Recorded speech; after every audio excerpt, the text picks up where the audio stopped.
Tonight, from MetLife Stadium in New Jersey,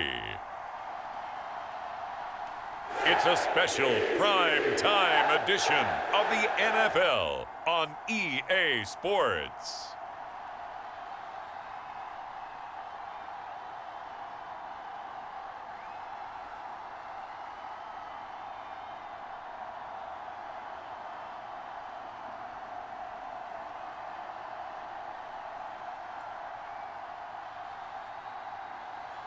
It's the New York Jets taking on the Chicago Bears. From the stadium that hosted Super Bowl 48 back in 2014, there's a look at MetLife Stadium here in East Rutherford. Tonight, we've got the crew set for what should be a real treat, a great Monday night matchup between the Chicago Bears and the New York Jets.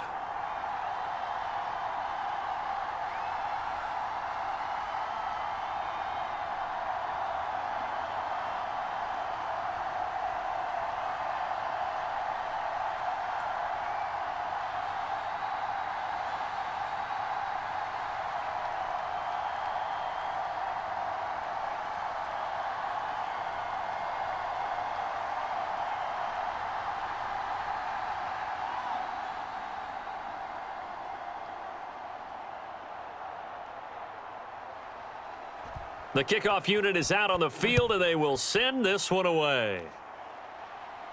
This one fielded at the 5. And up to about the 26-yard line, just across the 25.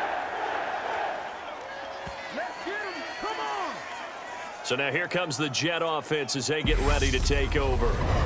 They'll be led out by their 6'4" quarterback from Western Kentucky by way of South Florida. It's Mike White. And you'd think as a young QB there'd be some nerves leading an offense out to start a game, but haven't seen any sign of them right now. And speaking with him earlier this week, sensed that the pressure wouldn't get to him. He feels comfortable being the face of this offense and shouldering the expectations on game day, even if he doesn't quite have the years of experience other quarterbacks do.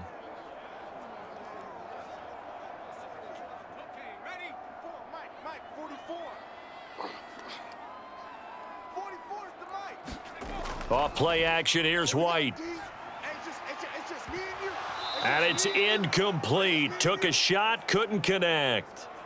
Well, that's not the way you want to start. A first pass attempt and a first drop all in one. Well, you've got plenty of time to make up for it, but obviously not the way you want to get things started. Got to shake that off and get going.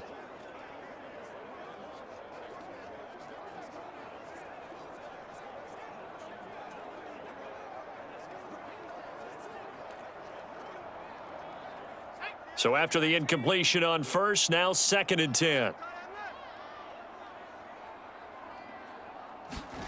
A play fake, now White.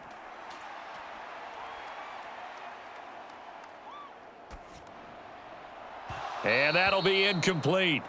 Took a pretty good shot as he tried to pull that one in. Couldn't hang on, 3rd down. Not a great start dropping his first target, but let's face it, it won't be his last chance because he'll get opportunities to make up for that one throughout this game. So now an early 3rd and 10 here on their opening drive.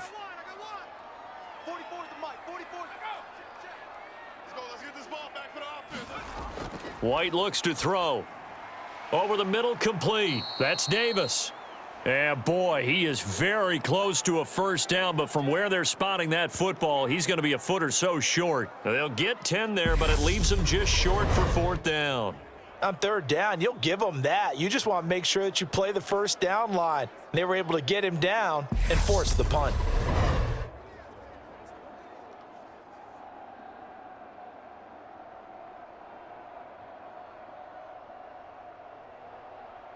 Now the Jets send on Braden Mann to punt.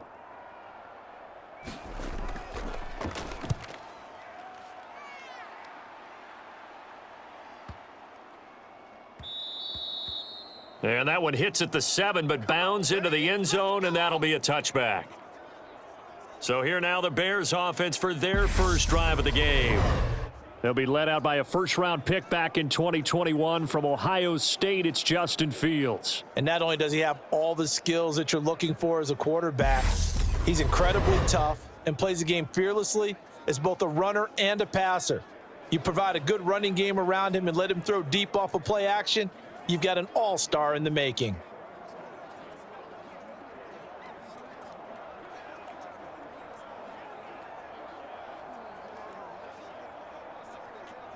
Fields and the Bears now with a 1st and 10 at their own 20-yard line. Now Fields. This pass on target, Velus Jones with it.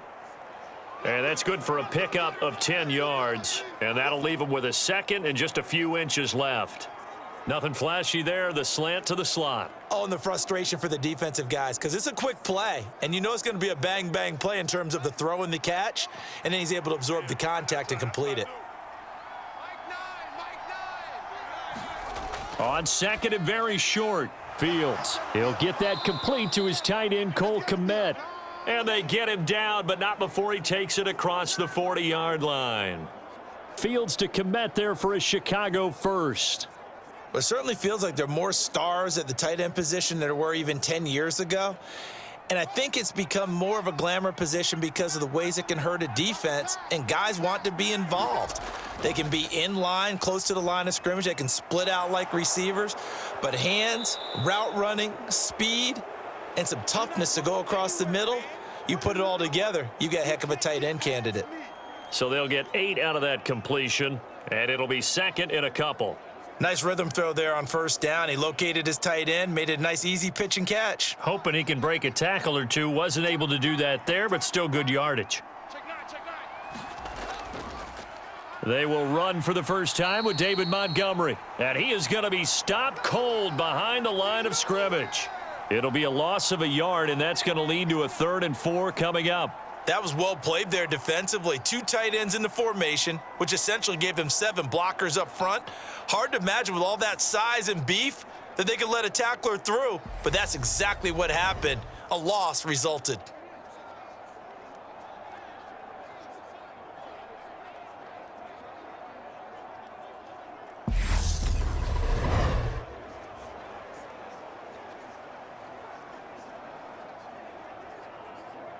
The Jets will bring in a nickel set here as they try to stop this 3rd down. Back to throw. Fields being chased, and he can't find a receiver, and he's brought down. The former 3rd overall pick, Quinnen Williams, there to bring him down. Now that was a passer's nightmare. The front door totally shut down by the defense, so he kept going backwards, hoping to find another avenue of escape. It didn't exist.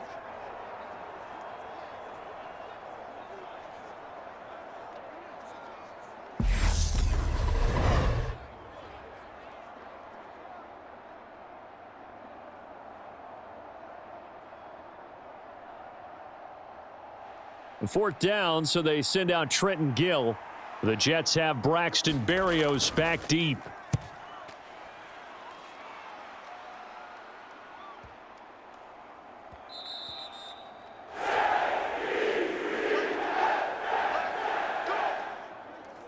Back onto the field come the New York Jets for their 2nd drive. And the first drive, 3 and out. 2nd possession, let's see if they can get a little momentum. And oftentimes that first drive is just a feeling out process. You have some plays that you've got called and you want to see how defense reacts. And it may not go terrific on the first one.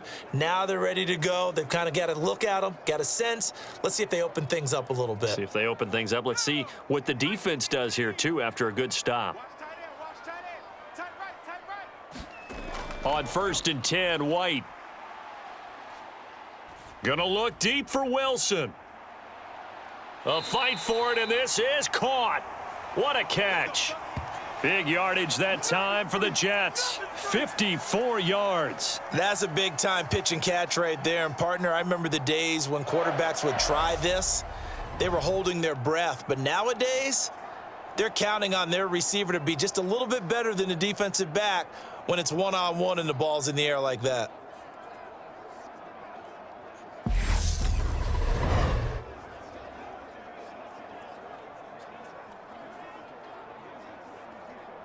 So that changes things in a big way. Now from all the way down inside the 30, here's 1st and 10.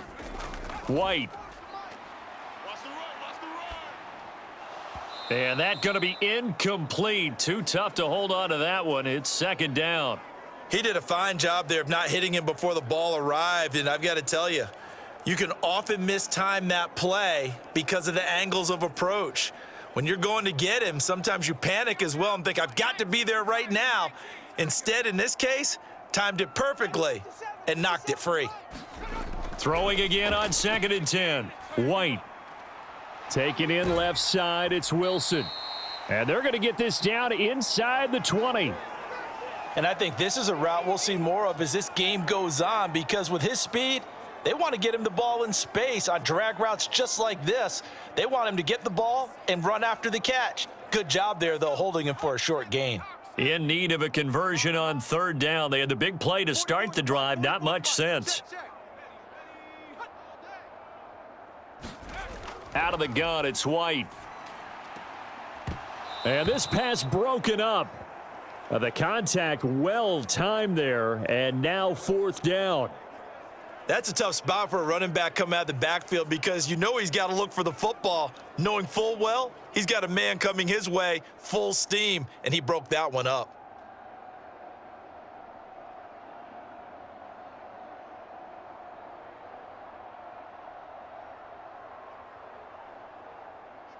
So here's Greg Zuerlein now as he'll try for the field goal.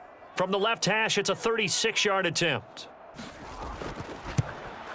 Zuerlein's kick is up and through. And the Jets hit the board first. It's 3-0.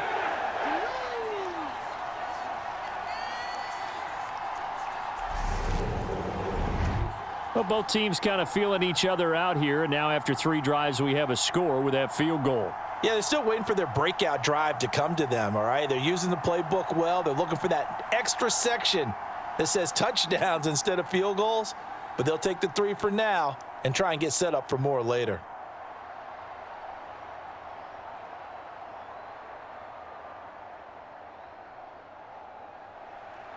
The kickoff team on the field now as they will send this one away. Fields it right around the goal line. And a decent return out to the 27-yard line.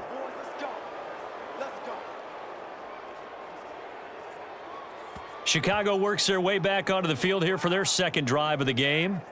The last series for them, a little disappointing, forced a punt. And now they'll try to do better here and come away with some points as they begin this drive, 1st and 10.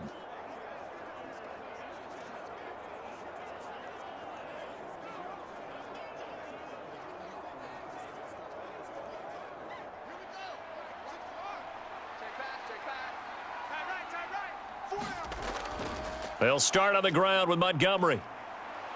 And he's going to get a solid gain of 9 before being brought down. 2nd and right at a yard. The success there, Charles, coming on the outside of the field, the ground game. Curious to see if that continues as we progress. Yeah, we often talk about a variety in play calling and usually between run and pass. But in this case, with strictly the run game, you can be creative there as well. Run it inside, run it outside, keep the defense off balance. Play action. It's Fields. And his throw's going to be incomplete. Well, he certainly thought he had an open look beyond the 1st down marker to his receiver, but they just couldn't connect, and that will send them back to the drawing board.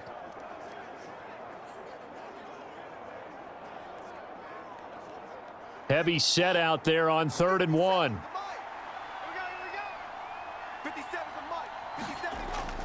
They'll run it. Here's Montgomery.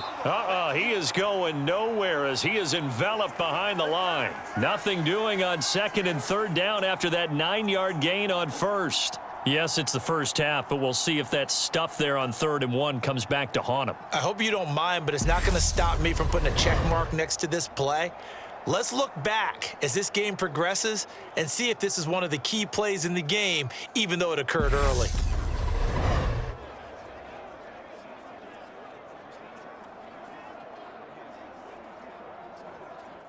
Now here's Trenton Gill now.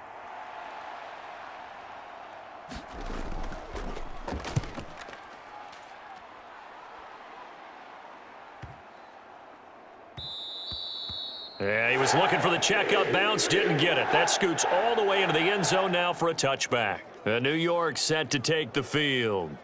They've got a 3-0 lead and the football as they start 1st and 10.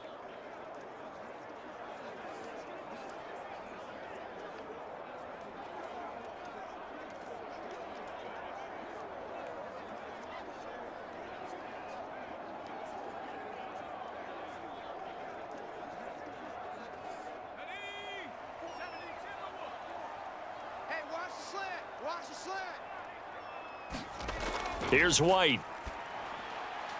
That's complete. It's Elijah Moore. And they're going to get this beyond the 40 before he's taken down.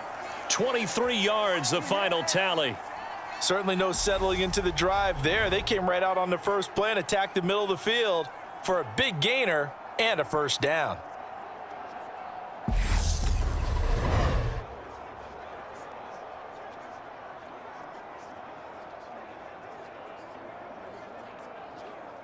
One play has him up past the 40 already, and another 1st and 10. Mike, 53, Mike. Now White. And the throw left sideline here is caught, but they'll rule it incomplete. Couldn't keep his feet in. 2nd down. The coverage was good, but I just wonder if they absolutely fooled the quarterback on that play. I think he was expecting something else, ended up with nowhere to throw the football successfully. An incomplete pass on 1st down. That leads to a 2nd and 10. He's not going to get me. Now White. And he'll find Hall. And out of bounds on the other side of midfield at the 45. The Jet passing game in rhythm. They've got another first. They ran that one well, and not only did they pick up a nice chunk of yardage on the screen, they sent a message to the defense. Rush the passer all you want, but you better be careful. We can hit you going back the other direction. So into Bear territory now. This is 1st and 10 at the 45-yard line. First carry for the Iowa State man, Breece Hall. A minimal gain as we tick down inside of a minute remaining in the opening quarter. No doubt about it. A really nice job there by the defense, not allowing him to get to the perimeter. But that means your defensive ends, your outside linebackers, the guys that you pay big money to sack the quarterback, they also have to have interest in the running game as well. And they did a nice job there of holding the point of attack and not giving ground. Now left side, a completion to his tight end. And he's going to have another first down as the tackle's made here at the Bears' 29-yard line. The Jet passing game in rhythm. They've got another first. When this offense can get their tight ends involved, they can move the football. Here, a nice route, able to look it in, and picks up the first down.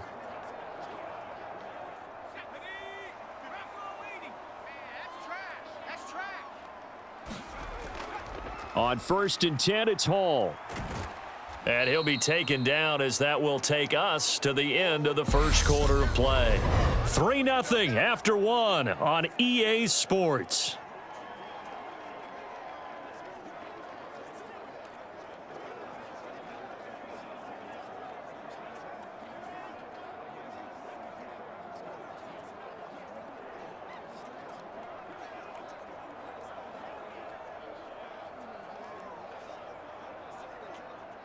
Three yards on that last carry. Here's 2nd and 7. Double tight, guys, double tight. Hey, 4 down. To throw, White.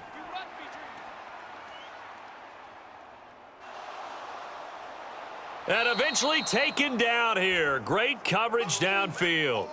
Dominique Robinson, the one who got in there to drop him.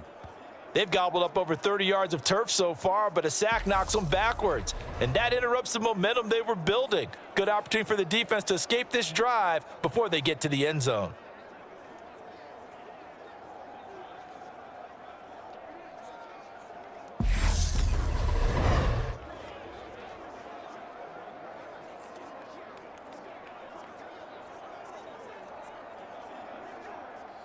A long way to go here on 3rd down for the 8th play of the drive.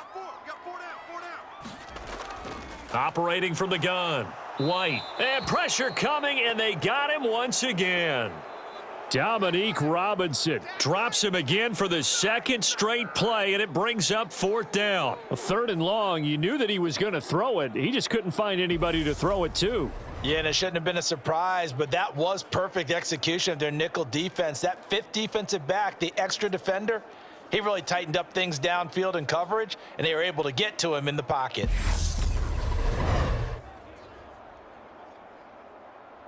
On fourth down, punt coming from Braden Mann.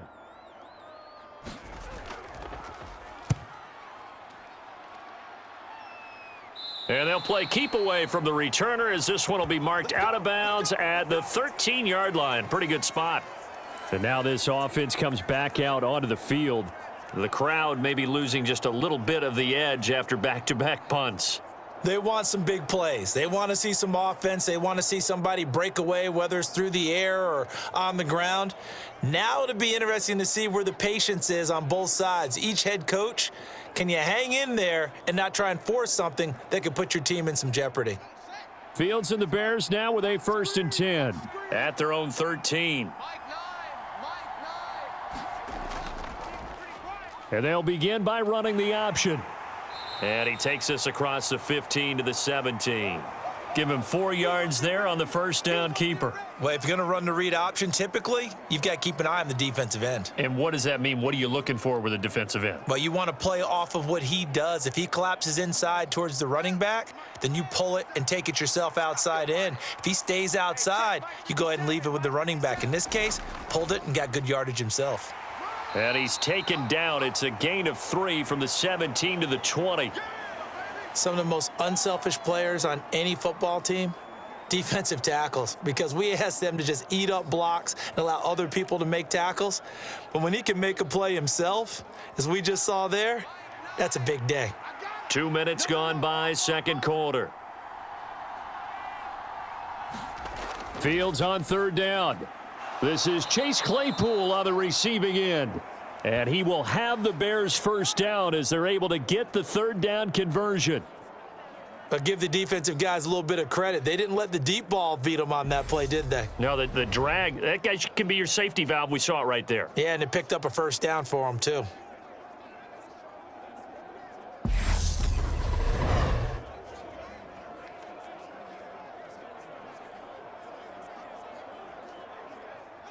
So 1st and 10 now from the 30. From the gun, here's Fields. He'll be taken down. The Jets get in there for the sack. Carl Lawson in there to get him. It's a loss of 5. Well, obviously the pass rush gets the glory and the statistics on this play, but the coverage, they deserve a ton of credit too. Denied open windows, erased the quarterback's targets one by one. Everywhere he looked, someone was covered. Only a matter of time before someone got there to bring him down.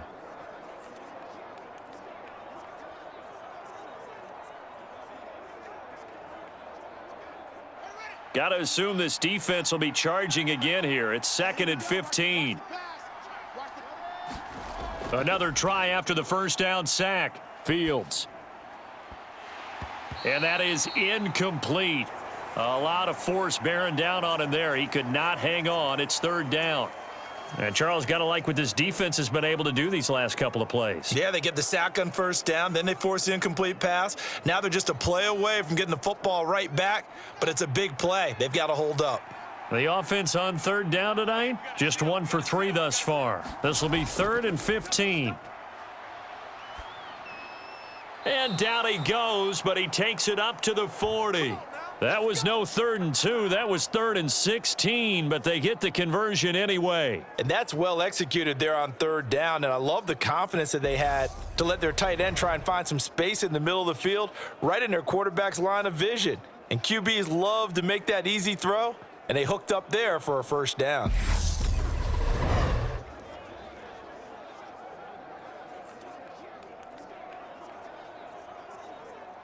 This offense finding its legs now. Here's another 1st and 10. Fields now to throw. And he's going to have to eat this one as down he goes. John Franklin Myers, the one in there to drop him. He continues, Charles, to be under constant pressure, and these sacks, they're starting to pile up. And if they want to have a realistic chance in this one, they've got to change their blocking assignments. They've got to do a better job to keep him upright. If he's going to be on the deck constantly, they've got no chance to win this game.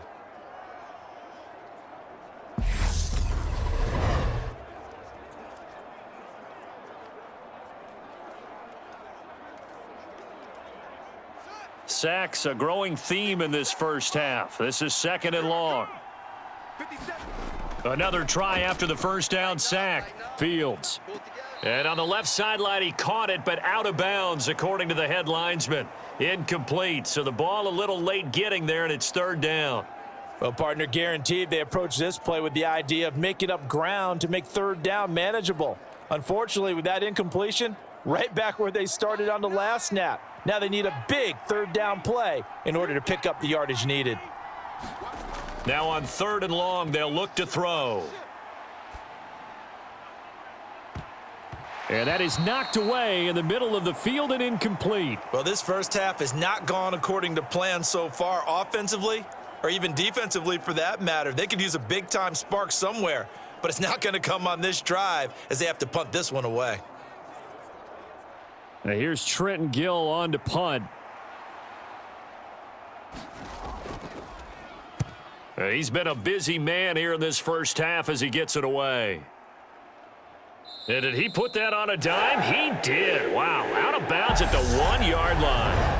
Well, he's certainly not going to see a better punt than that. Definitely taking a chance, because if that thing clips the pylon, it comes out to the 20, but instead, it goes out of bounds at the 1-yard line. And now out come the Jets. It's been very much a slow start for them. 3 drives and just the 3 points, CD. Yeah, if you're into the points per drive ratio, that answer is 1. And that's not going to get it done in a ball game. They've got to find a way to finish these drives in end zones, not having balls go through goalposts.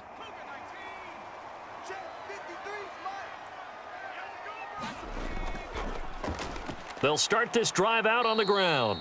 And they'll bring him down after just a short pickup. It was Matthew Adams who got him down on the defensive side. Well, he got what he could there, just trying to move forward and gain a little bit of yardage and create some space. You know the pressure is going to be tough defensively. The run only got a yard. Here's 2nd and 9. Check 52. On 2nd down, a run with Hall. And he stopped immediately there. No gain on that one as it brings up a 3rd and 10.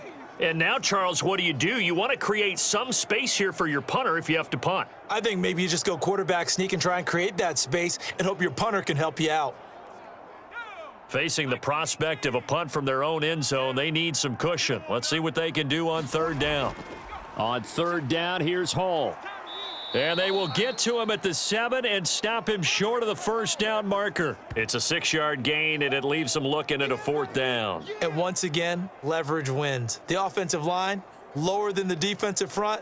They moved them and found some good space for the guy carrying the ball.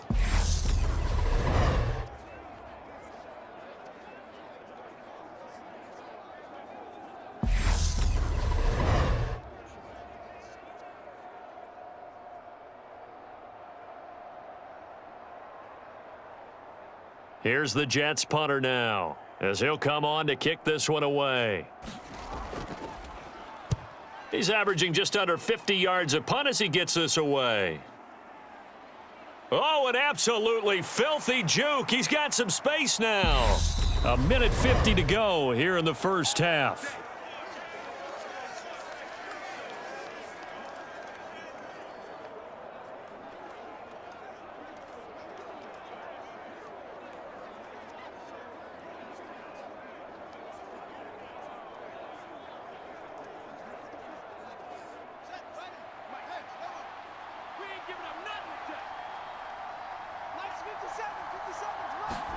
On 1st and 10, here's Fields. And this is taken in by Darnell Mooney. And they'll work this down inside the 30. We didn't need to ask around the league, but we got to confirm this guy's a good player. They've got to find a way to get him more involved, call a few more plays that target him. Absolutely, because here we are toward the end of the first half, and that's the first target, not just the first catch, first target.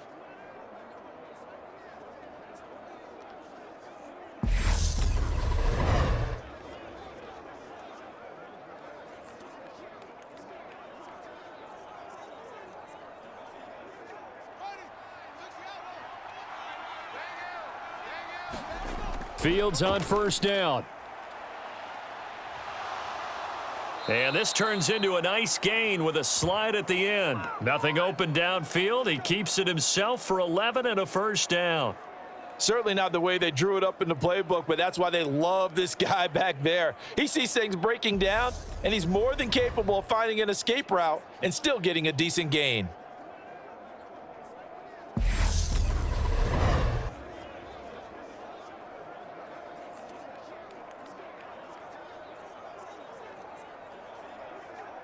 Back-to-back good plays have him on the move on first down. Fields. Right side, Claypool's got it.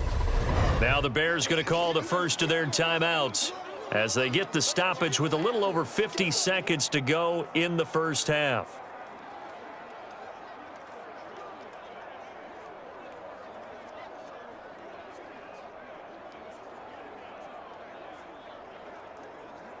Working with a 2nd and 3.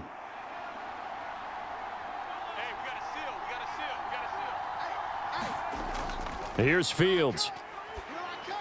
And incomplete. David Montgomery, the target out of the backfield, and it's 3rd and short. I'm really liking what I'm seeing from this defense because their coverage has been playing at a shutdown level so far. Even backed up late, they're forcing incompletions and fighting to keep them out of the end zone as the first half winds down.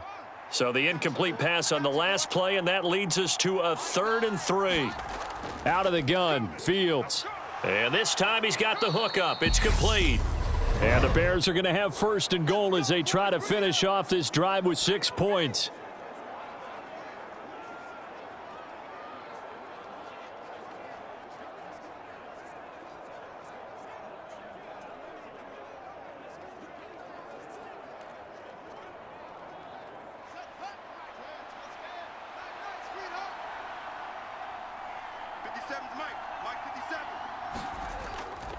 They'll run with Montgomery, and he'll keep working toward that end zone as he's down to about the 2-yard line.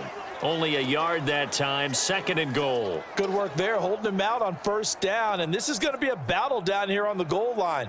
Can they hold their ground for 2, maybe even 3 more plays? From the 2 now, 2nd and goal. Now it's Fields.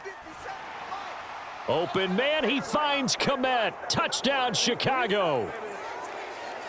A great effort there as the first half is winding down. And the Bears have taken the lead here in the final stages of this first half.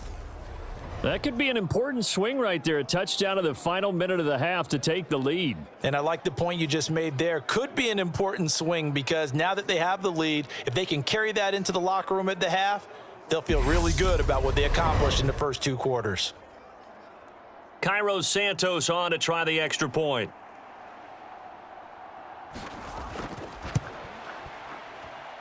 And this is up and good to make it 7-3. So that drives 7 plays in length. And it was all capped off by Cole Kmet with a touchdown catch.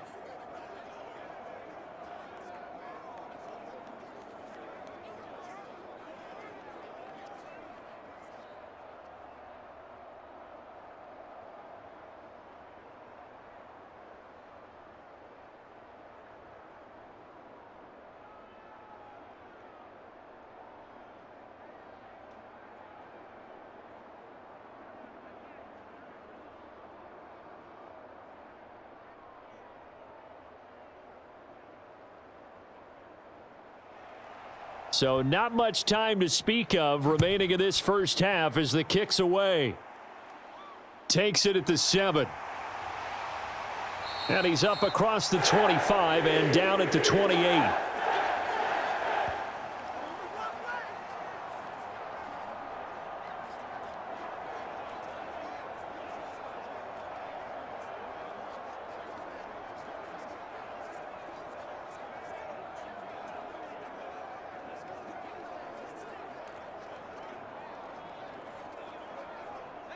The New York offense taking over for their next possession.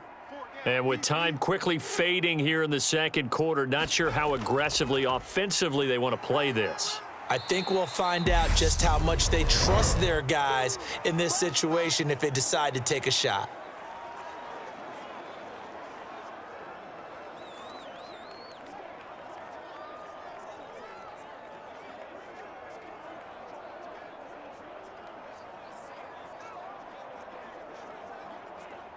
After the pickup of 5, here's 2nd and 5. You ain't going nowhere.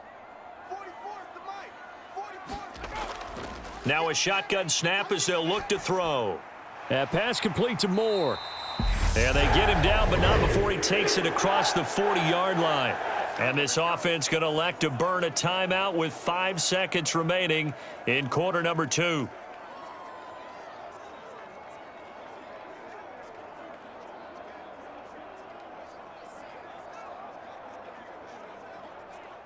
And they line up now for what will likely be the last play of the first half.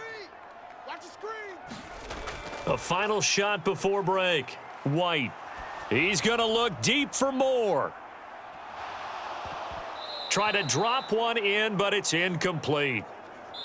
So we reach halftime with the visiting Bears out on top here. As we'll get you down the coast to Orlando for Jonathan Coachman at our EA Sports Halftime Report. Coach. All right, Brandon, thanks very much. Welcome, everyone, to our brand new studios here in downtown Orlando in the EA Sports Halftime Report. This game's had a little bit of everything thus far and certainly plenty to look forward to as the teams are right back out there for the second half. So we'll get right back out there as well, as we'll turn it back over to Brandon Godden. Okay, Coach. Yeah, adjustments likely going to play a big role in this third quarter in what's been a tight contest so far.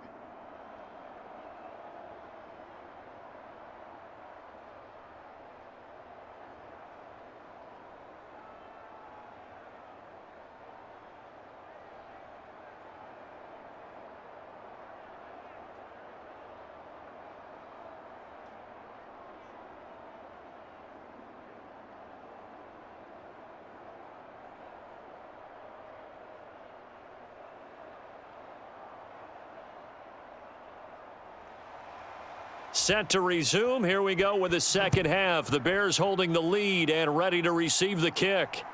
On the return, it's Tristan Ebner from his end zone. And ultimately, he stopped right where he would have been if he had simply gone down to a knee at the 25. The Bears offense set to go to begin the third quarter. And they've got the lead. CD, what do you think the message was at halftime? I don't think the message was too drastic, I think, at the half, or that they need to change things too much. I do think the offensive line could play a little bit better, and I think they'll try and help them out more. They'll probably keep a tight end in a few more times and maybe add a running back to the formation to pick up those pass rushers because they probably allowed a few too many sacks for comfort in the first half. 57. Mike. Now a first down throw. Fields. Oh, that's into a sea of bodies, and it's intercepted.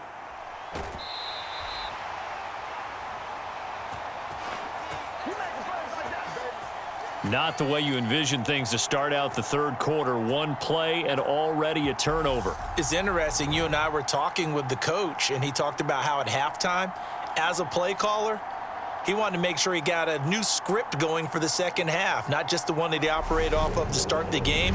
Nowhere on that script did it have that result. So here's the Jets offense now as they get ready for their first possession of the second half. Following the interception, they're set up nicely here, already inside the red zone, knocking on the door, if you will. 1st and 10.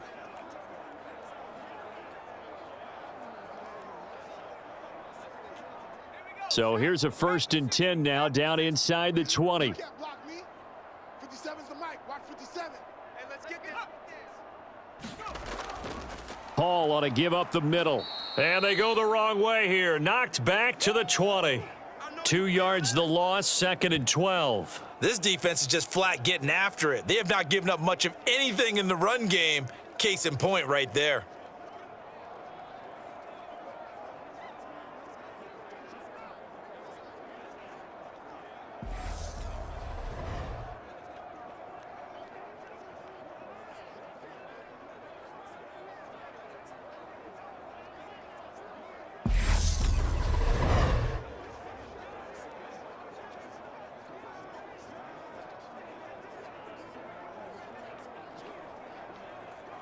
So the opening play of the drive goes backwards. Now they'll come up on 2nd and 12. Hall again on 2nd down. And once again, he's going to be stopped up behind the line. 2nd straight play. Shades of the 85 Bear defense a little bit. 2 yards the loss there. Now 3rd and 14. I see a shake of the head as he gets up, and you've got to imagine he's thinking, guys, you got to help me out. He's hoping his team can read his thoughts because he definitely needs some assistance.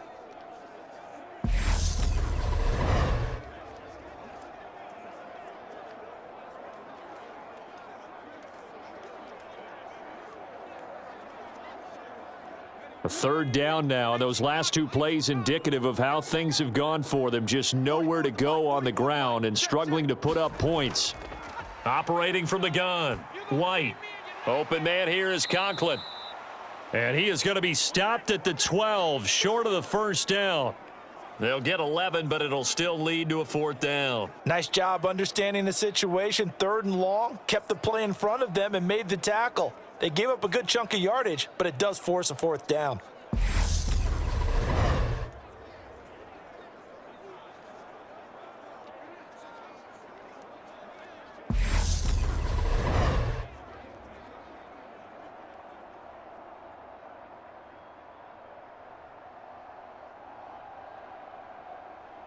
So here's Greg Zuerlein now as he'll try for the field goal. And this one will be a 29-yard attempt. Zuerlein's kick is up and through. And they'll get it back within a point at 7-6.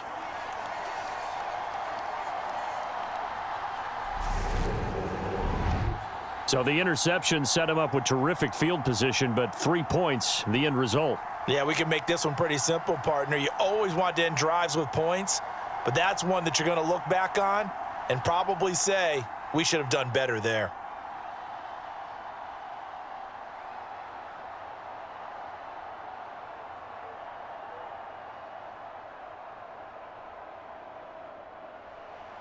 The Jets kick team out now to boot this one away. This fielded right at the goal line. And he takes this near the 25. Just a little pass there. Call it the 26. The Bears offense now gets set to head back onto the field. Their defense has done the job. Now it's the offense's turn as they've got it 1st and 10.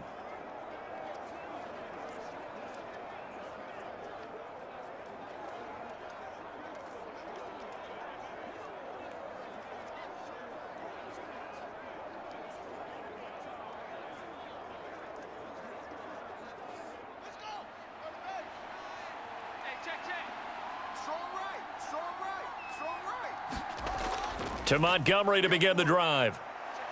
And this will leave him a yard short. Nice pickup of 9 yards on 1st down.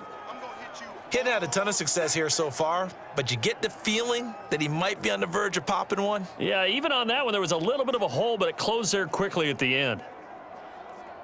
The previous run, good for 9. Here's 2nd and a yard. Here's Fields. Over the middle, and that's caught by Kmet. And he slips up past the 45 before being tackled. They call his number again. It's his 6th catch and a 1st down. And that's a more than acceptable read right there because it's zone coverage, so timing is everything. This time he waits for his man to come open, puts it right on him, and they pick up a 1st down. Hey, check Mike 57, Mike 57. First down, here's the run with Montgomery. And this one goes nowhere. Losing yardage on the play back at the 46. That play unable to get started thanks to the defense of Quan Alexander. Well, we saw a lot of negative plays that resulted in plenty of lost yardage in the 1st half, and that trend is continuing here.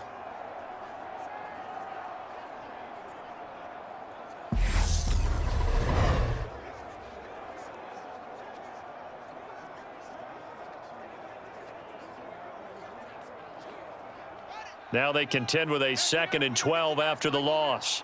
Me and you all day, all day. I'm coming out. You go tight.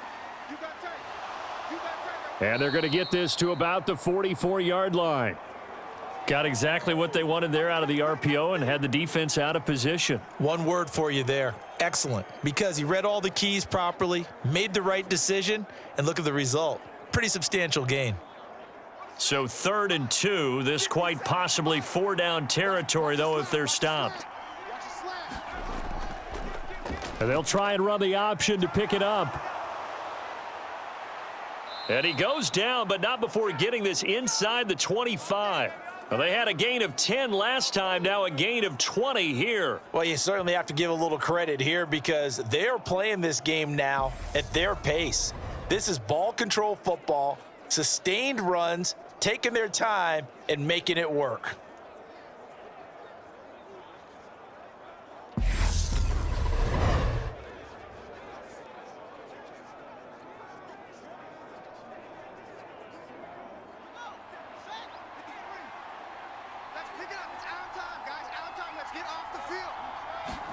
On 1st down, Fields. And he's brought down inside the 20 at the 18-yard line.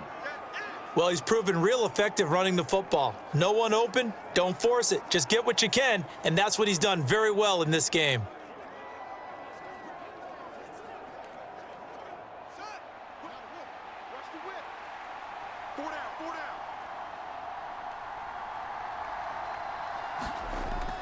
On 2nd down, Montgomery. And they'll bring him down at the 13-yard line. A gain of 5, good enough for the 1st down. In the first half, he was held in check on the ground, but despite that lack of production, they still have the lead. Yeah, and they've got to feel fortunate about that. If they could actually get production from their lead horse, that would help open up this offense and widen this margin, too. They run the option here on 1st and 10. And he'll be taken down here at about the 11. Only a yard on the keeper, and it'll be 2nd down. When a drive goes this long, you have to give a lot of credit to the guys up front, those big fellas, because the offensive line is putting something together that allows them to continue to control the ball. And I know a lot of people think they get fatigued on a long drive. Actually, a lot of times the reverse happens. They actually get energized because they're controlling the ball, and they're the ones dictating to the defense. And he'll fight his way down inside the 10 to the 9-yard line. He'll get 2 on the keeper, but it becomes now a 3rd down. Typically on the read option play, when we talk about responsibilities, we're talking about what the quarterback has to go through. How about the inside linebacker, though? His job on this play, shadow the quarterback and hold him to a short gain. Did it to perfection. Throwing on 3rd down, Fields. And he's going to lose a yard or 2, taken down behind the line. C.J. Mosley able to get him down behind the line of scrimmage, and it will be 4th down. This is a little hard for me to compute because I'm watching sack after sack happen, but somehow they're still behind in the game. I would expect all of this defensive pressure to translate to them taking a lead, and thus far, it hasn't happened. Time's winding down. They don't want to waste this type of performance from these ace pass rushers.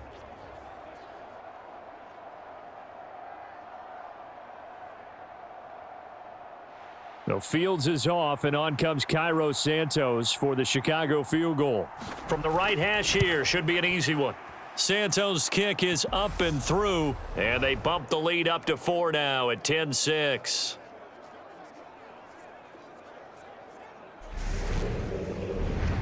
So no problems at all on that one. And you know, there's virtually no wind. This is a kicker's dream here tonight. It absolutely is, isn't it? So to me, with no wind, it should be a passer's dream as well, right? But in this case, the defense held out. They had to force the field goal.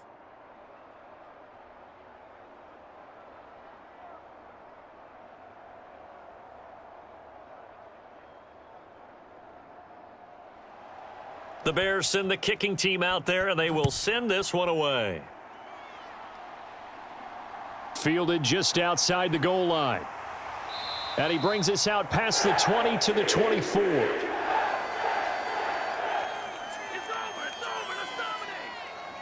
New York set to take the field. Now this game, it has obviously been all about the defense on both sides of the football. Which offense is going to break through here? We'll see if they can do it on this drive.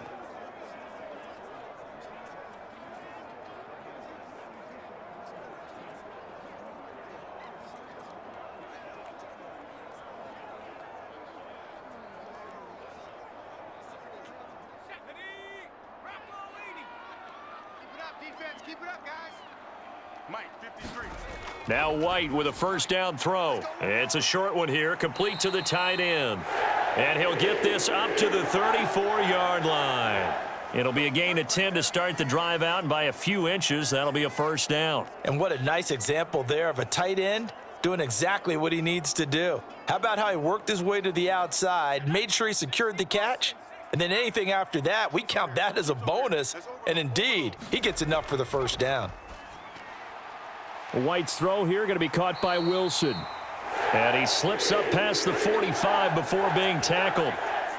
It'll go as a gain of 11 and a Jets first down.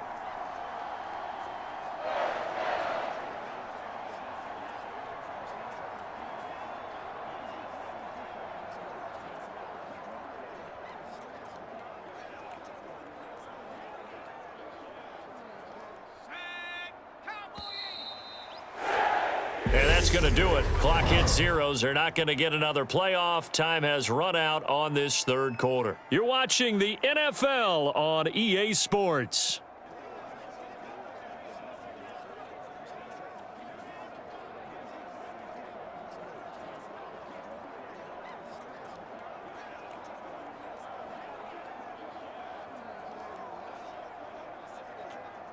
Back-to-back good plays have them on the move on first down.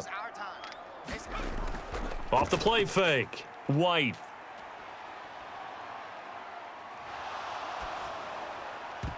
And that is incomplete. He couldn't hold on through the contact. Brings up second down. He was trying to get that one out to his running back out of the backfield, but that one was read and timed perfectly, and they were able to break it up.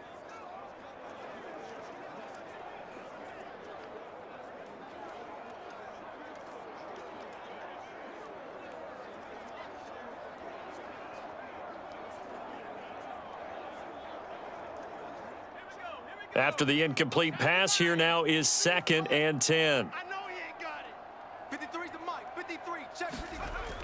Back to throw again. It's a short one here, complete to his tight end. And down he goes at the 49, a 3-yard pickup.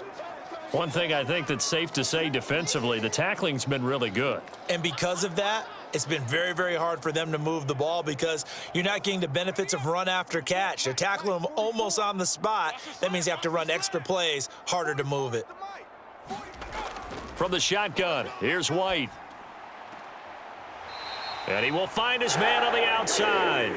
And he'll go down inside the 45 before going out of bounds.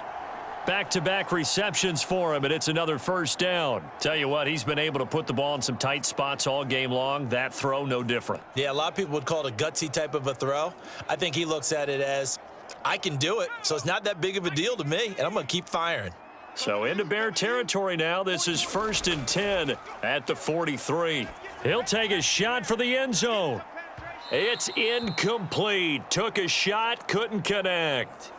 They'll probably spend a little extra time dissecting the game film after this one. I think the part of their plan was to hit them over the top with the deep ball. They've been unsuccessful all night.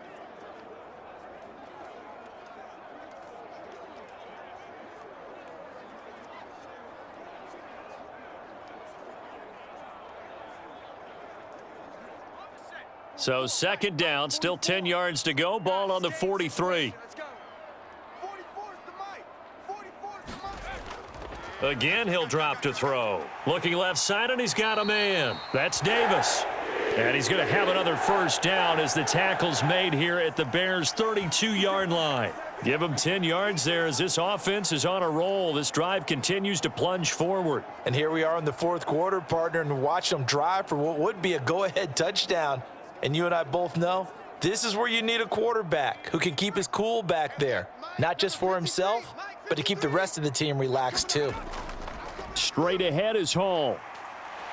And an excellent job of finding the opening as he's got this now all the way down to the 22. 10 more there and another first down. Some big plays in the passing game on this drive, and here's one out of the running game. So the passing game loosening things up. Now there's room to roam.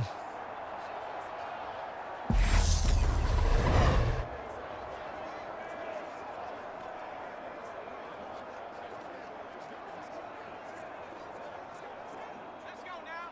19, Tiger. 19, Tiger.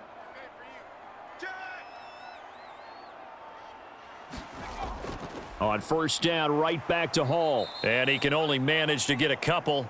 2nd and 8 coming up. But you know that old expression, it's not my night?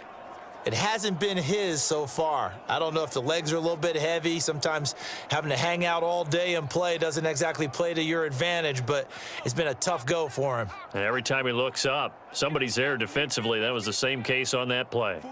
44, Mike. Throwing on 2nd and 8. White. They'll set up the screen for Hall. And he'll be out of bounds about a half to a full yard shy of the 5. A nice pickup of 14, and it moves the stick, sets up a 1st and goal. Well, they've certainly had their share of troubles running the football in this one, but this play is almost an extension of the running game right here. They set up the screen, let him work out in space on the perimeter, and he turns it into a big pickup. Only way to get the lead here, of course, with a touchdown, and that's what they're gunning for on 1st and goal. Off play action. White. Flushed out right. And he's taken down, trying to do a little too much, getting outside of the pocket, and it results in a sack. Dominique Robinson bringing the pressure yet again. That's his 3rd sack here tonight. Well, there's still time to rectify this situation because the silver lining, they took a sack on 1st and goal. But that close to the goal line, that still definitely hurts.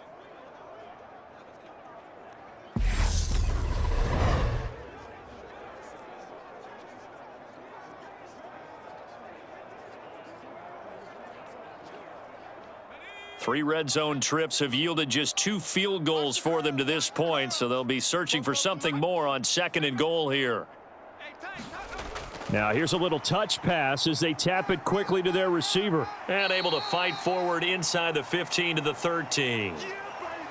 And a lot of times these plays, they either go for nothing or they go for big yardage. And here, they got to the outside, turned it upfield, and ended up getting a nice little gain out of it. For the lead, here's 3rd and goal. 44, Mike, 44. Looking to throw. White. This is caught.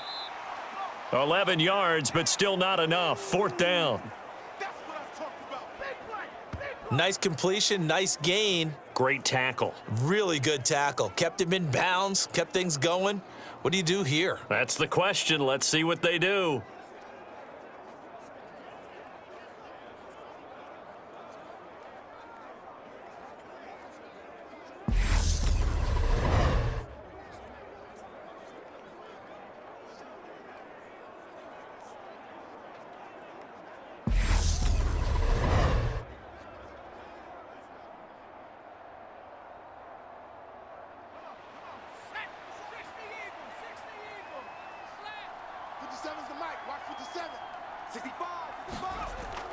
They'll go for it. It's Hall. And he is in. Touchdown, New York.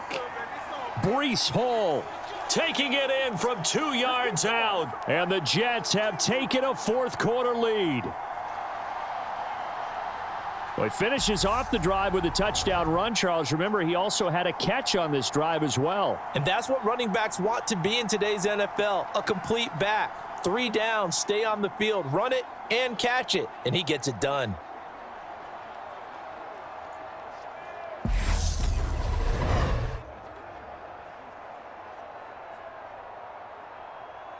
Now an important extra point here to stretch this lead to a field goal. He's got it, and this is indeed up to a 3-point lead. That one was an extended drive, 14 plays all told. And it was capped off by a Breece Hall touchdown run.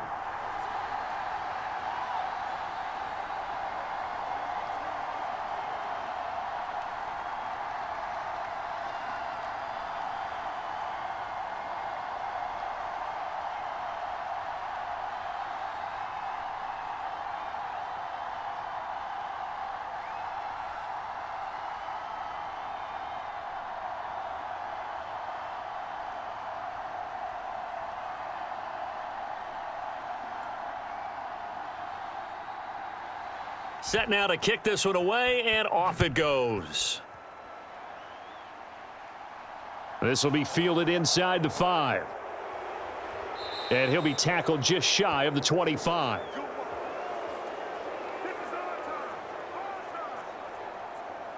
The Chicago offense set to get started. And they will be looking to answer the touchdown their defense just surrendered. Still a good chunk of time remaining here in the fourth quarter and a chance to regain the lead in a tight one.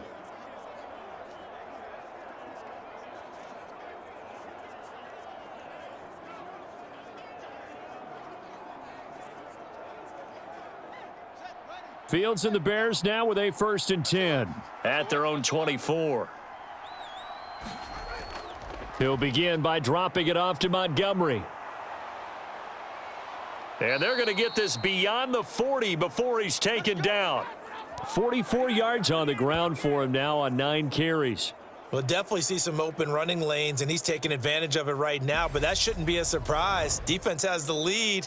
They're playing for the pass first.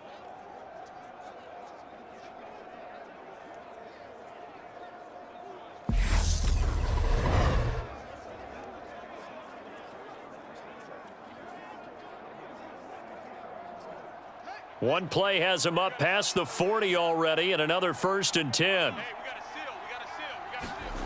To throw is Fields.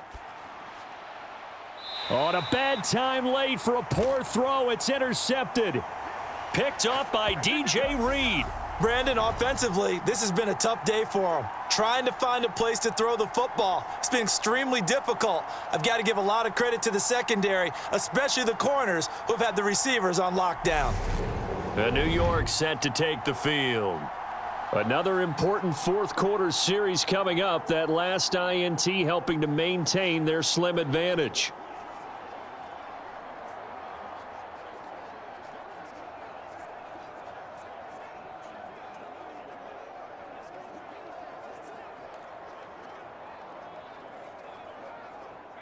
Good starting field position for them here as they come up 1st and 10, just shy of midfield at the 49. Now the first play of the drive there is incomplete. I know coaches tell us all the time that having a powerful arm isn't the #1 thing they look for in a quarterback, but when you're trying to throw inside routes and you need to put some heat on it, it helps have the big gun. In this case, just a little bit too much.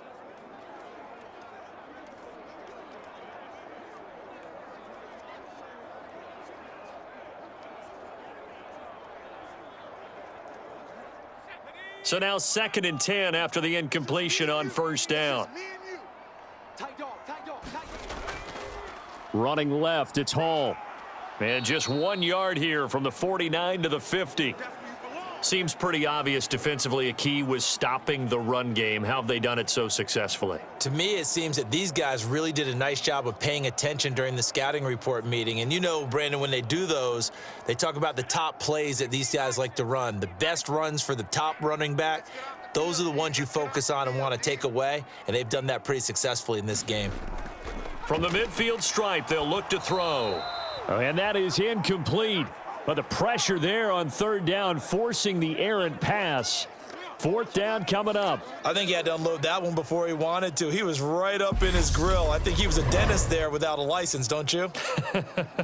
Just not enough time for the play to develop. Just lucky it wasn't a fumble, really.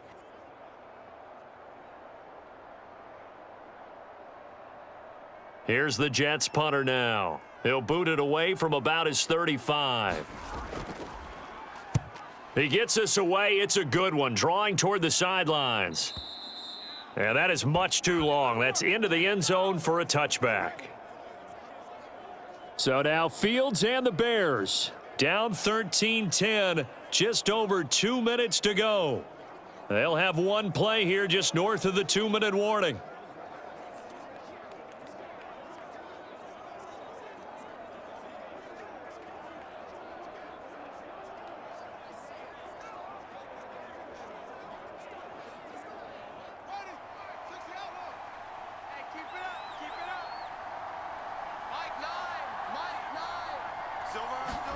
Trying to shake off the interception from the last drive. He'll look to throw.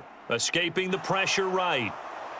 And Fields going to have the 1st down before sliding to a halt to avoid the contact. So the Bears with the football here as we welcome you back. They come up on a 1st and 10, desperately needing a score here on what could be their final drive. From the 34 now, here's 1st and 10. You remember me? Let's go, baby. Mike 9, Mike 9. All eyes on Fields. Come on, baby. Let's see what you got. And this turns into a nice gain with a slide at the end. Able to make something out of nothing there. 17 yards and a 1st down. They're not out of it yet, but in order to come back, they need him to play clean football the rest of the way. He makes the correct read there, passing on challenging a blanket coverage and getting the 1st down with his legs instead. 1st down now, but that clock rolling. Now Fields. That's complete right side to Kmet. And he'll be taken down here just shy of the 30. And 2 big plays, one after the other. Now all of a sudden, they're on the march. Got to feel good about what they've just gotten done, and now feel really good about what's in front of them. Fields going to hurry his guys to the line. Check 91. 91 is the mic. Here's Fields. Completion here to Claypool. He'll be dropped at the 25 after a gain of 6. Clock's under a minute. Still plenty of time, partner. They have all 3 timeouts. That means they have plenty of options in their play calling and where they target on the field. They can throw it downfield, maybe even in the middle, and use their timeouts. The Bears moving hastily in the hurry-up offense. Back to throw. Fields. Pick me up. Here we go. Check, check, check, check. And he's going to be brought down at about the 16. Now the Bears going to call the first of their timeouts, as they'll stop him with a little over 30 ticks to go in the football game.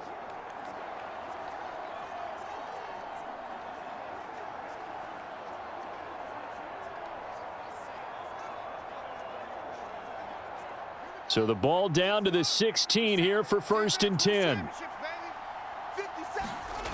They'll look to throw. That's complete to Mooney. Now another timeout called for by the offense, as they'll stop it with 25 ticks remaining on the clock.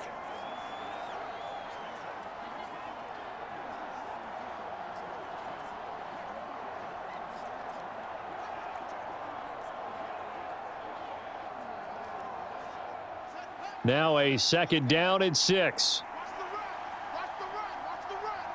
Watch the run. 57. Mike. They'll try the middle with Montgomery. And he's swallowed up right near the line of scrimmage. No gain on the play there, so they're left with a 3rd down and 6. Now, that's a mountain of a man that just made that stop, isn't it? But he's more than that. This guy's nimble and quick. More than a space eater, he just made a great play there.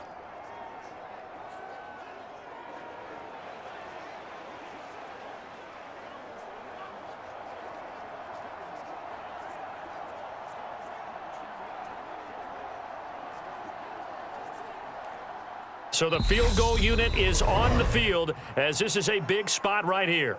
The Jets are going to use the first of their timeouts. That'll leave them with 2 remaining. We'll be back after this.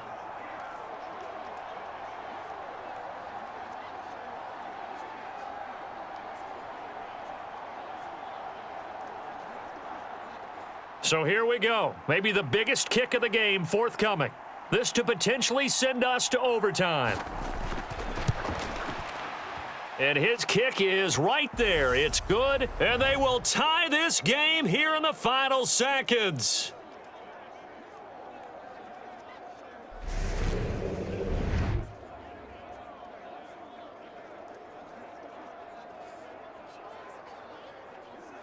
So a money kick there in the final seconds, and now, barring any hijinks on the kickoff here, partner, I think you and we're going to settle in for a little overtime. And I wouldn't have it any other way. This has been a dogfight all through regulation.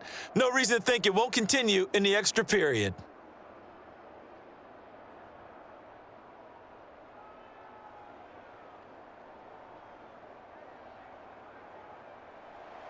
All square now at 13 all as he sends this one away. Berrios going to bring this out of the end zone. And a good return as he'll be stopped just shy of the 30-yard line.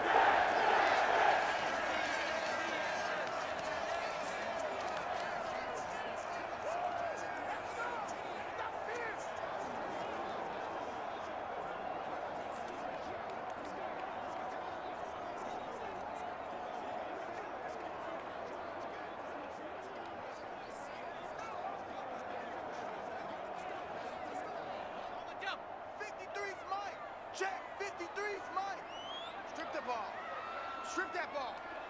53. On 1st and 10, White. He's going to loft one deep over the middle. And that is incomplete. Took a shot there on 1st down, but he couldn't reel it in. And here in overtime, if the team that receives the ball scores a touchdown, it's over. If they don't, we can still have some more football. That's exactly right. If they go down and kick a field goal, the other team gets a possession to either match it or score a touchdown to win the ball game. If both teams kick field goals, the next team to score wins. But if the receiving team throws a pick six or fumbles the ball and it gets picked up by the defense and they score, the game is over at that point.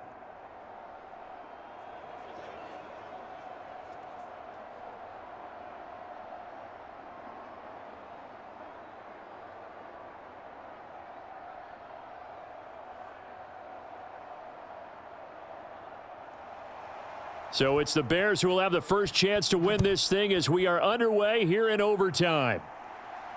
Taken in at the 3. And they'll start this drive just across the 30. Pretty nice work on the return. And now the Bears coming out as they get ready. And everyone knows the OT rules, Charles, but pretty simple formula. They go down and get a field goal, we continue play, but if they can find the end zone on this possession, ball game over. And as meticulously as all teams plan for a game, I don't doubt for a second on that offense coordinator's play sheet, he's got some overtime plays that he wants to run. I know it sounds crazy, but they plan for everything. 1st and 10 all the way throughout the game, 2nd and 7, whatever. Right now, he's looking at that play sheet saying, if we get to overtime, what can we break out that they haven't seen? And nothing much materializing there on the 1st down run. He'll get a couple, and that's it. Short gain there to start overtime. Almost a tester play, wasn't it? Wanted to see if the guys on defense were going to fit the gaps the correct way, because we're in overtime. So it's not just physical tiredness out there, right? Mentally, are you still doing what you're supposed to do? And they were up to the task on that play. And certainly fatigue on both sides of the football. Another nice job there defensively. They've really stymied their passing attempts, and it continues in overtime. And for them to do that, that means they've had to be cohesive on defense. Pressure in the quarterback's face. Good coverage of not just the wide receivers, but the tight end, the running backs when they try and slip out, and making sure they're at the point of attack. When the ball's in the air, they get there and help force some of those incompletions. And he'll take this beyond the line of scrimmage as he slides to a hole. The decision to tuck and run gets him 3, but that's not enough. Now it's 4th. He certainly had plenty of success running the ball, and right now I'm getting this sense that he's looking to take off and run every time he steps back to throw it. But they did a nice job there collapsing on him and holding him to a short gain. Here comes the Bears punter now. On for a very important punt here in overtime.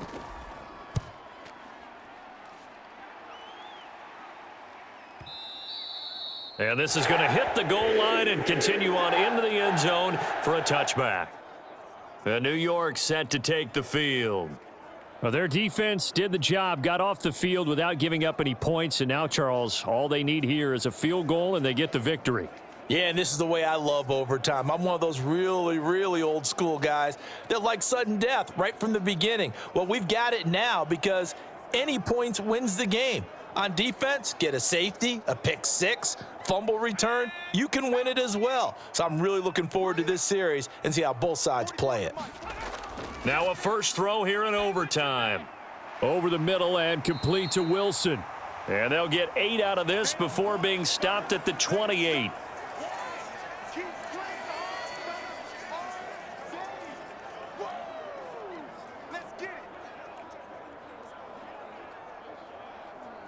Line of scrimmage, the 28 now as they come up on 2nd and a couple.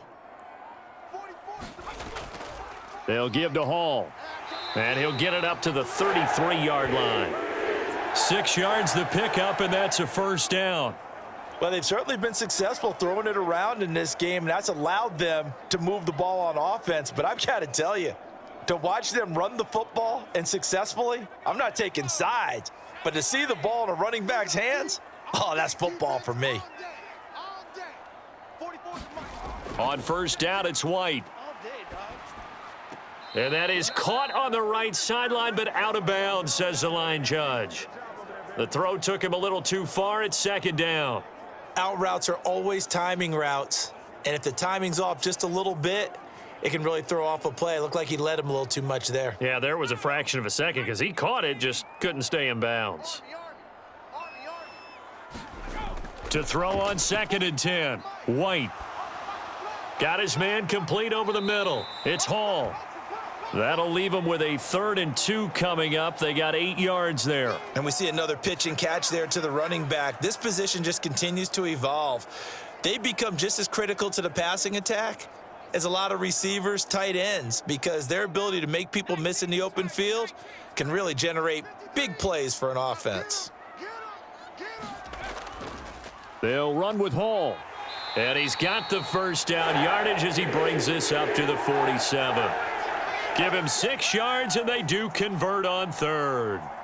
There are a lot of different formulas to winning football, but one constant over the years, winning on 3rd down. That pickup there was big because they had struggled throughout this one.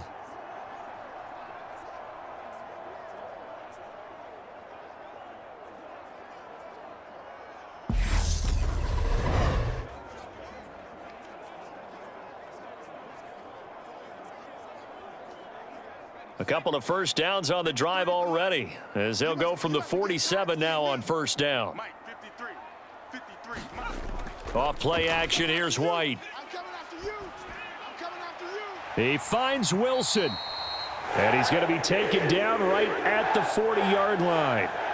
Partner, this is a pretty good drive they're putting together, and I know if I'm on the other sideline, that offense, kind of helpless, isn't it? Because they may not touch the football at all, because if they go down and score a touchdown, this thing's over. Absolutely, that would write an ending to this script. We'll see what happens. Here we go. Here we go. The play fake, now White.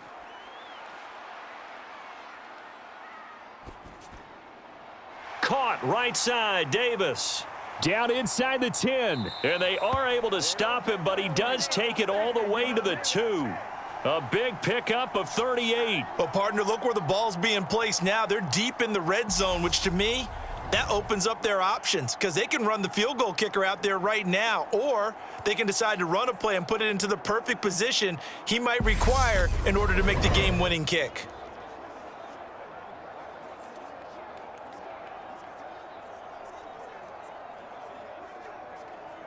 And they've got 3 tight ends here on 1st and goal to add some extra mass. 57 to Mike. 57 to Mike. And they'll let the fullback try and take him home. And he's into the end zone for the touchdown and the game winner in OT. Hey, get in there. Get what you We needed extra time to decide this one. The rushing score and OT finishes it off, but all throughout, really just a great game to witness. I agree, and the whole time we were watching and working on this game, I had it in the back of my head. We could get to overtime. Just the way this game went, the ebb and flow of it all, and then to get there and finish it what I would call an old school way, a running play, because in today's NFL, we throw the ball to ring the bell, don't we? Not there. They ran it in. And again, just a great, great game that we bore witness to. But Charles, a very simple mission anytime that you play on your home turf, and that is to defend your home turf. And today, that mission was accomplished. Look, every offseason, every preseason, the head coach goes in front of the team and says, the mission for the season, defend our home field every time, split on the road, and we'll be in the playoffs. That's why defending the home field is vital. So for our entire crew, alongside Charles Davis, I'm Brandon Gaudin. Thanks for watching, everybody. We'll see you next time.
Tonight, from FedEx Field in Landover, Maryland, it's a special prime time edition of the NFL on EA Sports.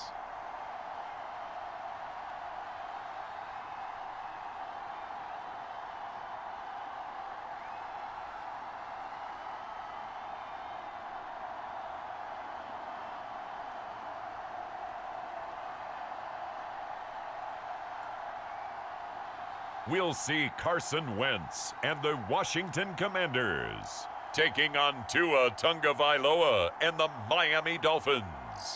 We are just inside the Beltway, about 10 miles east of the Capitol Dome as we come to you from FedEx Field here in Landover. Tonight, we've got the crew set for what should be a real treat, a great Monday night matchup between the Miami Dolphins and the Washington Commanders.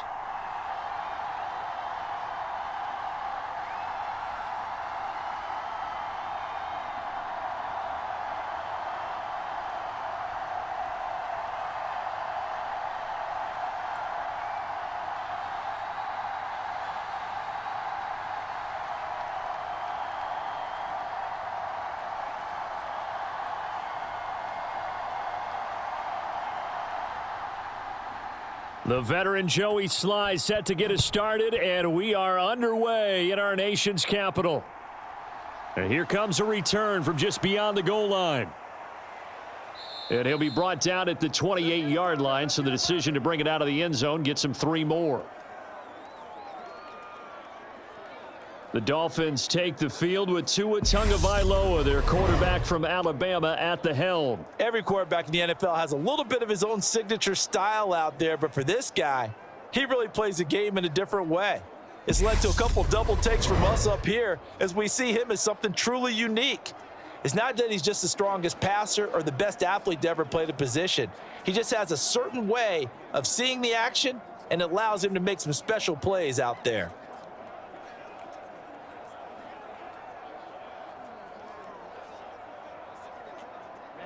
Ready.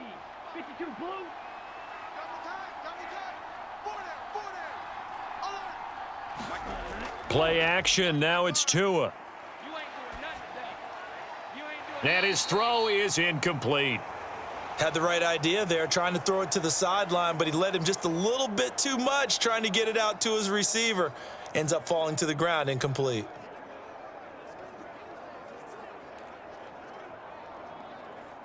So now they'll come up on 2nd and 10, once again from the 28. 52's the mic, boys. 52. Going to the air, Tagovailoa. Getting this out to the flat, Mostert. And he's taken down, but able to slip across the 35. A 10-yard pickup, and it's enough for a Dolphins first down.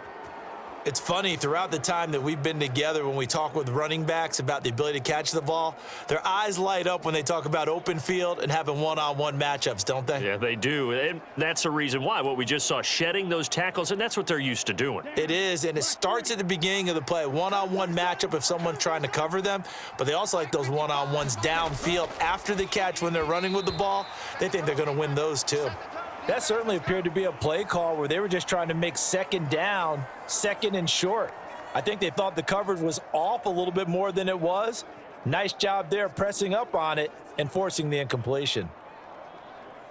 So after the incompletion on first, now 2nd and 10. Come get some. Come on here. Come get some. They fake the handoff. Now Tua. Oh, he's going up top for Wilson. A battle for it, and it's intercepted. And the Commanders are going to get the football here as they force the INT on the game's opening drive. Well, they certainly weren't afraid to let it fly early, and they hope that'll keep the defense honest and keep the offensive guys excited about getting back out there. They are in attack mode in this game. It did backfire a little bit. Now you're just hoping your defense can keep them off the scoreboard so you're not facing a deficit the next time you run out there. Here are the Commanders for their first drive of the game. As we get a peek at the number 2 overall pick from the 2016 draft, standing at 6'5", Carson Wentz. And when you look at him, you see that he's got all the tools you want in a quarterback. The big frame, the quick release, strong arm, has escapability. The issue sometimes, tries to do too much instead of just taking the throws that are available to him, and occasionally turnovers get him into trouble. Wentz bringing the Commanders up for 1st and 10 at their own 15. Here's Gibson to start the drive. And not much there at all. He's up only to about the 16-yard line. Credit him with a 1-yard gain there to make it 2nd and 9. Well done to sniff that out defensively. He had it diagnosed pretty quickly. I love that description because diagnosed is perfect on that one. Read his keys, made the play, and he couldn't even get going moving the football. Here's 2nd and 9, just a yard on that last run.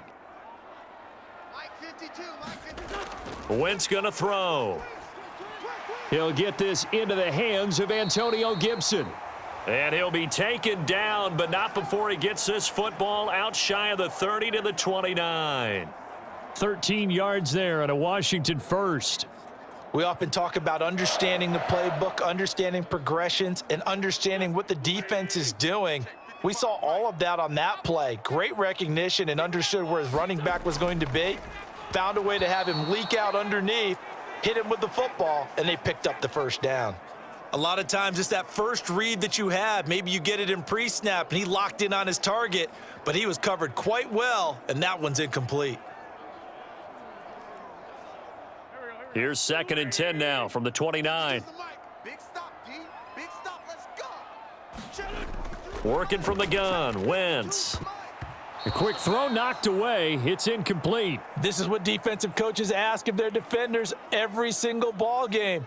Get a hand on every throw in coverage. They want the deflections. They want the knockaways. Pick it yourself if you can, but at least knock it down and guarantee it's incomplete.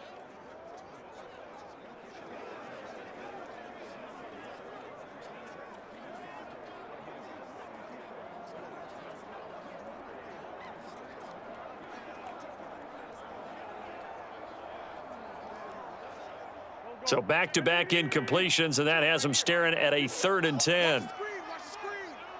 Watch the screen. Now Wentz. A fight for the football, and it's intercepted. Picked up by Xavier Howard. And I think this is a situation where a quarterback coach in the sideline is going to talk to a signal caller and say, listen, it's 3rd and long, and it's still early in the game.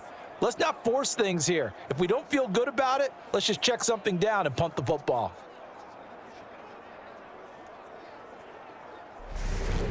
So Miami coming out for their 2nd drive. Remember last time out they threw the interception on their 1st drive. Good news, their defense backed them up, so it's still 0-0 here as they begin their 2nd possession. Yeah, and one great way to judge a defense, how do they handle what we call sudden change? When all of a sudden, you know, it goes against their offense and they have to run out in the field and try and put out the fire.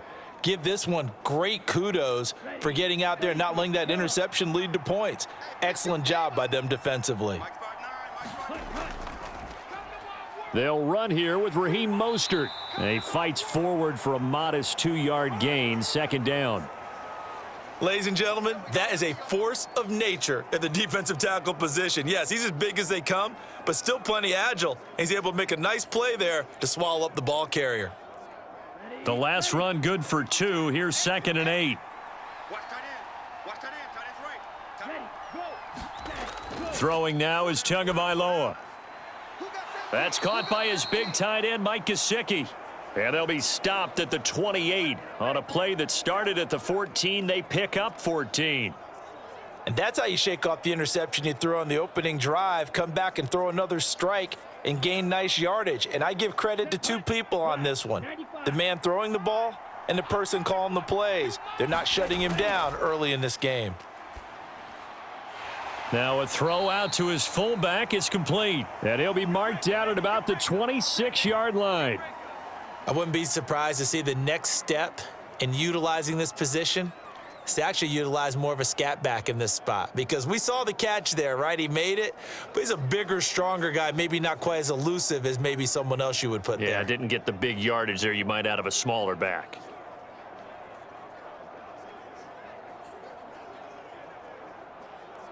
Here we go. 2nd down and 8. 43. Let's put that team on the hunt. Check, boys. Here's Tagovailoa to throw. He'll get this to his tight end, Gesicki. And they're going to have another first down here as the tackle's made at Washington 16. Give them 10 yards on that one, and that'll earn them a fresh set of downs.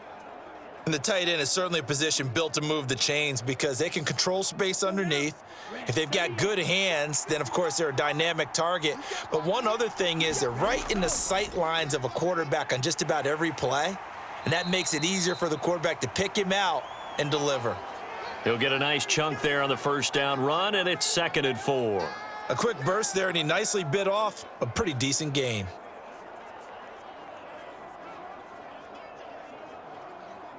Four yards remain on 2nd down. Ball on the 10. Tua sets up to pass it. On the right side, open is Gesicki. And the Dolphins are going to have a 1st and goal coming up as the tackle made at the 3-yard line. Many different ways to create space, but on that play, he did it with that big, wide body of his. Didn't get a whole lot of yardage on the play, but it did what it was supposed to. Pick up a first down. Here we go now on 1st and goal. In your face. Here's Tua. Touchdown! Durham Smythe from 3 yards out. And the Dolphins take the early turnover and convert it into an opening touchdown.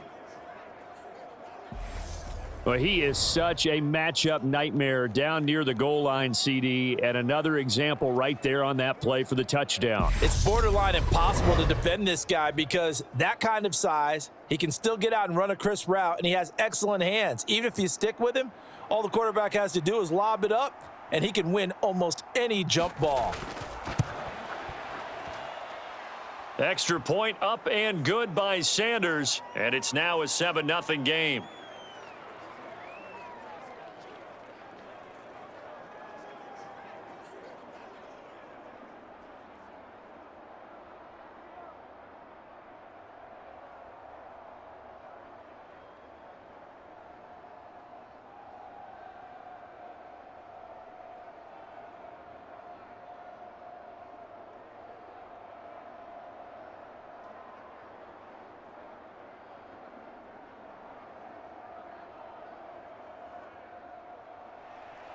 Now after the touchdown, ready to kick it away is Sanders.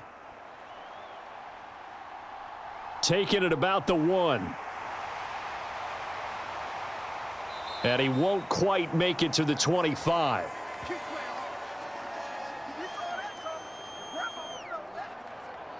The Commander's going to retake the field for drive number 2. They threw an interception the first time they had the football, wound up leading to a touchdown the other way. How do you approach drive number 2? Going back to your game plan coming in, everyone has matchups that they like better than others, where they think they have an advantage. Dial up some of those plays. Try and go to those spots and get your offense moving. Here we go. 180. Wild Bill, Wild Bill. Hey, Mike 52. Mike 52. They'll start on the ground with Gibson. And he is going to lose yardage here. Bradley Chubb came in and got him.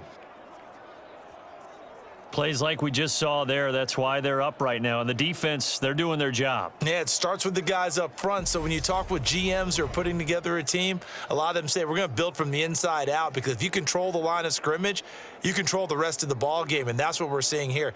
They're actually playing in the offense's backfield, not necessarily just playing at the line of scrimmage.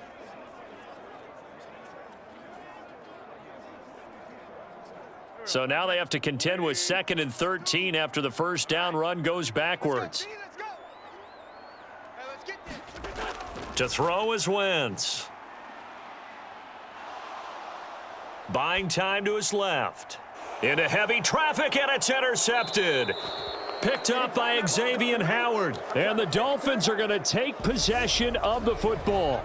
He got out of the pocket there, was wondering what he was going to do with it, but I think he was calling, his receiver was calling for the ball, wasn't he? He certainly was. The problem, he called for it too late, and when he delivered, they were all over him in the secondary and came up with the interception.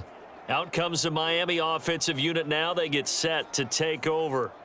And they'll have good field position here following the interception and a chance to build on their lead as they start with a 1st and 10.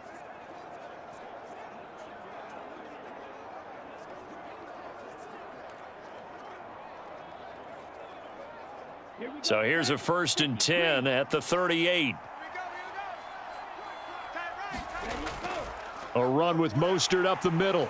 And he sneaks his way forward only for a couple here. 2nd down. You've got to be impressed by that defensive front on reps like those. They were not being moved off the line, kept their shoulders square, and gave their teammates time to fight to the ball and limit that gain. The last run got a couple. Here's 2nd and 8. Again, they'll run it with Mostert. And he works his way free all the way down to the outskirts of the red zone. It'll be a pickup of 16 and a Dolphin 1st down. Well, they came into this game saying it was important that they set the tone and show that they can run the football. And I believe that they've done that here in the 1st quarter.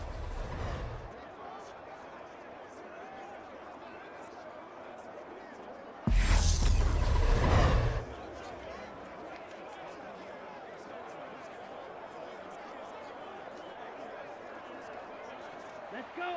52 blue. Mike 52, Mike 52. On 1st down, Tagovailoa. And he's left with no option here but to throw it away. No sense risking anything there on 1st down. Even though he's still in the pocket, he had a receiver out to his side, so just put that in a spot where the only people who could make a play on it are the trainers and the coaches. Well done.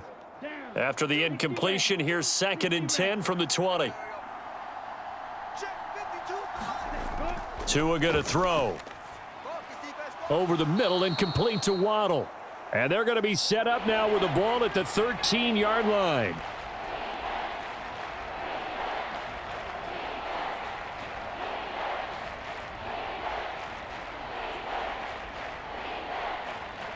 The Commanders bringing out the nickel package on 3rd down.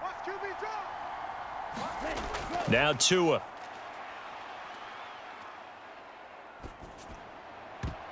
And that incomplete, nearly intercepted. And remember, he had his hands on one earlier, had one pick. It could have been his 2nd, but instead it's 4th down. No coverage bust by the defense here. They did a nice job accounting for everybody, and that led to an incompletion. So 4th down, Tua departs, and on is Jason Sanders and the Dolphin field goal unit. From the right hash, and this one just a chippy. The kick by Sanders is good, and the Dolphins will add on to their lead.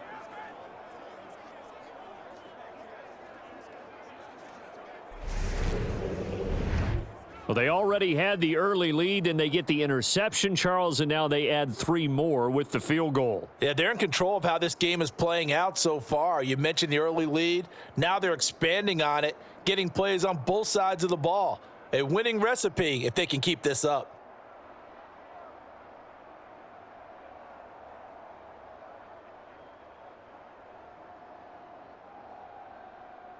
So after the made field goal, 10-0 here early as the kick's away. Taken in at the 3. And they will wrangle him down a couple yards shy of the 30.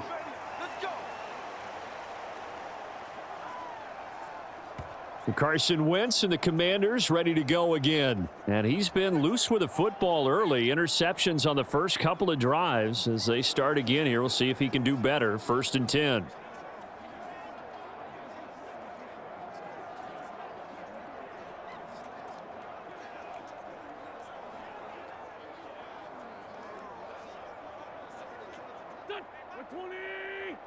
Good track, good track. Mike 52, Mike 52. Hey. They go back to the air here after the INT on the last drive. This one complete to Curtis Samuel.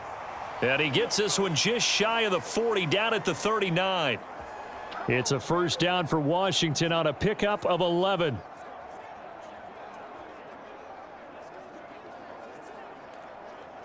Here we go.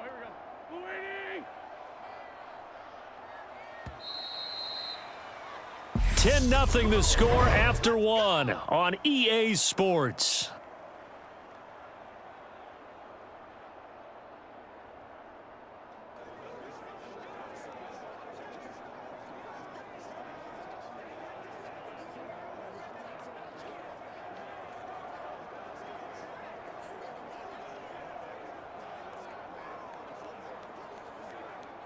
So from the 39 now, they'll come up on a 1st and 10. 4 down.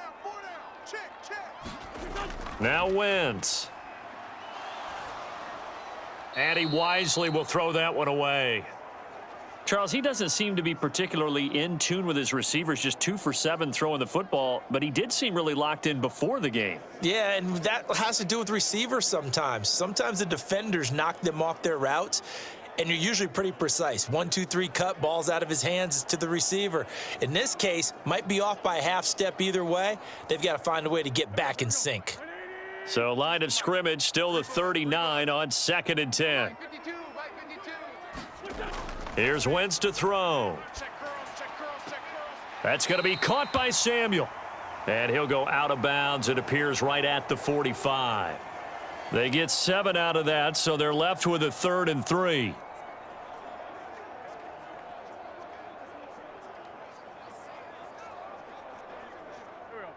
Coming up here looking for 3 yards to pick up the first. Hey, Mike 52. Wentz going to try and throw on 3rd.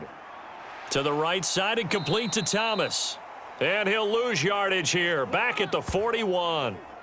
It'll be a loss of 4 yards on the play, and it'll be 4th down. Excuse my snarkiness here, but isn't the idea of completing a pass supposed to mean you get downfield and gain yards? Especially on 3rd down. Yeah, that one. How about the defense? Figured that one out in a big way. Yeah, they completed it all right and lost yardage. So on 4th down, Washington going to call on Tress Way to punt it away. Back deep is Tyreek Hill.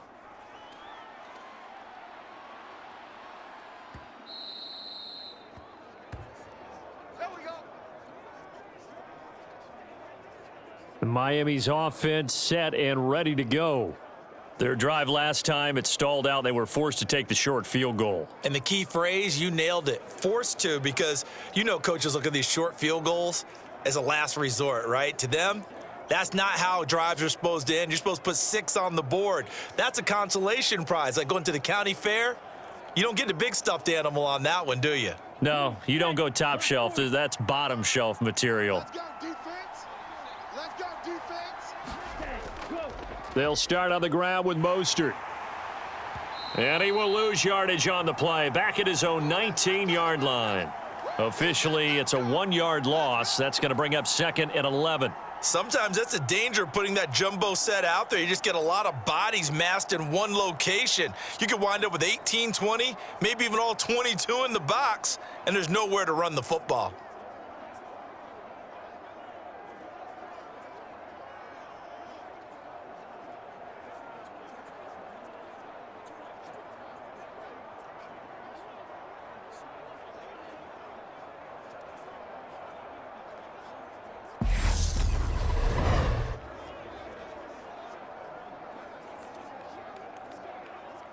After the loss to start out, here's 2nd and 11. Mike 55, Mike. They'll stay on the ground with Mostert. And he's brought down at the 24 after a gain of 4. On a 2nd and long, it's really nice to see an offense that has enough confidence to run the football in that situation. I think that goes back to their practice and game planning. They've seen things that they've seen on tape and in previous games that led them to believe that even in a long-distance situation, they can still run the football and gain enough yardage to put themselves in a good spot on 3rd down.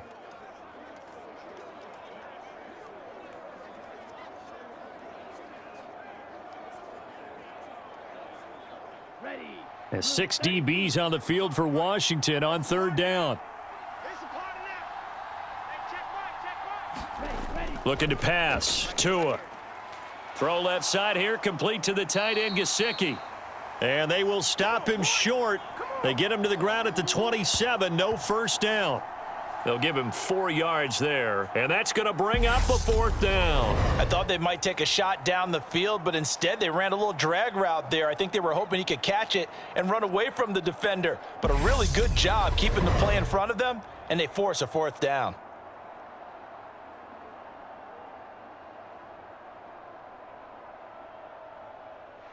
Here's Thomas Morstead on now to punt it away on 4th down.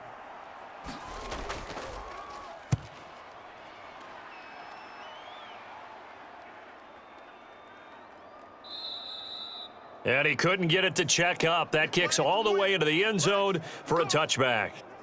Out comes Washington's offense as they get set to take over here. They've shown precious little here offensively thus far as they try again with a first down now.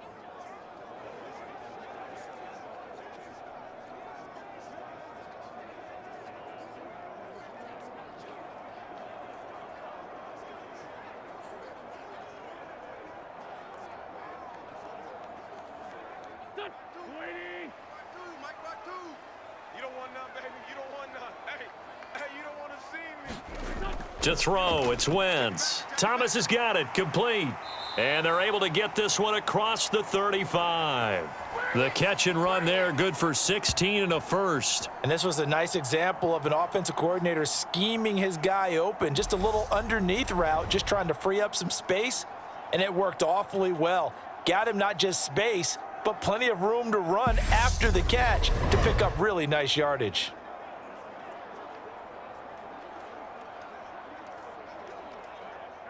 So from the 36 now, 1st and 10. Throwing is Wentz. Steps away to his left.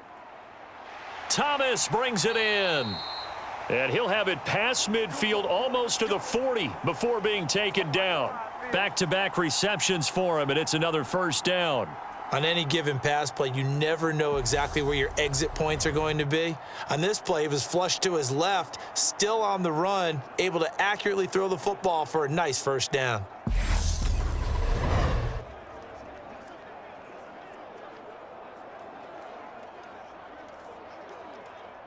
This offense finding its legs now. Here's another 1st and 10. Throwing now is Wentz. Looking for McLaurin, and he's got him. And he'll go out of bounds after taking it a little further down inside the 40. One thing you're hoping for when you run drag routes, you're able to hit a receiver in stride, and he can pick up a lot of yardage after the catch. But in this situation, the defense was effective, able to stop him before he could get a good head of steam going.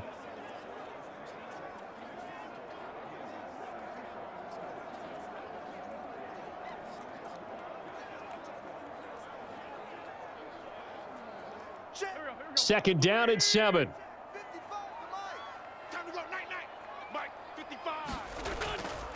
Straight ahead, Gibson.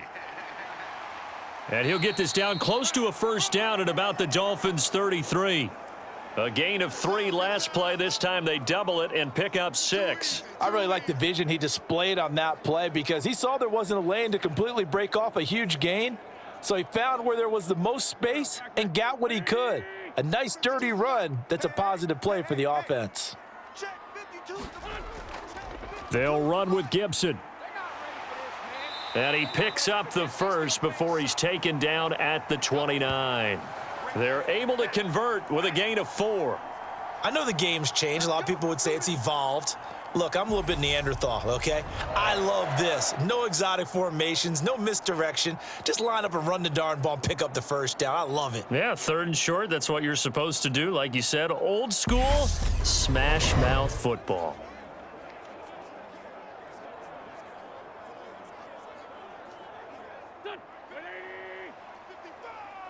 Watch the screen, watch the screen, watch the screen. 55. On 1st and 10, it's Gibson. And the running lane's non-existent in this first half as they'll stop him behind the line. He'll lose a yard there, and it's 2nd and 11. I have a feeling they'll stay committed to running the football, especially on the early downs. They just haven't had a whole lot of success just yet.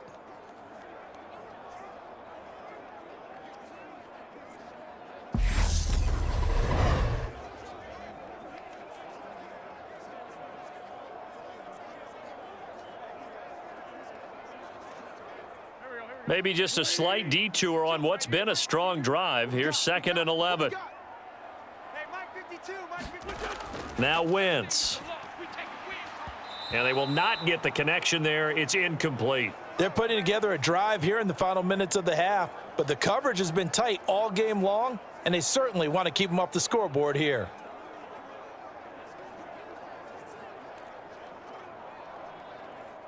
A long way to go here on third down for the 8th play of the drive. 52 is the mic right here, over there, right? 52. Wentz now to throw. Just like that. And that is incomplete. Oh, he had a defender right there with him to force that to the ground. And 4th down now coming up. As his old brain remembers, when I see 5 wide receivers on the field as a defender, I know the ball's coming out hot. They expected it and got there and popped it free. Wentz to the sideline on 4th down. Joey Sly is out there now for the Washington field goal. This will be spotted at the 37, so it's a 47-yard attempt. Sly able to put this one through, and they get themselves on the board here. It's 10-3.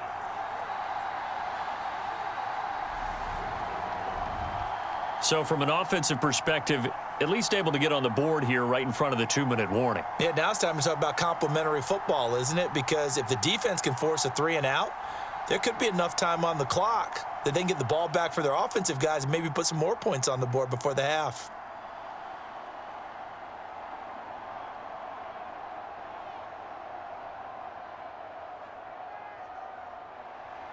After the made field goal, here's Sly to kick this one away. And he won't return this one. He'll go down to a knee, and they'll start at the 25. Out comes the Dolphin offense now as they get set to take over here. As we eke closer and closer to intermission, Charles, remember last time out they punted. They would love to get points here, especially if this is going to be their final possession of the first half. Yeah, and this is what close games feel like because the pressure is on both sides, but sometimes the pressure is a little bit higher on the team with the slight edge because they're trying to hold on to that, trying to increase it. Let's see how this one continues. Off of play action, Tagovailoa. Going up top. And that will be incomplete. Would have been a big hitter if they had connected. Instead, it's 2nd down. Thus far, they haven't been able to move the line of scrimmage very well in the running game. Almost felt like they said in the huddle, can you guys pass protect? Let's take a big shot downfield. Didn't get it on that one, but they may come back to it again. On 2nd down, Mostert. He'll be dropped after a gain of about 6 across the 30 to the 31. I think we can safely say that those types of plays are the backbone of this offense. We know not every run's going to be a big hitter, but you know they'll take that type of result on each and every attempt.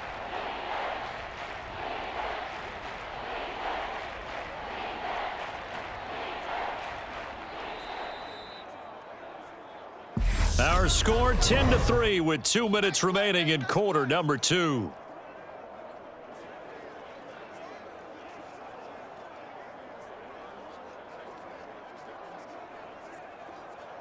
An extra man here in the secondary for Washington on 3rd down. Now back to throw. That's complete to his tight end, Mike Gesicki. And he is going to have the Dolphins' first down, although it doesn't appear to be by much. He needed 4, and he got 4 on 3rd down.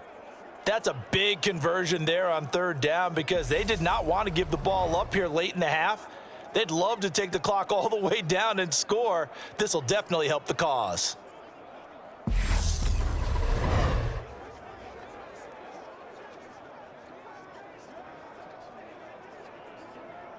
So from the 36 now, 1st and 10. From the gun, it's Tua. The pressure gets there, and Tua is going to be taken down. Jonathan Allen, the former first-round pick, getting in there to bring him down. In every game, we talk about what are going to be the keys as we go into it. Maybe that's a key for their defense today. Pressure the quarterback and make sure you play a good zone defense behind them, and they get their first sack of the contest.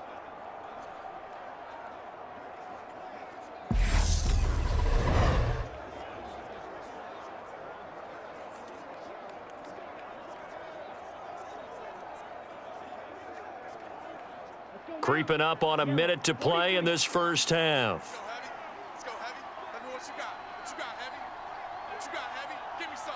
Give me some. Up the middle they go with Mostert. And he is met quickly in the backfield. Down he goes, folded like a lawn chair.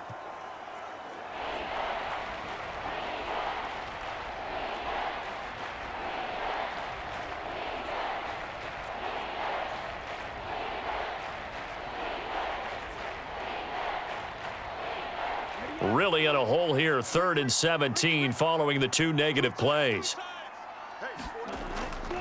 Once again, it's Mostert. And he's able to take this one up to the 35-yard line. Now the Commanders going to burn the second of their timeouts as the clock will stop with 45 seconds to go in the first half.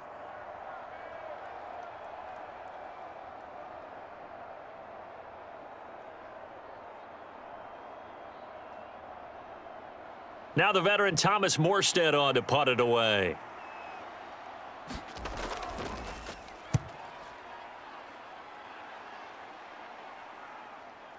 And this will be taken at the 13.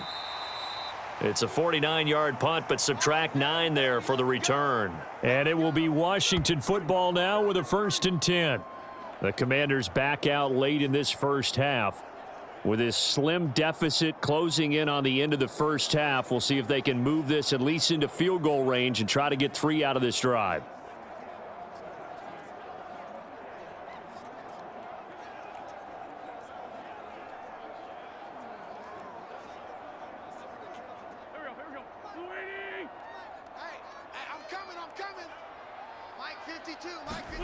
Throwing on first is Wentz. And nowhere to fit that football in. It's knocked away and incomplete. Well, he's smart enough to avoid the taunting rule, but I'll guarantee he quietly has told them, you might want to stop coming after me downfield because I just broke up another pass and took away a big shot that you were trying to succeed with. So after the incompletion, 2nd and 10 from the 22. Wentz throws the out route and completes it to Samuel. And he'll get this up past the 25 before he's out of bounds. They get 7 out of that, so they're left with a 3rd and 3. Well, that's what you're looking for when you want to throw the ball downfield. You want one of those guys who can play out on the perimeter, can play out wide, who can not only get open, but when they're covered, can uncover themselves downfield and create catches. From the gun on 3rd down, Wentz. And the Dolphins rush gets home. Down he goes. Now the Dolphins going to burn the first of their timeouts as they'll stop it with 25 seconds to go here in half number 1.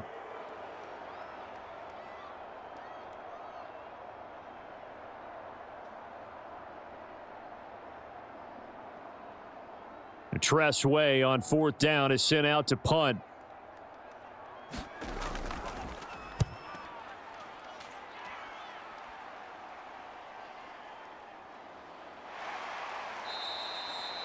Officially, that'll go as a 52-yard punt. Not too shabby. And control of the football switching hands with very little time remaining until the half.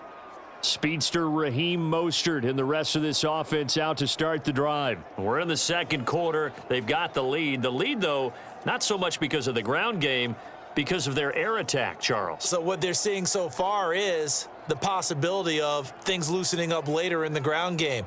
Through the air first, maybe they have to start respecting that even more as the game goes on, and then there will be running lanes to find later. Yeah, try to get him more involved here on this drive maybe. Now they're just going to run it here up the middle. And defensively, they're just looking to keep him contained as they're able to get him down. It's a 6-yard pickup, but it gets him to 2nd and 4. So we've reached halftime here, and it's the visiting Dolphins taking a lead to the locker room. As we'll send you down the coast now to Orlando, that's where we find Jonathan Coachman, ready with our EA Sports Halftime Report. Coach. All right, BG, thanks very much, and welcome one and all to our beautiful new downtown Orlando studios for this EA Sports Halftime Report. This one has been a hard-hitting affair to this point, and you got to expect we'll see more of the same in the second half. And to bring the action your way, let's get it right back out to Brandon Gaudin. All right, Coach, thanks. Yeah, both teams likely to make some changes in what's been a closely fought battle to this point.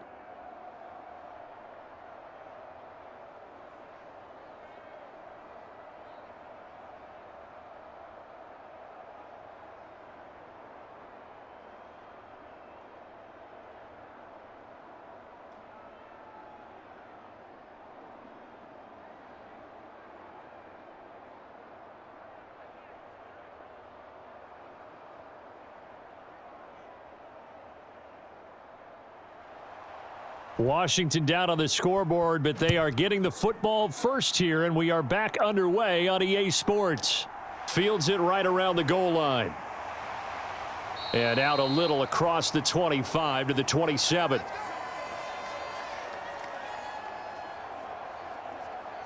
The Commanders up first on offense as we begin this third quarter. Charles, it'll be interesting to see what adjustments this offense made in the locker room. Haven't really been able to get anything going offensively, virtually nothing in the ground attack either. So certainly something has to change here in quarter three. And I'm pretty sure their friends from the defensive side of the ball told them exactly that, because those guys, the stop troops, they've been playing pretty well, and they've kept them around in this game. Now they've got some time. The running game struggled in the first half. Opposition knows how to focus on defending the pass here. They've got to re-energize that ground game and maybe open things up for a comeback here in this half. 2 yards on the pickup there, and it's second down. Oh, it's time to give a little credit there to the defense. They played that very well because it was a drag route, and he ran it a little shallower than normal as he worked straight across the field. He was hoping he'd get lost behind the defensive line, but once he made the catch, nowhere to turn upfield and gain any yardage. On second down, a run with Gibson. He works his way forward for a couple up past the 30. This is what happens sometimes when you abandon the running game. It's hard to get back to it because once guys get out of that mentality of firing out and hitting people, hard to get them started again occasionally.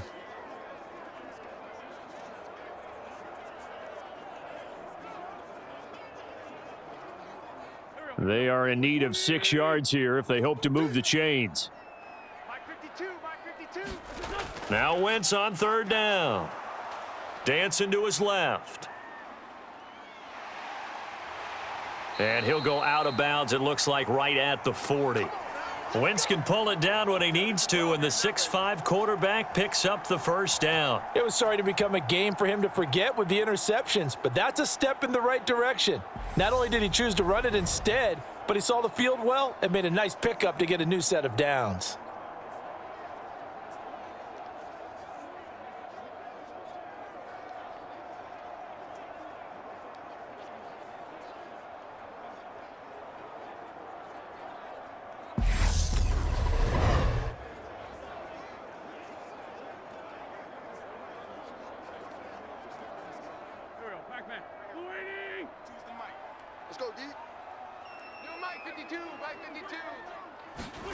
Wentz now on first down.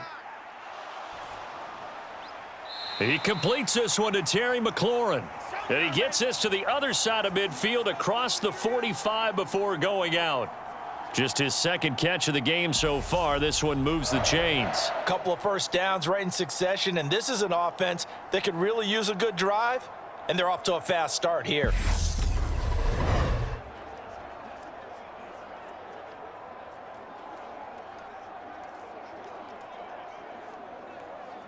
Still in search of their first touchdown of the game, but they're on the move. 1st and 10. They'll set up a throw. Over the middle, complete to Samuel. And he'll be brought down at the 27. I don't know what they talked about at halftime. Whatever it was, it worked. They looked like a different team here in the third quarter. Yeah, I doubt that there are very many trash cans that got kicked over, that type of a speech. I think what they did was they analyzed what worked in the first half, what didn't, and figured out a better game plan.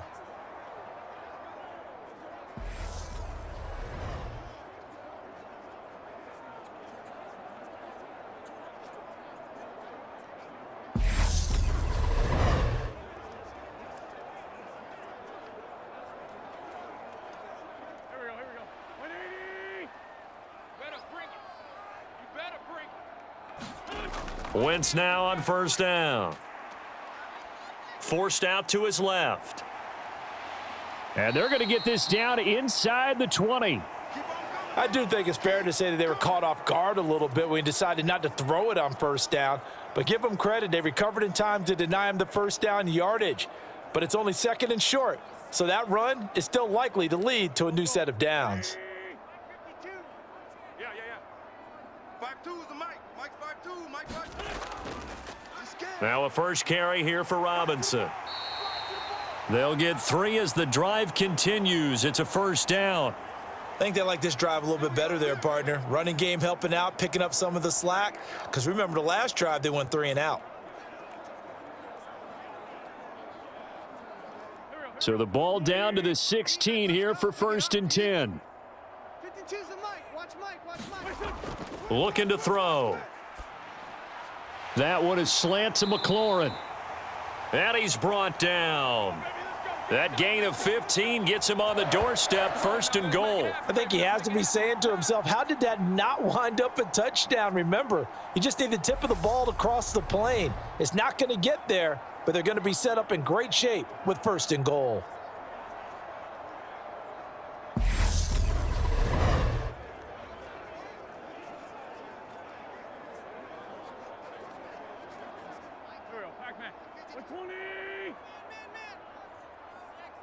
Where's 52? Watch 52.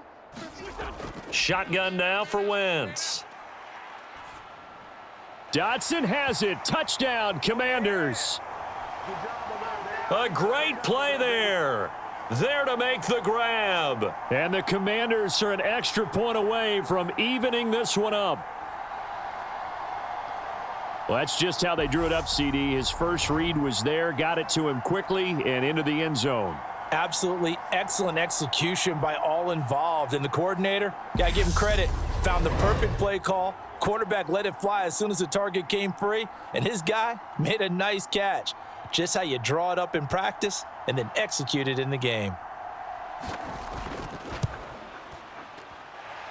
Extra point by Sly is up and good, and we are even at 10 apiece.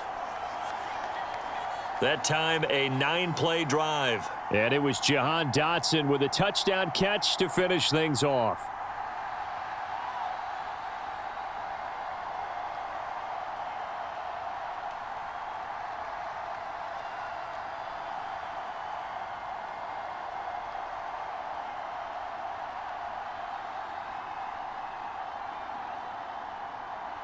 So all square here in this 3rd quarter as the kick's away.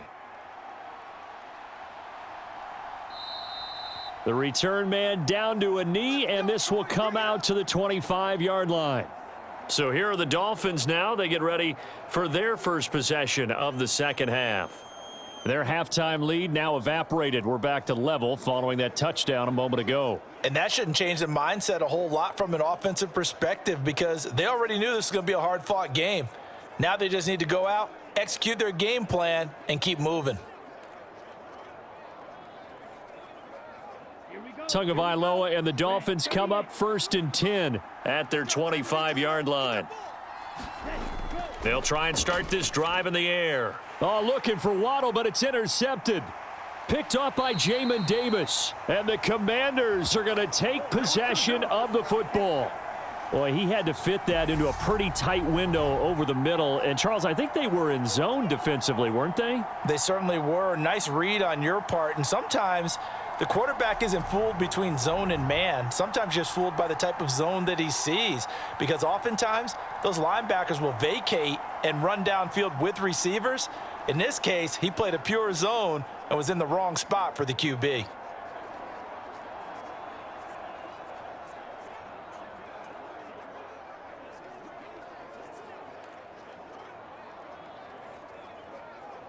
So the ball down to the 16 here for 1st and 10. Here we go.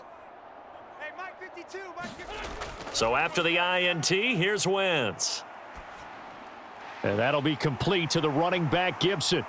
And able to get him down, but he does reach the 5. It's a good gain of 11. Sets him up 1st and goal. And remember, this drive started off following the turnover. And they've taken no time working their way down the short field. A nice connection there, and now they're looking at a 1st and goal.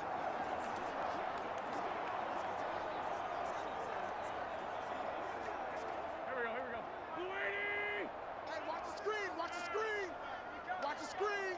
52. They'll run with Robinson. Yeah.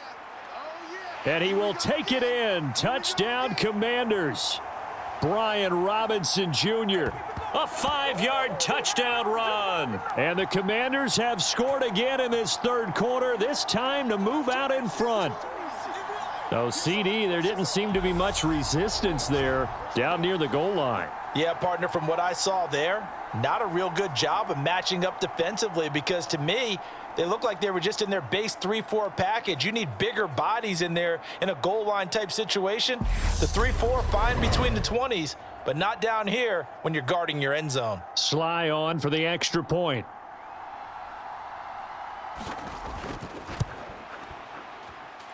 He's got it as they go up by a total of 17-10. They had the short field, and they made quick work of it. Just 2 plays to get into the end zone.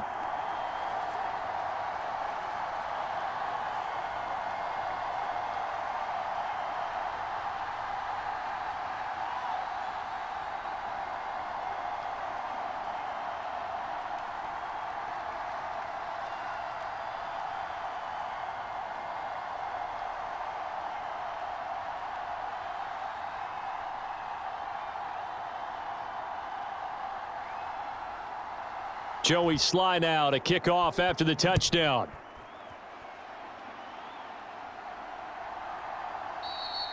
And they'll put up the stop sign there as his guys will get it at the 25. The Dolphins offense now working their way back onto the field. Now this offense trying to change the script here a little bit, CD. Trailing on the scoreboard, and the last time out on the very first play of the drive, they threw that interception.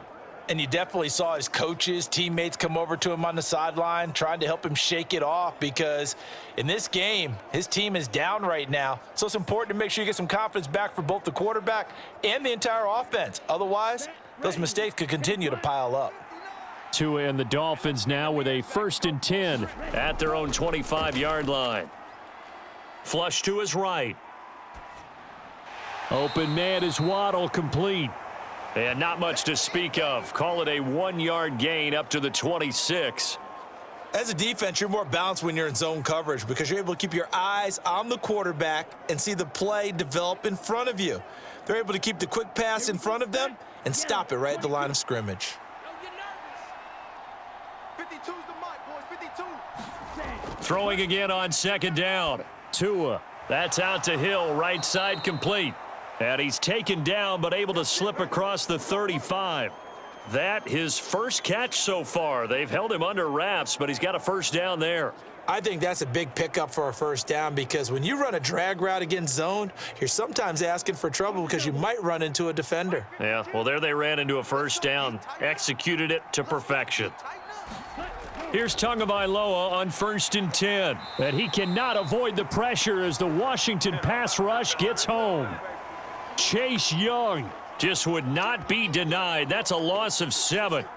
Tell you what, he did not have much time there to scan the field before he was ducking and covering. Did it appear to you, as it did to me, that the defensive front won their play really quickly? Meaning the guys in front of them had almost no chance to block him. They were on him in a hurry.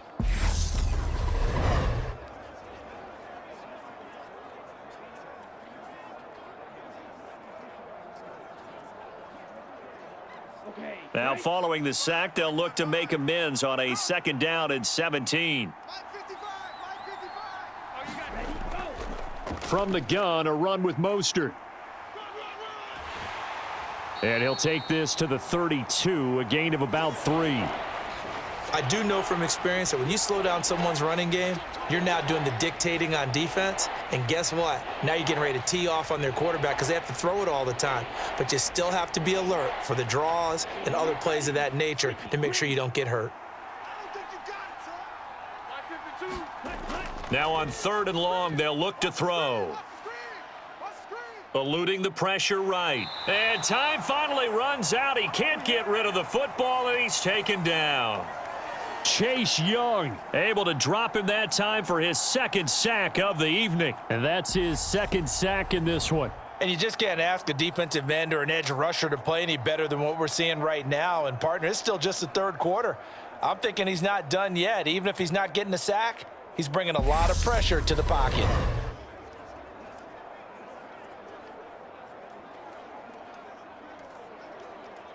Here's Thomas Morstead now as he's on to punt for Miami.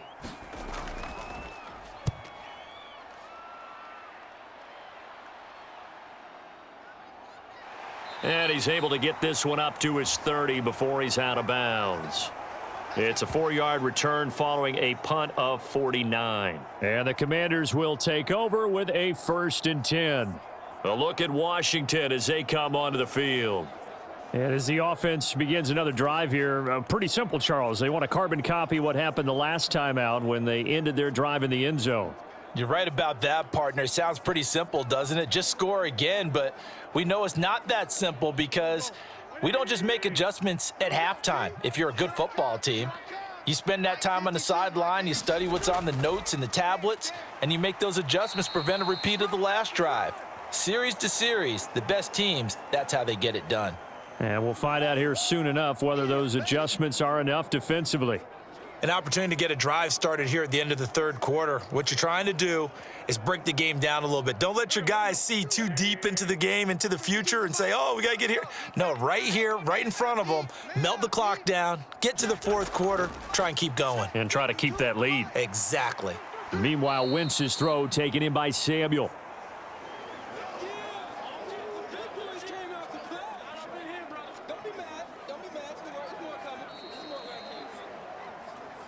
So they'll get a little extra time to come up with his 3rd down play as we've played 3 quarters. This is the National Football League on EA Sports.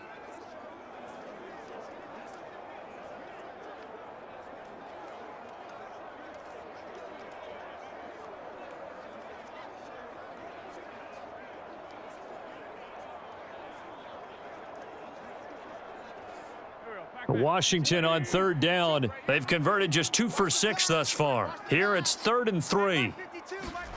Now Wentz. And that's going to be incomplete.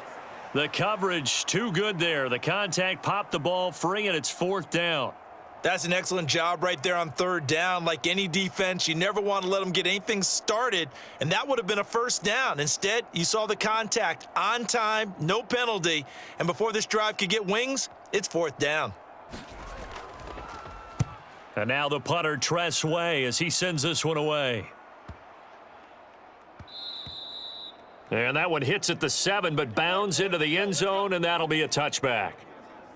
Miami set to take over.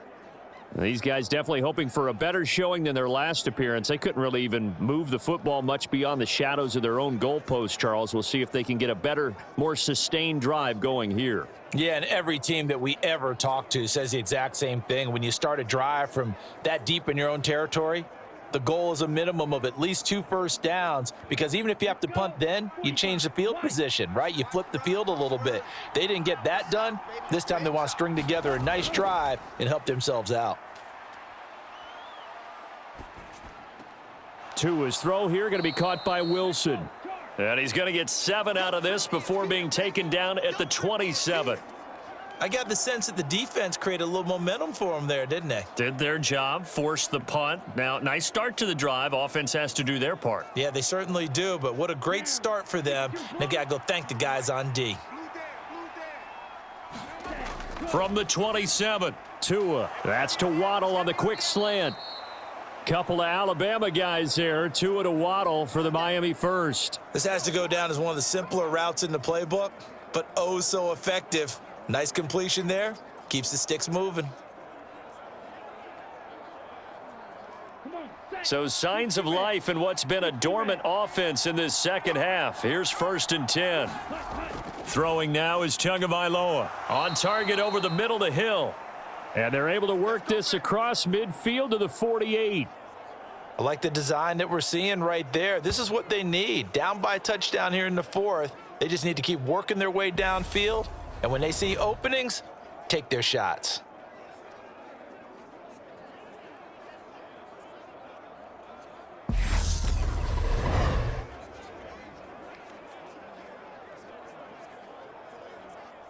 The drive continues as they search for a tying touchdown. Here's 1st and 10.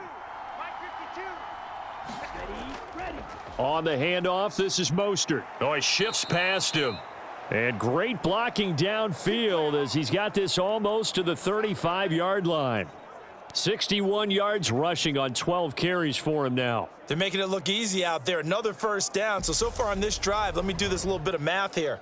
4 plays, 3 first downs? That's a pretty good recipe for success.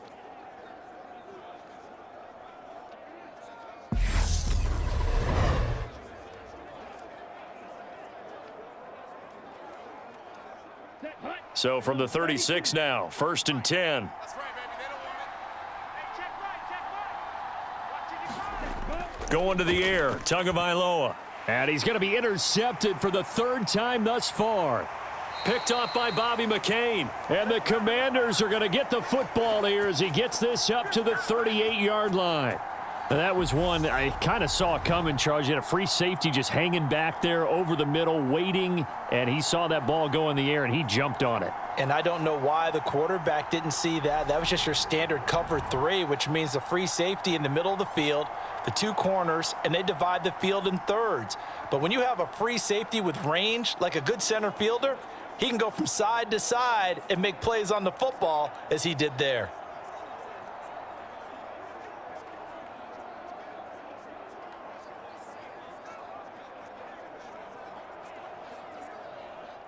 A good starting spot for Washington as they come up 1st and 10 at their 38.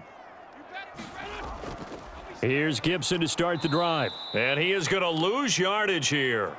A nice stick and stop for a loss there from Jalen Phillips. Got to figure now, after getting that turnover, they're just going to be happy to keep the ball on the ground, right? This is where covering the football, taking care of the ball, all the ball security terms that have ever been used, they come into play for the guys on offense right now. Just take care of it, and they've got a good chance of ending up winning this game.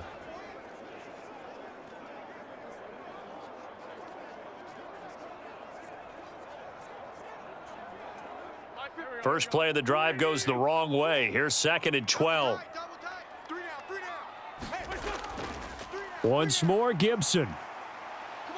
And a 5-yard gain gets him to the 42. All right, that's a decent game there, but it hasn't been his best game overall. So I wonder what the mindset is of his team. Do they want him to handle the football and try and close this game out? Or are they going to make an alternative plan and maybe go in a different direction? I think they need him, and this is his time to shine.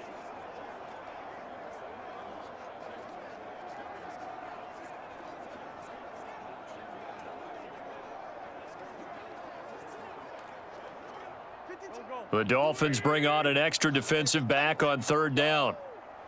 Mike 52, Mike 52. To throw is Wentz. Out left to Dotson. And they're able to work this across midfield to the 48. And that pickup of a first down, that's going to leave a mark because they really needed to stop them there, didn't they? Oh, so frustrating. Defensively, you're a play away from getting that football back here down late. Tough. Now they've got to find a way to create a turnover or takeaway. Otherwise, this one will probably get away from them.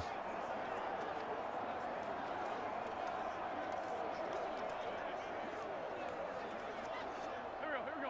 180. 52's the mic. Yeah, let's get a sack lunch. Check. 52's the mic. Check. On 1st and 10, here's Wentz. Going right back to Dotson.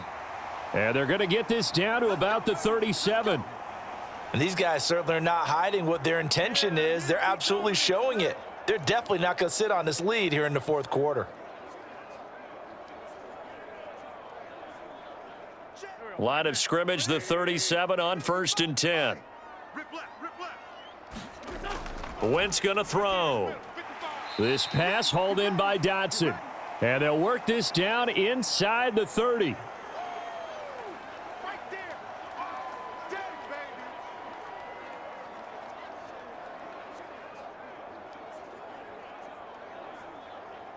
If nothing else, they've already taken a couple minutes off the clock here already as they come up 2nd down. 52, Mike 52. Hey, pick it up, defense. Let's go. Here's Wentz to throw. And his throw's going to be incomplete. Partner, for once in my life, I'll be succinct. In a one-possession game, every single stop like that could be a difference maker.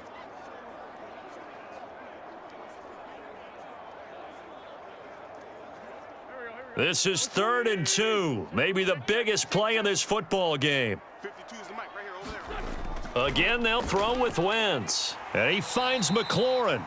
And he's going to have a Commanders first down by a couple of yards as they're able to get 4 there on 3rd and 2. Would it be safe to say that as precise as routes are supposed to be run in the NFL, maybe they're not quite as precise in college ball? That's accurate, yeah. And I think we saw a college route in the NFL there. Just find the soft spot, find the dead zone, and find the first down. And that's what he just did.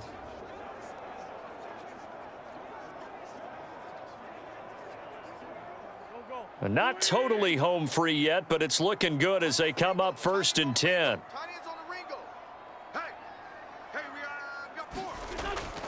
A give up the middle to Gibson. And he'll manage to pick up about 4. It's 2nd down. Give him 4 yards on the play, and that will lead us into the 2-minute warning.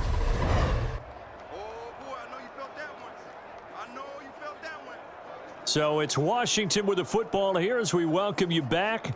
They've got a 2nd down now as they search for a way to get this one to the finish line. Hey, we got to get to the ball, T. We got to get to the ball. Let's keep moving. On 2nd down, here's Gibson again. And this has been a recurring theme tonight for sure. Nowhere to run. Back to the line of scrimmage, that's all.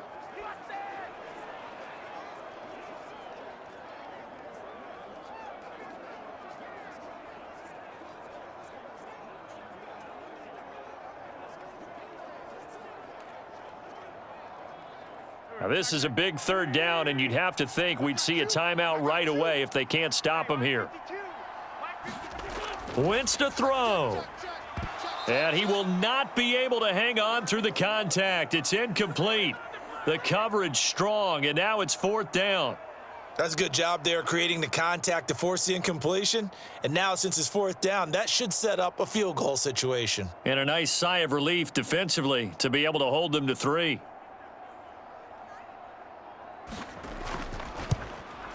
Sly able to put this one through, and they double him up here. That makes our score 20-10.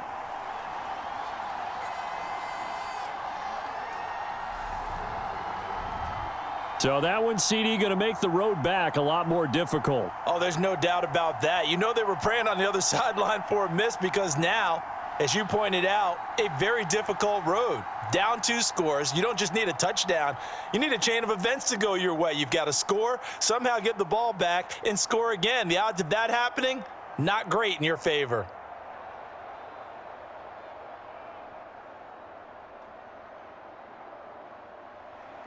After the made field goal, here's Sly to kick this one away.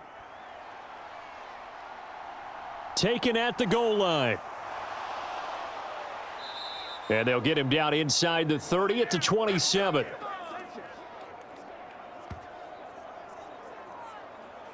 So Tua and the Dolphins down 20-10. A minute 46 to go. Their offense has struggled all night, and now they need to find 2 scores late to try to pull this thing out.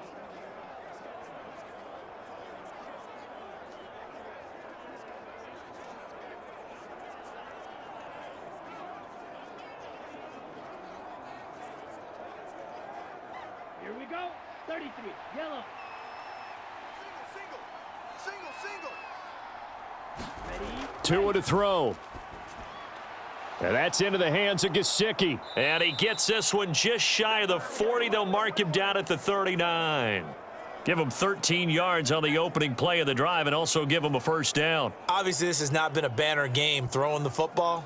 So what you got to do, you got to kind of down focus, don't you think? Find the tight end, take some easier completions. Yeah, interception last drive. There he hits the reliable target. Here's Tua. That's caught by Wilson. Call it a gain of 3 on the play, and it'll be 2nd down. Short play like that in this situation this late, that's a win for the defense. No doubt. And I remember something Coach Madden used to talk about all the time. Sometimes you can't just take what the defense gives you. You have to take what you need. And in this case, the offense is taking what the defense is giving them, not what they need. Tua. Going right back to Wilson. And they'll get him down on the other side of midfield. When you see zone defense and you know you've got a drag route on as your primary call, you've got to be really careful as a passer about how far you let your guy go because he might wander into some tough coverage. First down now, but the clock continues to move. Choose the mic. Watch Mike. Crunch time. Now Tua. And just not enough on the throw there. Down around his feet and incomplete. And not a common sight, at least on this drive. A momentary setback, though, for this passing game that has been moving well this series. Good thing for them, though. Still 2 more downs to connect and try and pick up another first down. Let's go now. An incomplete pass on first down. That leads to a 2nd and 10. 55's Mike, guy. 55. Ready. Tagovailoa. I'm here all day. That one complete to Hill. And they're going to have another first down here as the tackle's made at Washington's 34-yard line.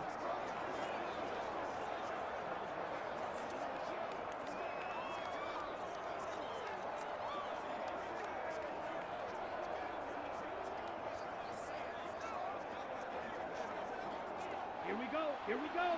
Yellow. 43. Here we go, D. Get off the field. Mike 55. Mike 55. Check Mike. Check. Ready. Go. To throw is Tua. Getting this out to the flat, Mostert. And he's going to get this down near the 25. Easy work. And with just inside of 10 seconds to go, they'll burn their final timeout. 9 seconds left.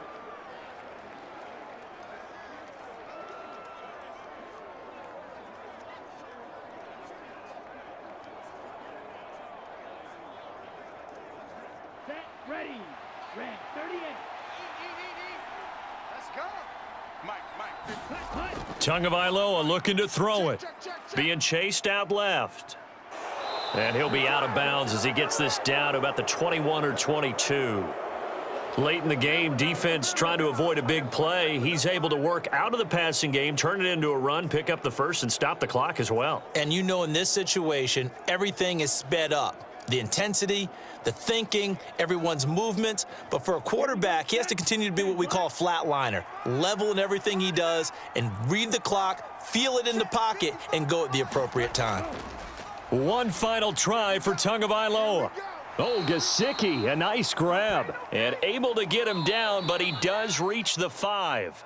So it's Washington getting the victory here. Well, on one side of this, Charles, an impressive victory. On the other, I mean, you think about it, they scored in the first quarter, but then they didn't score in quarters 2, 3, or 4. They're going to have a lot of work to do before stepping back on the field. Yeah, it'd be an interesting tape to analyze, won't it? Because why did it work in the first quarter, but nothing in quarters 2, 3, and 4? So we always talk about adjustments. You don't just wait till halftime. You do it series to series. They'll be working on that in preparation for their next game.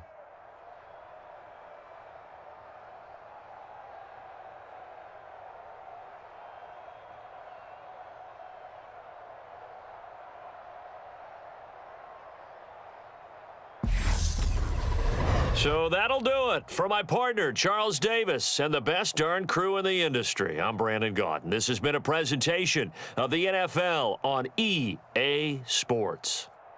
The Commanders pick up the victory as we say so long from our nation's capital.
Tonight, from TIAA Bank Field in Jacksonville, Florida, it's a special prime time edition of the NFL on EA Sports.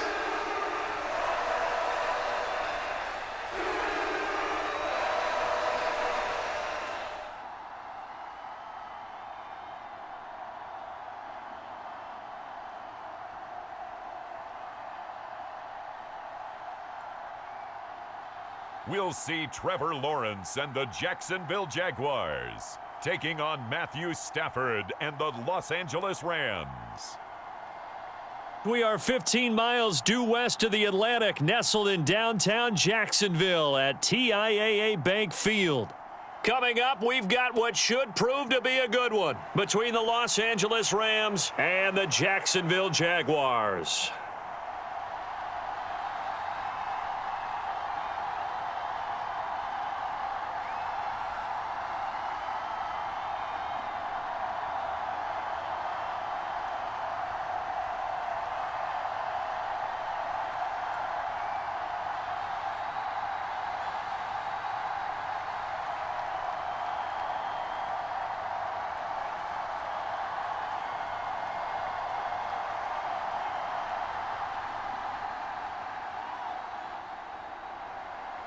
Here's the former Utah Ute, Matt Gay, to get this one started. And off we go from Jacksonville.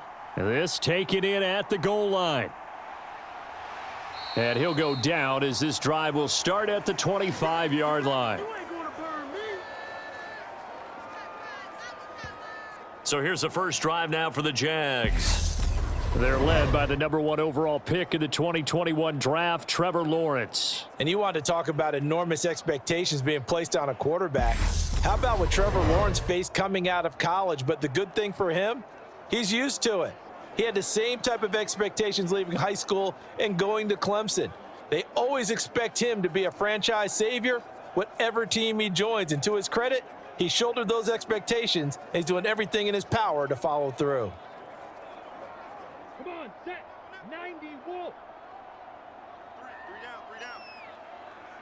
Three down. They'll start on the ground. Etienne. He'll be dropped after a gain of about 6 across the 30 to the 31. And there we saw one of the downsides of blitzing during a rundown, because sometimes you get out of your gaps. You don't fit the run quite as well because you're headed towards the ball carrier with abandon. The last run got 6, now 2nd and 4. Pick it up, guys. Pick it up. Check 45. Lawrence giving to Etienne here on the option. And he'll be upended at the 33 following a gain of 3. And guess what? It brings up 3rd down. Just not a whole lot of room to operate there on that carry. No, not at all. They did a really nice job staying in their proper places and not allowing any lanes to open up.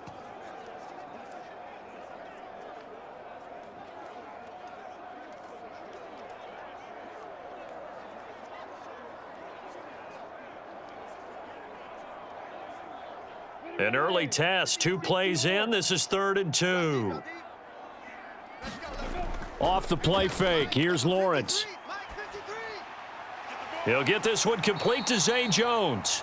And he will have a Jaguars first down as they're able to get the 3rd down conversion. The goal for any offense versus a zone defense, find the holes where guys are available and put the ball on the receiver before any defender can step up and fill it. They did it well there. Perfectly executed crossing route.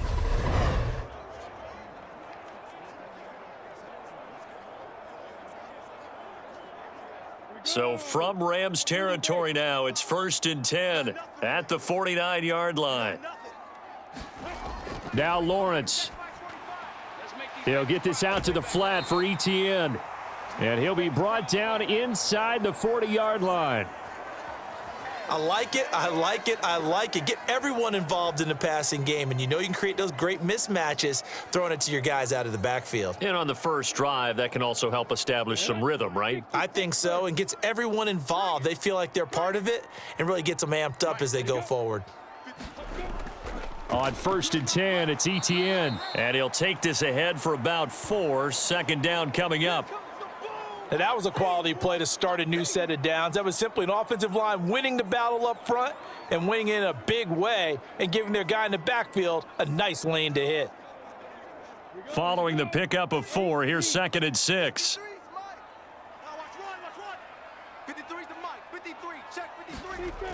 Here's Lawrence. That's complete to Travis Etienne out of the backfield. And he's going to be taken down at the 28-yard line. Well, it seems pretty clear on this opening drive that they want to get him involved, not only, Charles, in the run game, but in the pass game as well. And he can be such a weapon for them when they utilize him this way. And, partner, you know I'm a veteran, right? In other words, that means a little bit older. Back in my day, we used to call a guy like this a workhorse, except he carried the ball all the time. Now they get it to him a variety of ways, but you're right. They want to run their offense through him. It's a 6-yard gain on the ground, and that'll make it 2nd and 4. They've created a nice sustained drive off of plays like that. A nice strong run there that keeps them advancing the ball.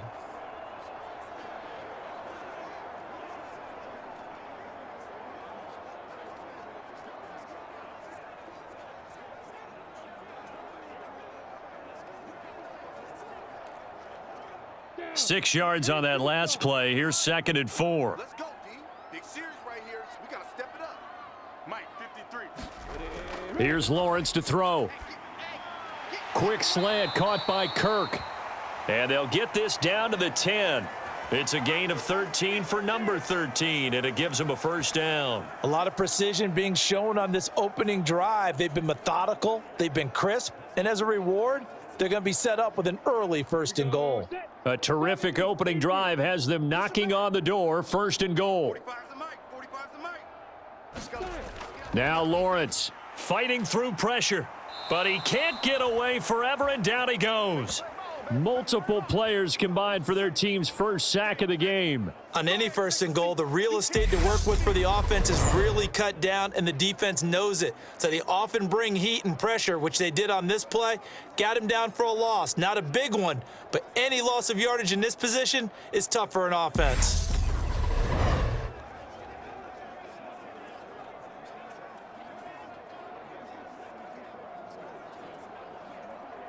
They'll try again on 2nd and goal after going backwards to the 12. Etienne up the middle, and he is met in his tracks behind the line of scrimmage. That'll be a loss of a yard, and it leads to a 3rd down. Driven it down the field nicely here on the opening drive, but now it's put up or shut up. No doubt about it, because to make that type of a drive and ultimately kick a field goal would feel very disappointing. But I'm just wondering, is the head coach thinking, is this 4-down territory? Might he go for it?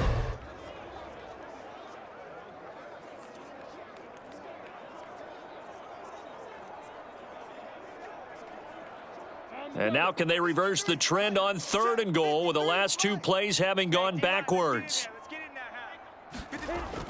From the shotgun, Lawrence. Throw left side, complete to Ingram. And he is out of bounds, getting it down to the 10. A 4-yard pickup, not enough. 4th down. I know sometimes we can get fooled when we watch him make catches, as we just saw him do there, because he really looks like a wide receiver the way he goes about his business. Yeah, 230, 240 range. Yeah, not super huge. Maybe not counted on to be that inline point-of-attack blocker that we used to have in the good old days.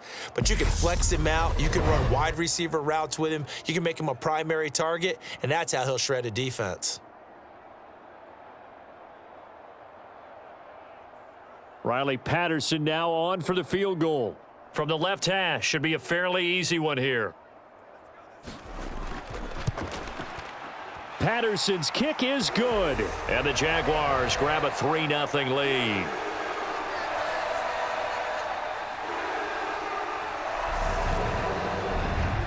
Well, after marching down the field, only getting 3 there, kind of feels like a win for the defense. And it does. They'll go to the sideline feeling a lot better that they didn't give up a touchdown after the march against them.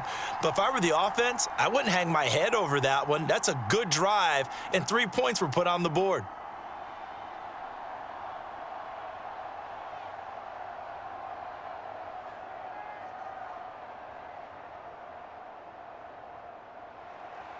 Out is the kickoff unit as they run up and send this one away. taken at about the 1. And able to get this across the 20, but not much further as he's dropped it to 23-yard line. So out come the Rams now for their first possession. They'll be led out by a longtime starter in the NFL, a former #1 overall pick way back in 2009. It's Matthew Stafford. A seasoned veteran. We're seeing more chapters being added in Stafford's decorated career. Secured a Super Bowl ring, remains a respected leader, and his stats, they're better than ever. Now we just continue to watch him climb the ranks of the NFL's all-time passing leaders.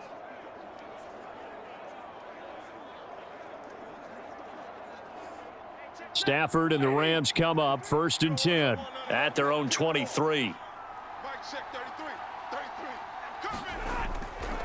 A man who played his college ball in Tallahassee, here's Cam Akers. And he is going to be stopped cold behind the line of scrimmage.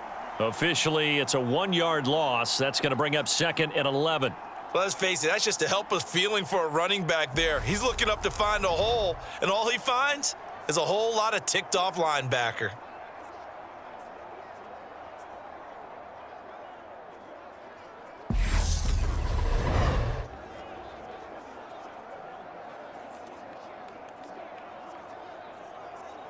A loss of a yard there to start out. That leads to a 2nd and 11. Here's Stafford. He'll get this into the hands of Van Jefferson.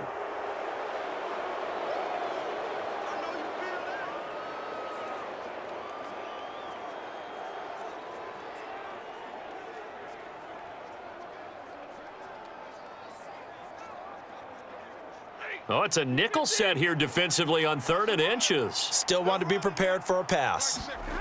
A shotgun snap for Stafford. And able to find Higbee. It's complete. And he gets this up across the 35 before he's out of bounds. Stafford to Higbee there. Rams first down. When you give up points on the opening drive, in this case a field goal, you'd hate to go 3 and out. They avoid that. They do, and it's also walking that fine line mentally, too, as a coach, isn't it? Because you want to emphasize to your team exactly what you said. All right, we gave up a field goal. Let's go back and at least equal that, guys. But if we don't, you don't want them to feel like it's the end of the world either. Nice that they were able to pick up the first down there, help them relax a little bit.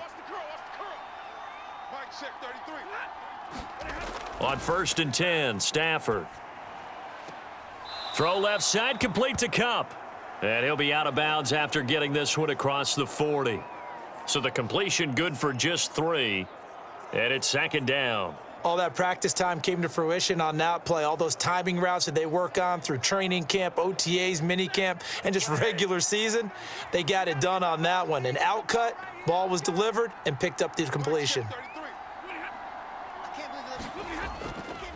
Here's a run with Akers on 2nd down. And 3 yards there, takes him to the 45.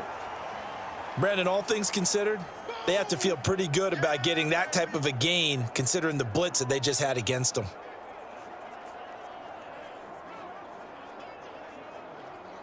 Ready, lady. Cut. Mike check 33. Stafford on 3rd down. Looking underneath, he's got Akers. And he is going to have a Rams first down, I do believe. Yes, he's got it by about a yard there on 3rd and 3. It's a gain of 4 there, and it gives him a new set of downs.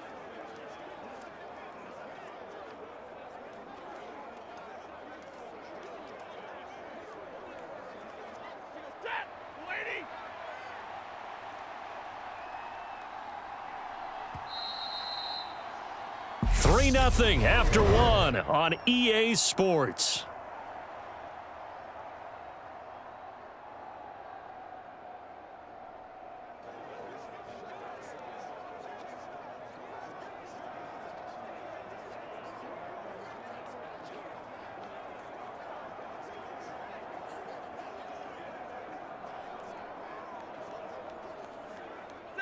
Two first downs have them up near midfield now on 1st and 10. Stafford going to give to Akers on the draw. Now they nearly sprung him that time as he takes this all the way down to the 37. First down, Los Angeles there with a pickup of 14 yards. What makes a draw play like that successful? Well, we did see where he made the first wave miss, and that was a big part of it. But a lot of it is just being actors back there, making the defense think it's going to be a pass.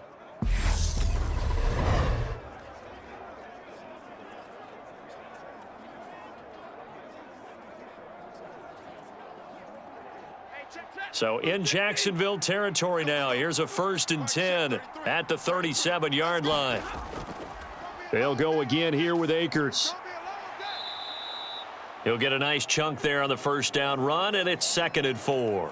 That was a really nice job by them picking up the run blitz and detecting it and blocking it and turning it into a nice run. And a lot of times you think if you blitz a running play, you're going to smother it. But a lot of the blitzers, they come in a little bit high. They don't have great leverage, and they're easily blocked and turned to the side. Stafford going to give this to Akers. And tackled down after a gain of 3. Leaves him with 1 yard to go on 3rd down. And that's some good tackling there to keep him short of that yellow line. Yeah, and defensively, all I'm thinking is that on that play, get me to 3rd down. Get me into a position where I can make one more play and get my defense off the field.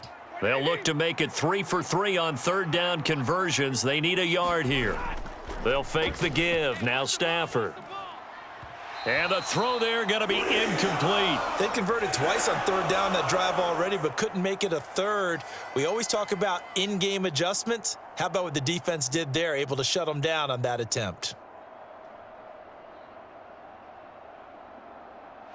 4th down, and we go from one Matt to another. Stafford heads off. Matt Gay gets set for the Rams field goal.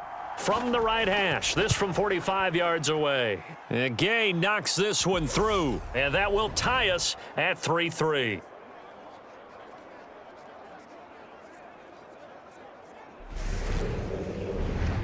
So matching field goals on our opening 2 drives. Yeah, it feels like 2 boxers feeling each other out here in the early going of the game, right? Exchanging some jabs, but none of the heavy stuff just yet.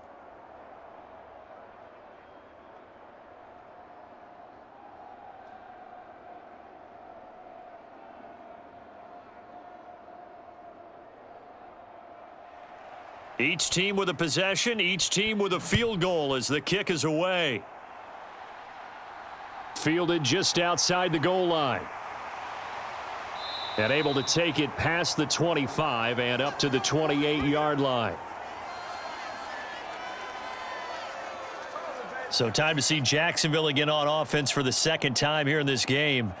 And last time they got 3 points, but it was a chip shot field goal. And when you go to the sideline after a chip shot field goal, maybe the offense not too happy. It's a balancing act, isn't it? Because you're exactly right. They're none too pleased that they didn't punch it in for 6 points. But they also have to remember they did put points on the board. 3 points is 3 points. And in this league, you take points when you can get them. Not easily done. Number 53, Mike 53. Check the outs, check the outs, check the outs. Throwing now, Lawrence on 1st down. Looking for Jones, and it's intercepted. Picked off by the linebacker, Bobby Wagner. And the Rams are going to take possession of the football. That throw, Charles, over the middle of the field, and a few too many bodies in there got picked. That's a normal situation, too, isn't it? No matter how hard you try and spread the field sometimes, there's always going to be a traffic jam, it feels like, towards the middle. And if there's any type of a missed throw or maybe the ball's tipped or just too many bodies in the area, an interception can result.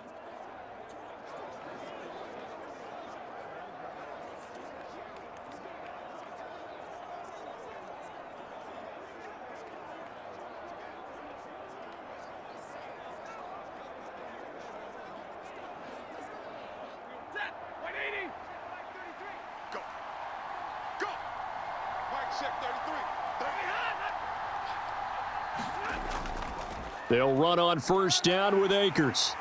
He'll get about 6 there as he takes this one down to the 24-yard line. Hey, it's not the most spectacular play, but I think most teams will take that every single time for the first play of a drive. Begin the series with positive yardage and set yourself up for a very manageable 2nd down. Working with a 2nd and 4. It's just me and you. Going right back to Akers. And a strong run there as he'll maneuver his way down inside the 15. 41 yards now on the ground on just 7 carries. That was good, tough running right up the middle. And if the defense can't penetrate and make him slow his pace or change direction, that's often the end result.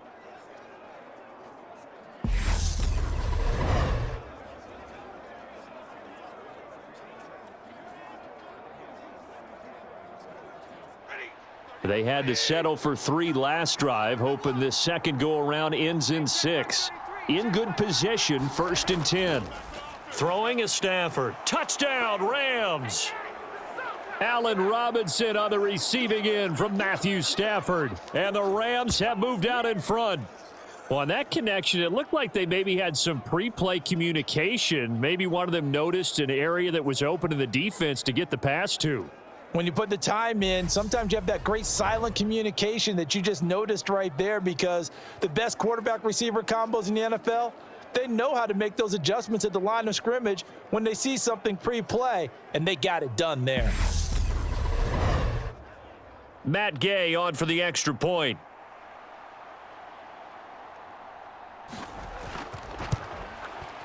And it is up. And it's good. That'll make our score 10-3 now. So they only needed 3 plays on that drive. And it's Allen Robinson who caps things off with a touchdown.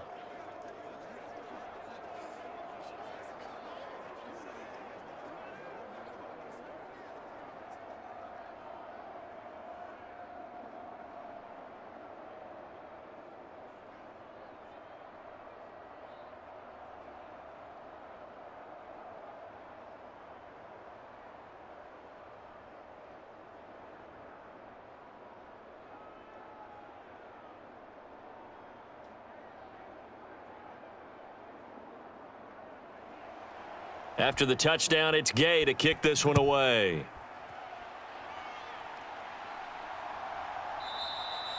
And no return here for Agnew, so they'll bring it out, start the drive at the 25. Out comes the Jacksonville offense as they get set to take over here.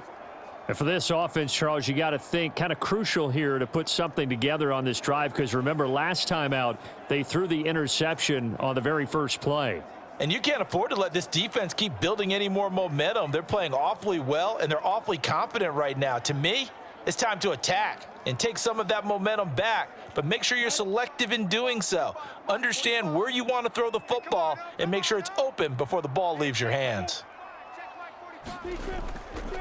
Now ETN to start the drive, and he can only manage to get a couple. 2nd and 8 coming up. They suspected it was a power play up the middle coming at them, and boy, were they right. That defense got downhill in a hurry and limited them to just a couple on 1st down.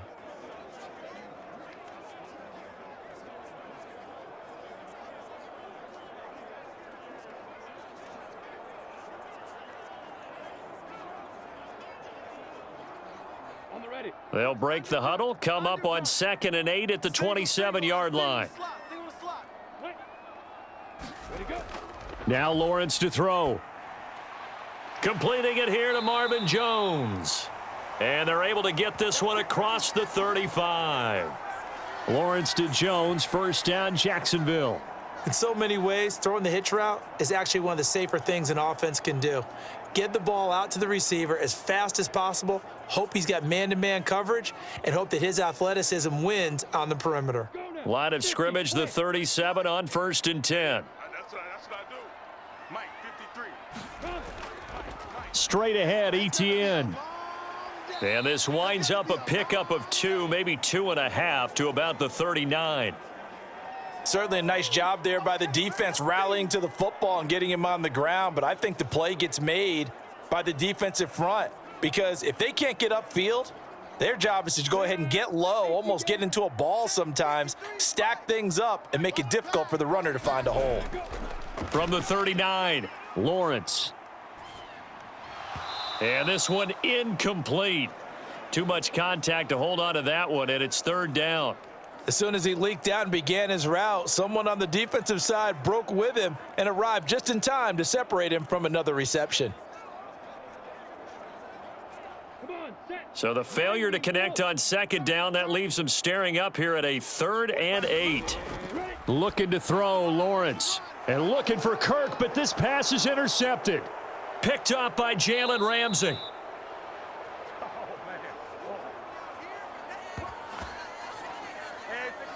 So rare to see any quarterback toss back-to-back interceptions in the NFL, regardless of status or experience. Whether it's him personally or just the offensive game plan, I think this defense is reading something out there, and they're holding the upper hand. Well, the offense trots back out, ready for this next drive. And there's the running back, Cam Akers. He's been effective so far, over the 40-yard mark here in the second quarter. Don't forget about those guys up front, though. They've been effective, too. The leverage game has been in their favor. They've been the ones who've been able to bend their knees, drop their hips, and get a little bit lower than the guys on the other side of the football, and they've moved them out of the way for the runner. Sometimes that's tough for those big fellas. Not an easy thing for them to do. Tight end right. Tight end right.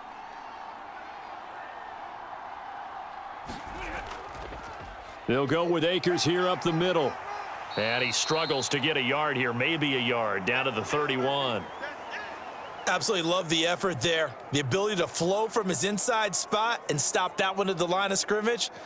Nice linebacker play. Now it's 2nd and 9. Now Stafford. A quick throw there, going to be batted away and incomplete. Quarterbacks work all the time on manipulating a defense with their eyes and their head movement. In this case, he just stared the receiver down. That allowed for excellent coverage, able to knock that one away. So they've been unable to capitalize on the great field position as of yet. Here's 3rd and 9. To throw is Stafford. Man open, it's Kupp. He's got it. And he is going to have a Rams first down as they're able to get the 3rd down conversion. And as a quarterback, you always want to exploit gaps in a defense, and he finds one here. Crossing route, working from right to left across the field. And once you get defenders going in the wrong direction, it is awfully hard for them to pivot back, and you end up getting the first down.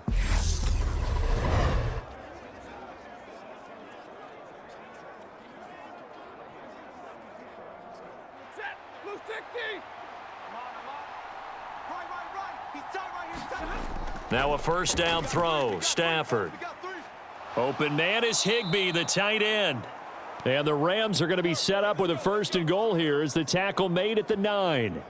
Good strong throw and catch right there. And so far in this game, the alleys have been open for them to get completions, and they're taking advantage of it.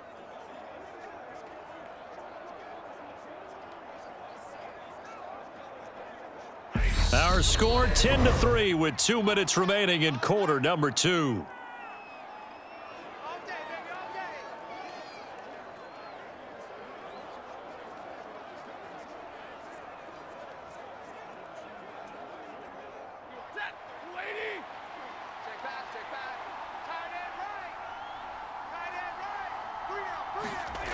Throwing again is Stafford. And this will be incomplete. Physical play on the football there, and it's 2nd down. I see the surprise in your face there, partner. That is a rare incompletion from him. He's been on point this entire game. He has percentage completion-wise way up. Not that time. Another shot from the 9 on 2nd and goal. Off the fake to Akers. Here's Stafford. To the right side and complete to Jefferson. That catch good for 8, but still, it's 3rd and goal now.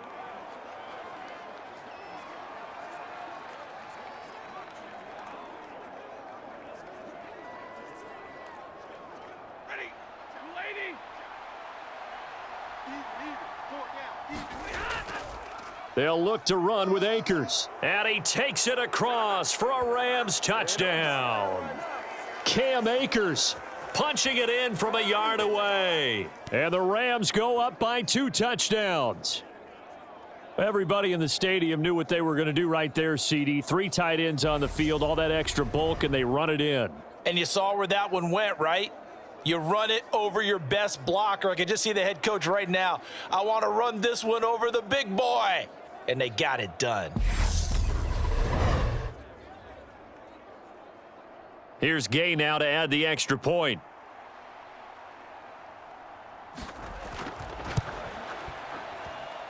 It's up and good, and that makes it 17-3. So that winds up a 7-play drive all told. And it was Cam Akers who capped it off with a touchdown.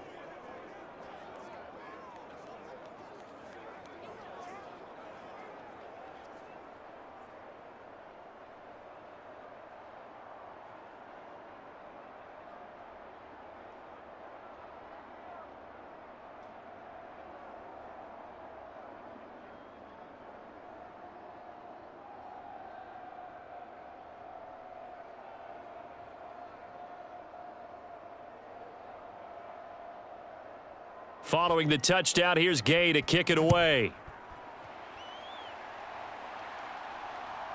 Now Jamal Agnew from his end zone. And beyond the 20, but not by much. In fact, just a yard pass there to the 21. And out now comes Jacksonville as they get ready to go. Charles, we'll see what they can do here. Not a ton of time left, but enough certainly to get points out of this drive, and they need them right now because they're trailing. Yeah, and this is exactly why you practice a 2-minute drill all through camp and at least one practice each week before a game. A minute left, more than enough time to string a few completions together, reach the end zone, and then make that walk back to the locker room just a little more animated. Let's go, let's go. Hey, we got Mike, number 50. Lawrence, now this is ETN on the draw. And this will go as a gain of 7 as he gets it to the 30-yard line. Well, it's time for them to be good teammates right here, and what I mean by that is possess the ball for a little while, get at least 2 first downs, give their defense a chance to settle down a little bit after they give up a touchdown. Now the Jags are moving quickly in the hurry-up. They go play action with Lawrence. Oh, he'll want that one back. Incomplete. He doesn't drop too many in that department. 3rd down. Some of the fans here don't seem too happy about what we've seen in this first half. No, not at all, and I understand why. They've looked lethargic, out of sync, and it shows on the scoreboard. So the incomplete pass on the last play, and that leads us to a 3rd and 3. They'll run with ETN. Boy, no chance as he was met and dropped behind the line there. The Rams going to go ahead and use the first of their timeouts as they get the stoppage with a little over 50 seconds to go in the first half.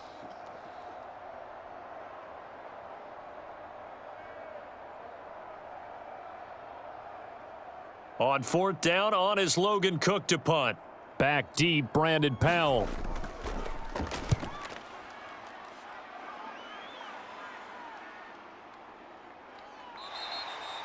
$51 yards on the punt there.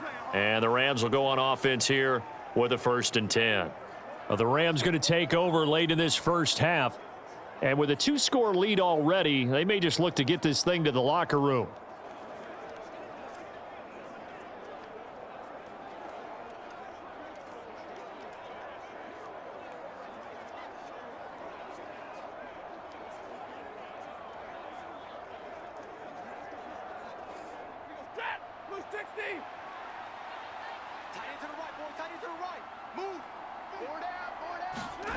On 1st down, Stafford here. Middle of the field, it's Robinson. Now the Rams will signal for a timeout, their 2nd, as they'll stop it with just over 40 seconds to go in the first half.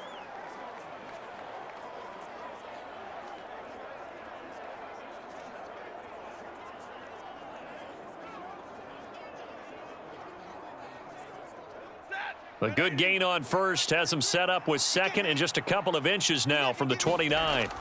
Stafford now to throw. That one thrown away from the pocket. The officials kind of looking at each other, but they'll say there was a receiver in the area, so no penalty, just an incomplete pass. Well, to me, there was no question about the intent there, and I think he was a little fortunate that the penalty flag didn't come out for grounding. But he'll get away with it and get another shot on 3rd down. Back to throw, Stafford. Nothing open downfield, so he'll throw it away. That might be the third down stop that they needed because they've had a lot of trouble slowing down this offense in the first half. This might be their opportunity to get off the field. Fourth down, so on is the punter, Riley Dixon. Jamal Agnew is deep to return it.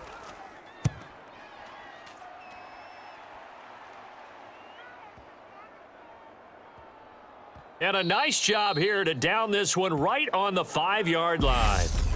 That is how you flip field position. That's an absolute bomb of a punt. Downs it inside the 5-yard line. Absolutely ideal. And from that position, you're hoping to get it down inside the 15, inside the 5. Superb. The Jaguars ready to go on offense for the final time in this first half. And they'll start from their own 5, so you'd have to imagine they'll stay conservative.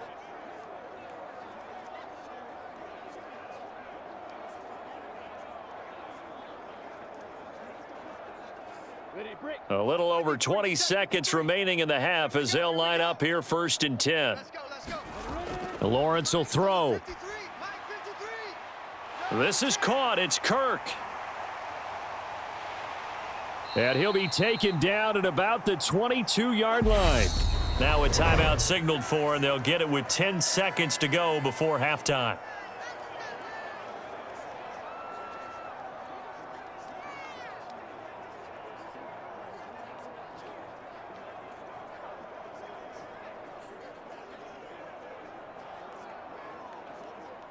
So barely time to catch our breath. Here's 1st and 10 just outside the red zone. From the gun, it's Lawrence. And it's caught. Touchdown, Jaguars. Evan Ingram in the final seconds of the first half. And the Jaguars are able to cut into this lead in the final seconds of the first half. Until that late score here in the second quarter, they'd only had the field goal, so that's just big to see that football get into the end zone. Yeah, and when you look at the scoreboard now, nothing seems out of reach. They've been outplayed in the first half, but when the clock hits zeros as they head into the half, you know what I do as the head coach? What? I tell my team to sprint to the locker room to show that we've got the momentum and show that we're right back in this game. Riley Patterson now for the extra point. And it's up through the goalposts. It's 17-10. Pretty clean and simple there. Just 2 plays. The long pass resulting in the touchdown on play number 2.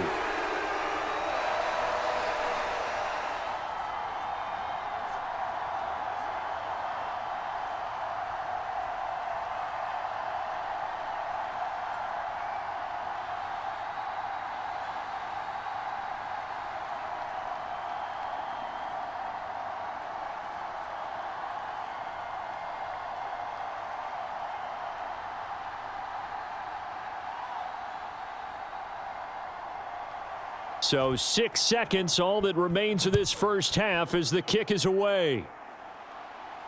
Fields it right around the goal line. And he'll be stopped up at the 25.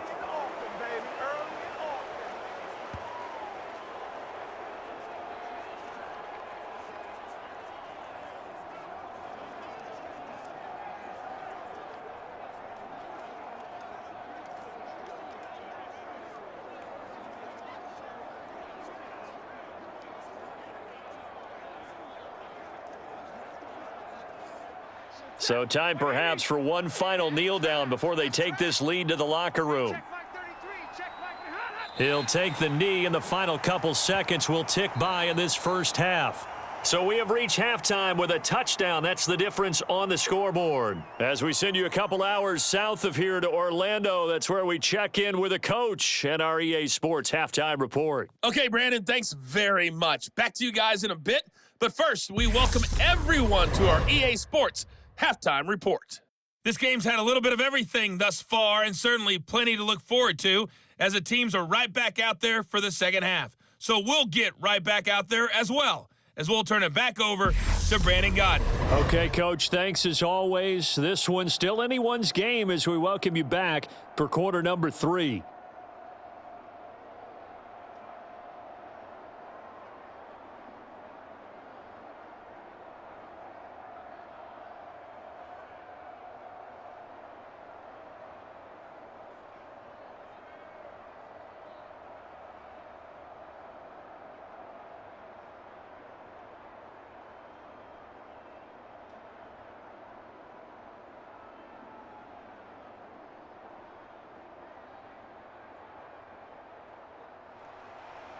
The Rams going to get the football first here, and they look to build on their lead as the second half gets started.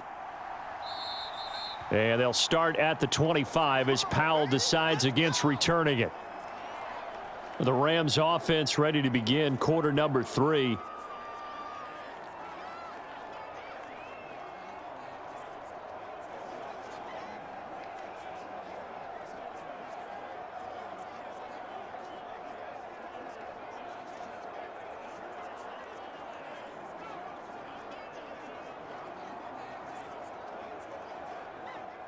Stafford and the Rams come up first and 10 at their 25-yard line. Stafford. Open man, he's got Jefferson across the formation. And up to the 35 before they're able to knock him down. 2 catches in the first half. Now he's got a third here, and it's good for a first. I know we just saw a nice throwing catch, but how about the big guys up front buying that time? Yeah, that's exactly what they did. They created time and allowed the space to happen, and it turned into a really nice play. On first down, it's Stafford. Over the middle and complete to the tight end, Higbee. And they're going to get this up to midfield. But whenever you call and run the hitch route, a lot of times that ball's got to be in the air before the receiver even turns around. That's the result of throwing it so many times in practice. Is really a timing route. Make sure that ball's out of your hands, and oftentimes the receiver turns around, and there's the ball. Nice completion there.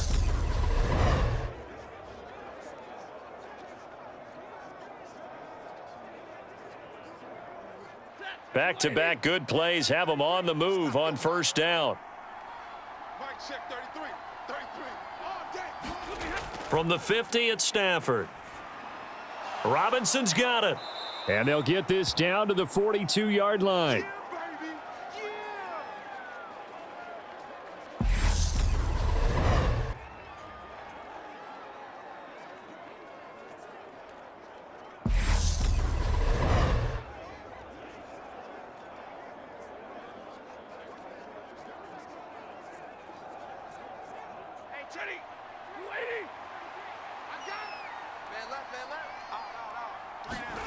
Again, it's Stafford.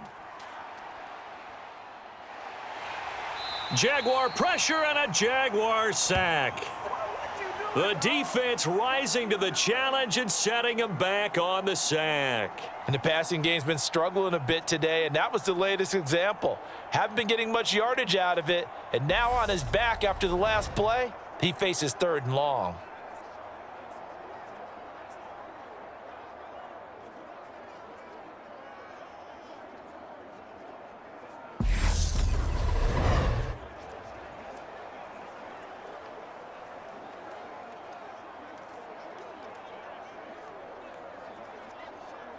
So now Stafford and the Rams, after the sack, they're staring up at a 3rd and long. Now on 3rd and long, they'll look to throw. And that went a little too high as it's knocked away and incomplete. Whether that's a little grabbing, a little hand fighting, by any means necessary on 3rd down, he was able to get the job done in the secondary and swat that one away.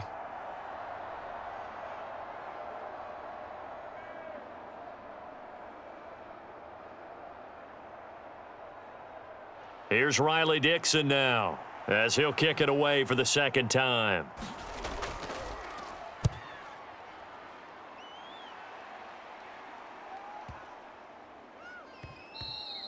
And that one hits a little too close to the goal line, and it continues into the end zone for a touchback. Here comes the Jags offense now. Time for their first possession of half number 2. And their defense did its job by forcing the punt to start things out. And now, Charles, can the offense get in gear? I think, partner, you can sense them saying, okay, the first half was theirs, but now let's get the momentum back on our side. We forced a punt. Now let's go downfield and score. If we do that, we'll be set up well for this second half. Lawrence bringing the Jaguars up 1st and 10 at the 20. Lawrence. Open man is Kirk, complete. And he's going to get 7 out of this before being taken down at the 27.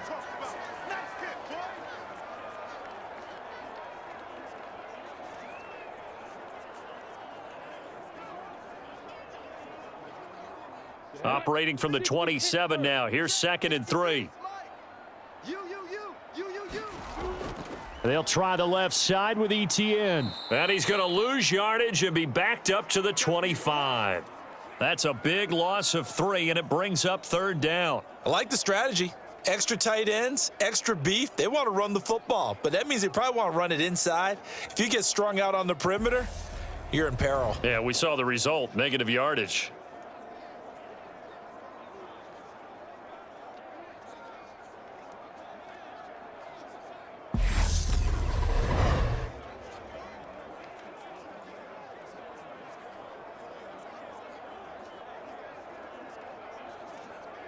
So 3rd down, and defensively the Rams have added 2 extra DBs. Operating from the gun, Lawrence, and able to find Kirk complete. And he is going to have a Jags 1st down as they're able to get the 3rd down conversion. And Brandon, from our time in college football, where receivers weren't running the traditional NFL route tree, one thing they did learn, find open areas, find soft spots, and set up and catch the ball. And I think we just saw that there. Yeah, we saw that indeed, picking up the 1st.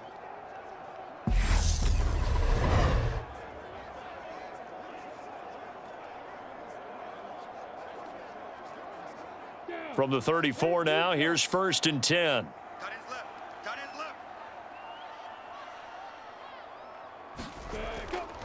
Running out of the gun with ETN. He'll get it across the 35. It'll be 2nd down. I have to think a major focus of the halftime meetings had to be figuring out how to create space for the running game to get operating. Well, what you pointed out to me at half seems accurate. That line has struggled to sustain blocks. Yeah, I would agree with that totally. They've got to focus on staying on their double teams at the 1st level, make sure that block's secured before they slide off and try and chip someone at the 2nd level. From the 36, Lawrence on the slant. He'll get it to Jones. And getting this just shy of midfield, they'll spot it at the 49.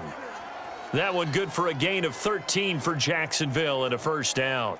That was a nicely run slant route, and what the receiver's trying to do is make the defender think he's going upfield for a deeper route and then breaks it off, usually after about 3 to 4 steps, and cuts towards the middle of the field. And now what he's trying to do is use his body to keep the defender away from the football and give the quarterback a really nice target. And he's going to take this one across midfield and into Ram territory. 5 yards is the tally on 1st down. That brings up 2nd and 5. Running lanes were at a premium in the 1st half, but he's able to find some room there, and he's hoping that that's a precursor of a big 2nd half.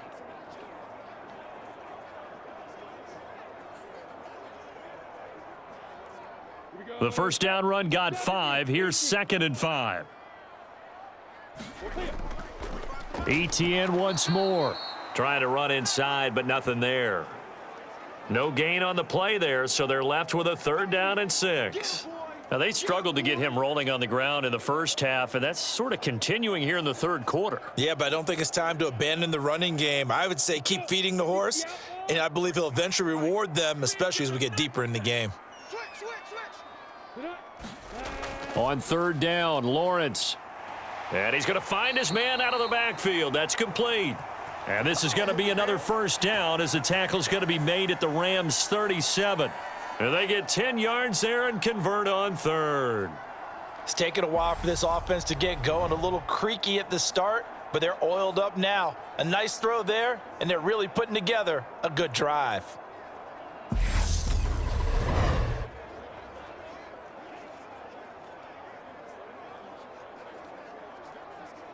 Go now. 50, plant. Check, 53, Mike. Here it comes.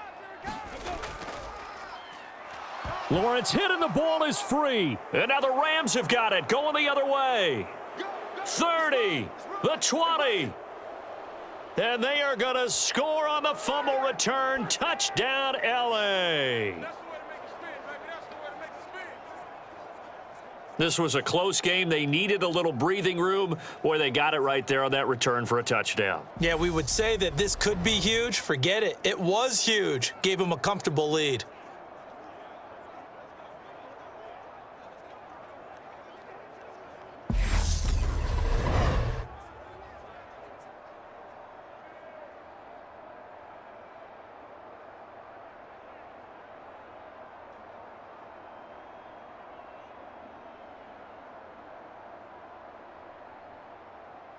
Gay is on for the point after.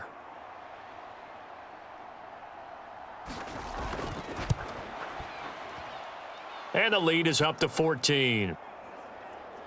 The scoop and score, always an exciting play in football, and we witnessed it there, grabbing it off the ground and then rumbling it into the end zone for 6.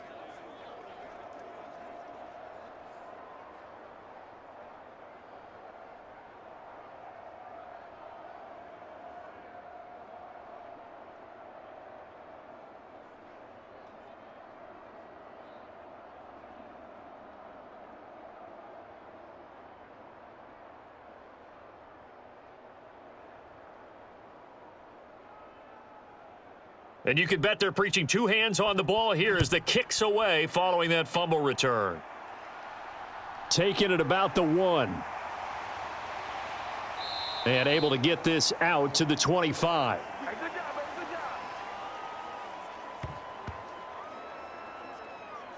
Out comes the Jacksonville offense as they get set to take over here.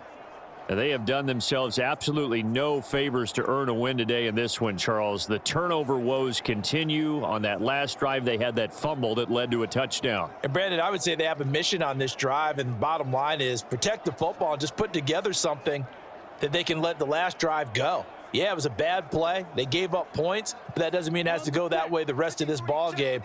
Do what you do best on offense and try and put the ball in the end zone yourself. They'll start on the ground here on first down. And he is met quickly in the backfield. Down he goes, folded like a lawn chair. He'll lose a yard there, and it's 2nd and 11. Well, if these guys are going to chop into that deficit, they're going to have to do a much better job in the run game. Caught behind the line of scrimmage, no yardage to be found.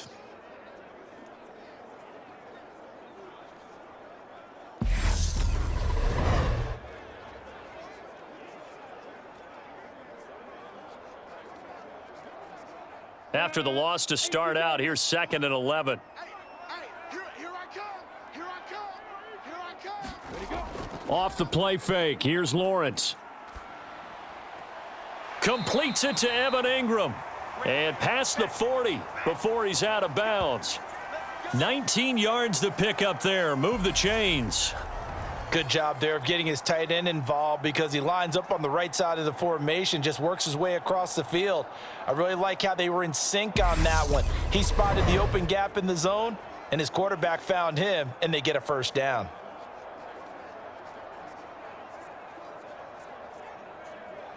Come on, set.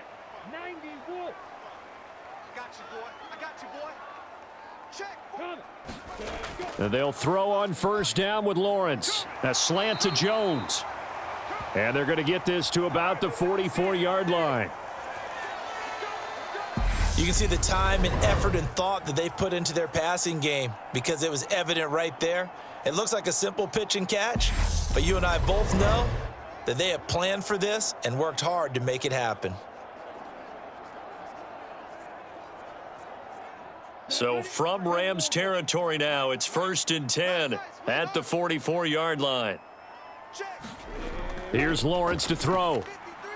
He'll find Jones again, complete. And the tackle going to be made at the 38.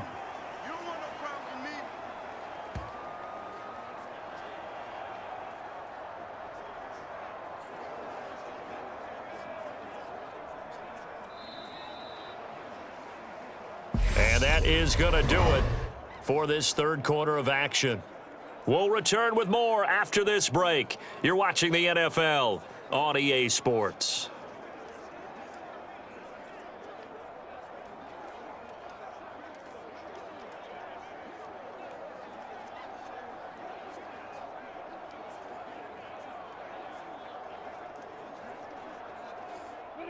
Second down at 4.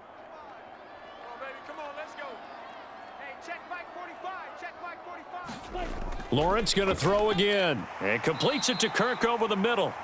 And he'll be taken down here just shy of the 30.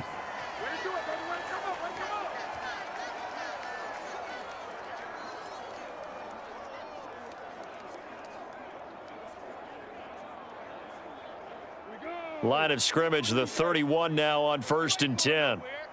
Let's go. Hey, we got Mike, 53. Mike, 53. All you get is a headache. Here's Lawrence.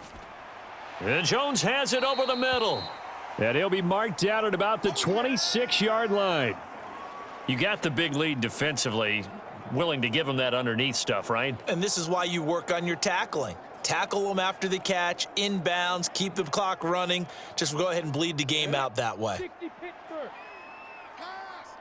45 to Mike. 45 to Mike. Looking to throw again on second down. Lawrence. And he'll be marked down right at the 20-yard line.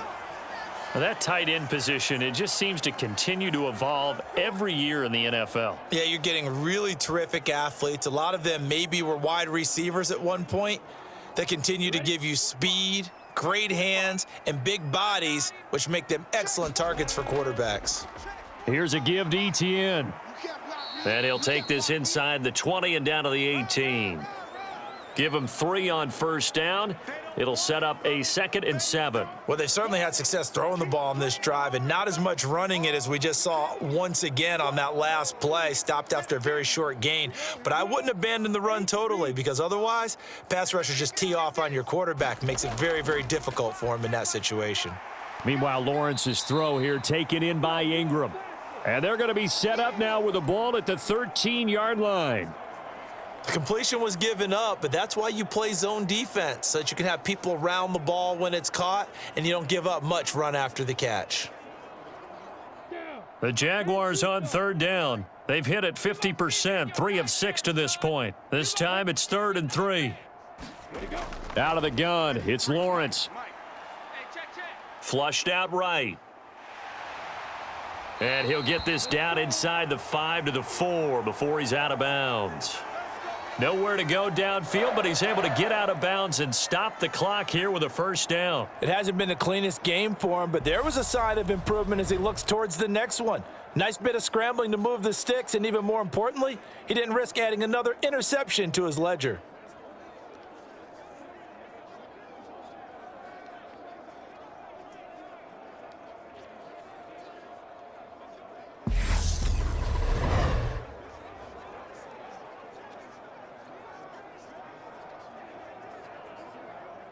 First and goal, and they got to be thinking a chance to get right back into this football game.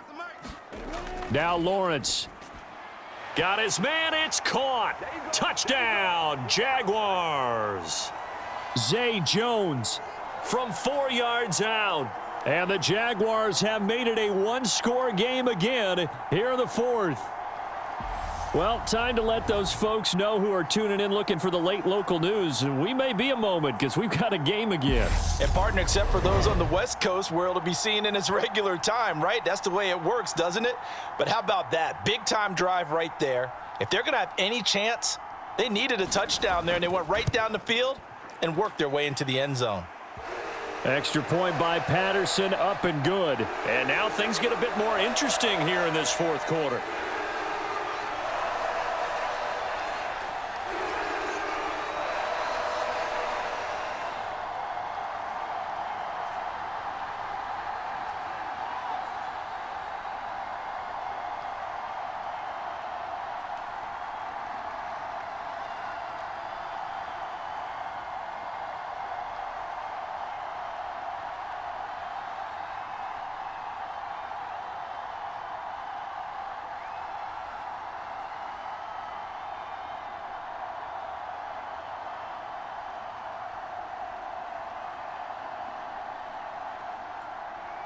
After the touchdown, Cook now to kick this one away.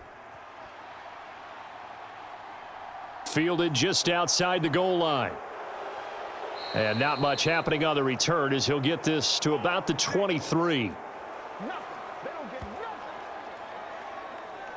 The offense for Los Angeles returns to the field. Their lead back down to 1 score after the touchdown a moment ago. First down's a must on this drive as they start out here 1st and 10.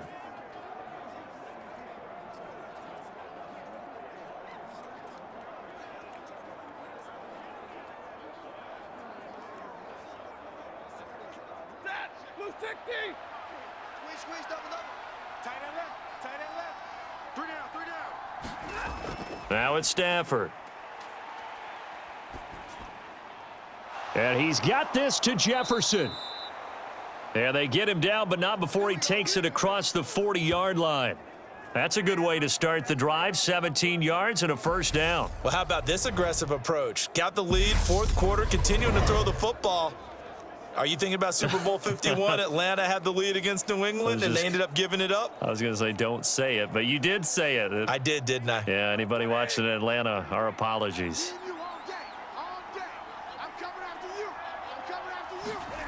On 1st and 10, Stafford. And the Jags get to him as down he goes. Fuller run show Fatukasi. In there to get him. It's a loss of 5.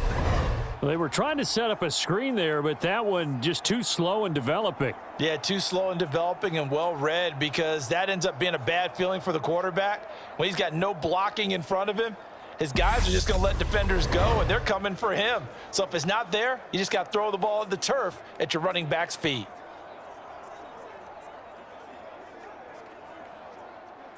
Coming up now on a 2nd and 15 following that sack. Stafford. Middle of the field to Jefferson. And down he goes at the 45 after a pickup of 9. He decided to run a hitch route. It really helps to have a guy who can turn it loose. And, boy, he rifled one in there on that one. Not much run after catch, but it worked really well.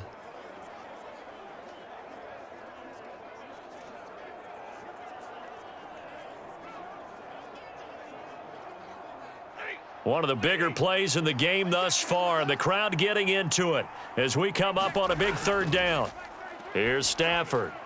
And look at this. They get the turnover they needed. It's intercepted. It's Devin Lloyd with a pick, and the Jags are going to take possession of the football. A critical error there in a tight game of the 4th. All you talk about is taking care of the football, and especially with a lead here in the 4th quarter, turning it over, now the door is open for the opposition. Just in general, when you're passing in the 4th quarter with a lead, no matter at what point, you got to be super careful. Got to be careful, and sometimes you can be so careful that you end up running yourself into an error.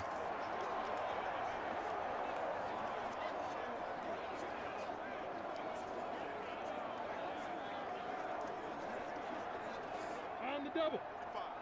Mike, 45. Get that quarterback, D-line. Get that quarterback, D-line. On 1st down, Lawrence. This complete to Jones.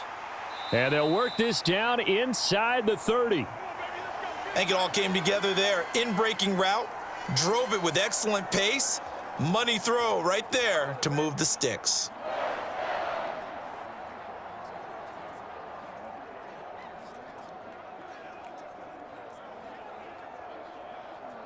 Let's go.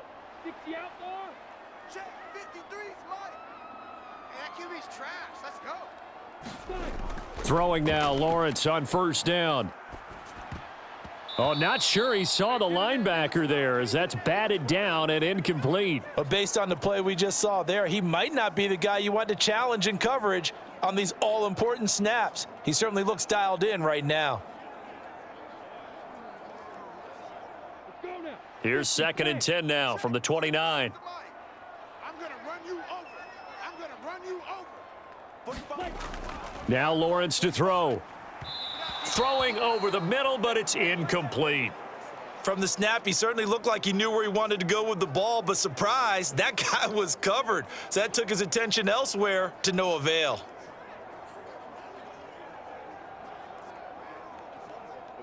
Possibly a turning point. Big play coming. This is 3rd and long. Let's go. Let's go. Hey, we got Mike, number 3. It's a throw again is Lawrence. Our time. It's our time. And Ingram hauls it in. And he's taken down, but not before reaching the 10-yard line. They're able to convert on 3rd down, and that sets up a 1st and goal. And in a lot of ways, that catch is expected. Red zone presence. And that one was realized there. You've got to find your tight end in that situation.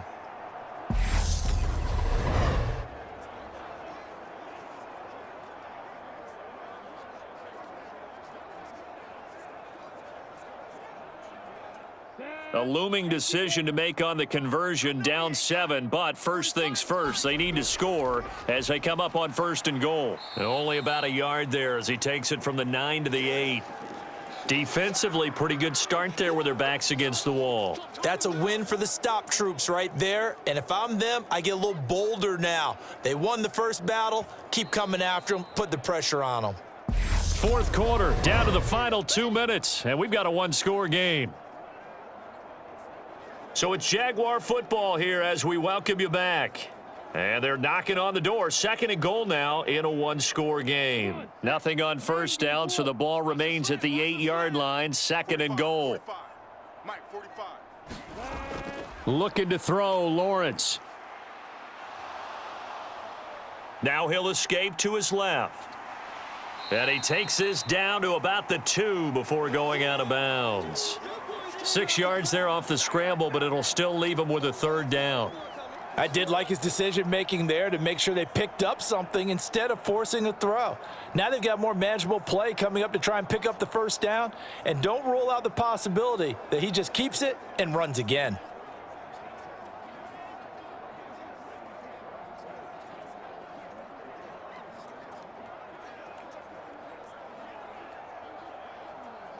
A lot of tired bodies on that field, but this is a big play. 3rd and goal. Mike, 53. 53.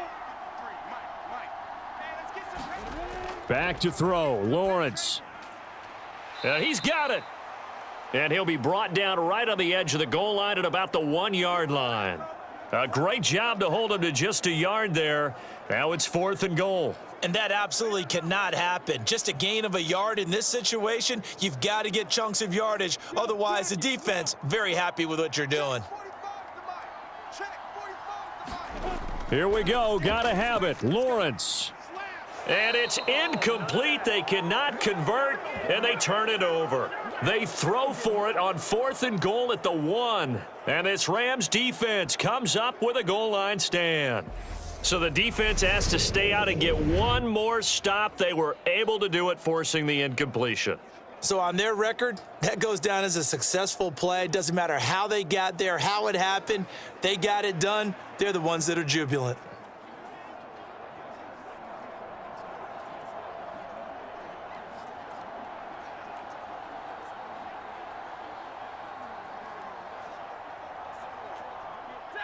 Lady! Yeah, I got you.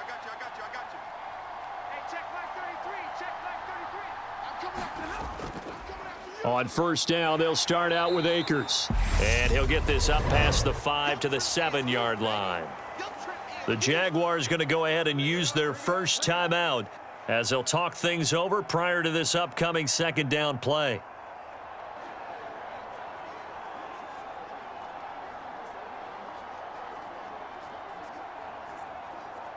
Blue 60! Been a long day for you. Hey, got tight left.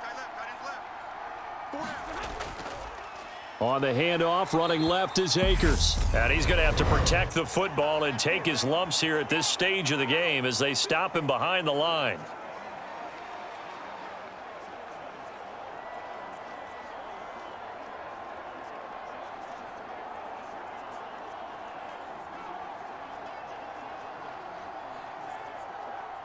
They'd like to avoid punting from their own end zone so they could use something here on 3rd down. Mike, check 33. Stafford. And Stafford's going to be taken down. That's a safety. The goal here is about getting any kind of positive yardage in this spot because you don't care who, you don't care how. You just want to try and buy a little space and get away from your own end zone. But in this spot, the defense was all over that play and equally motivated to stick them with a safety.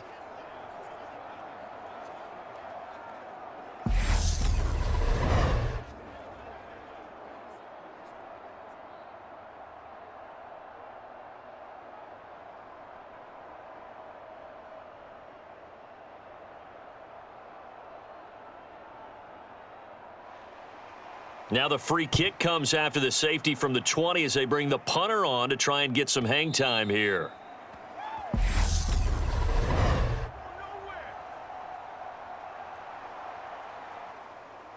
Now the offense knew it. They were already starting to walk back as that one is accepted.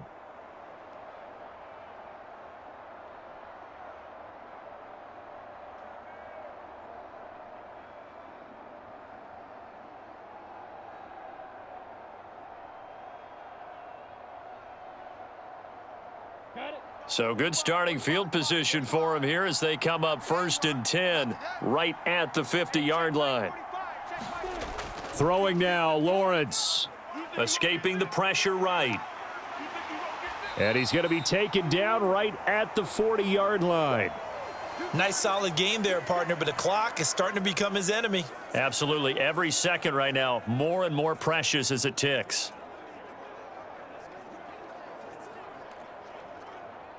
Now the Jags are moving quickly in the hurry-up.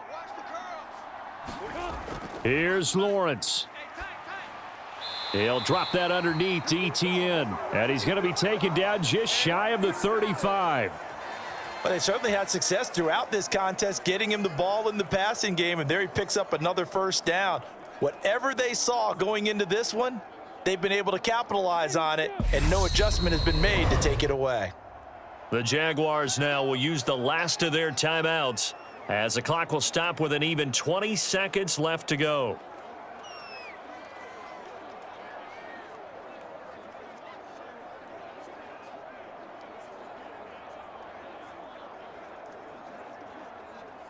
So from the 36 now, 1st and 10. Lawrence. And that will be incomplete with a clock showing 18 seconds now to go. A couple extra defensive backs out there in the dime, and because of that, really not many places to throw the football, if any. And typically, what would you want to do against that dime? Run the football. You want to run the ball, but you can't do it in this situation. Not nearly enough time on the clock. You're having to really navigate against a tough defense presented against you. They'll try again from the 36 on 2nd and 10. 65. Back to throw. That'll be incomplete as the clock will stop with 14 seconds remaining. Now we're in the situation where the quarterback's got to take full charge of his huddle. Got to totally command it, make sure all eyes are on him. All focus is locked in. Going to call multiple plays and go over different situations and scenarios to make sure everyone is on the same page. Back to throw. Throw right side is going to be caught by Kirk. And he'll go out of bounds inside the 15-yard line. That 3rd down conversion good for 23. Well, they got the yardage they needed there. Picked up the first down, got out of bounds. How about the urgency that they have as well as the understanding where they are in the field?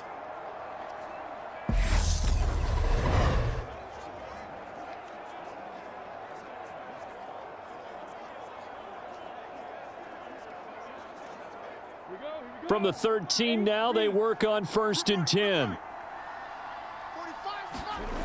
He'll look to throw. Buying time to his left. And he'll protect himself at the end here as he winds up getting pretty decent yardage. Partner, what a finish to this one. I mean, this offense, they had it down there inside the red zone, but ultimately couldn't execute that final snap to find the end zone. Yeah, and they're going to walk away from this one, and you know what's going to go through their heads the entire time until they get to play again? If we could only have that final snap to do over one more time, maybe with a different play call.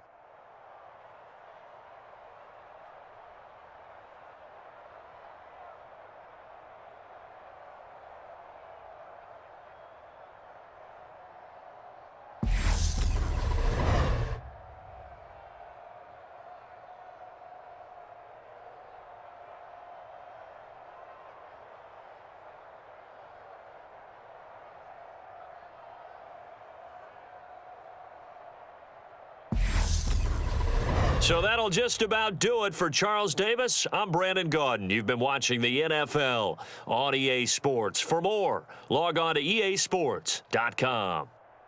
From Jacksonville, good night, everybody.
Tonight, from the Superdome in New Orleans, it's a special prime time edition of the NFL on EA Sports.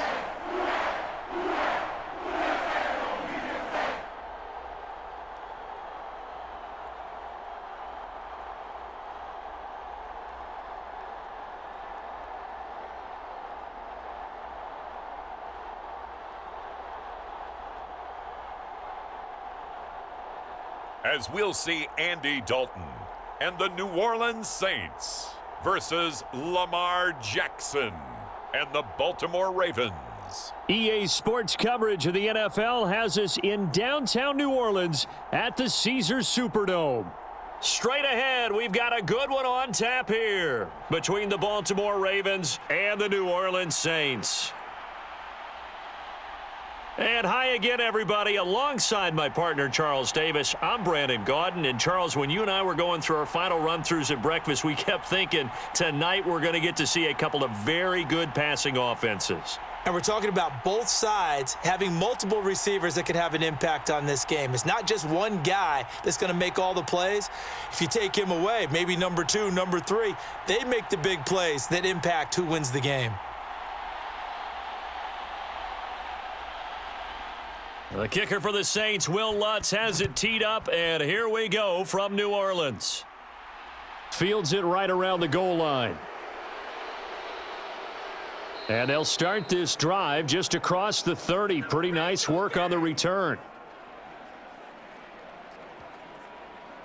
A number 8, Lamar Jackson, trotting onto the field at quarterback, ready to lead this Ravens offense. And he remains the league's premier rushing threat and one of the biggest playmakers among quarterbacks. His goal each and every season, continue to expand his game as a passer and become well-rounded.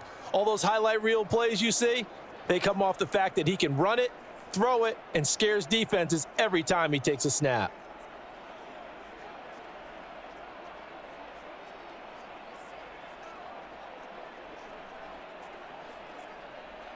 Line of scrimmage, the 31 now on 1st and 10. Jackson, first play, going to throw. That ball caught. It's Mark Andrews, the tight end.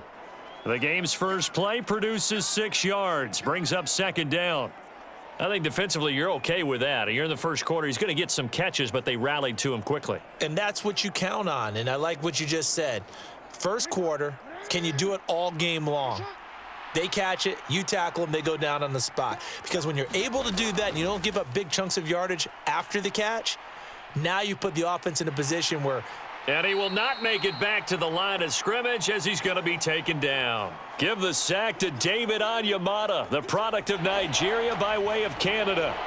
The defense is always talking about not letting Lamar Jackson get comfortable. A good job there on his opening drive of making him uncomfortable. And you're talking about doing it so early in the game because all week long, there's been anxiety on the defensive side of the ball. How do we keep this guy hemmed in? How do we tackle him? To get it done that early, that's got to feel great for them.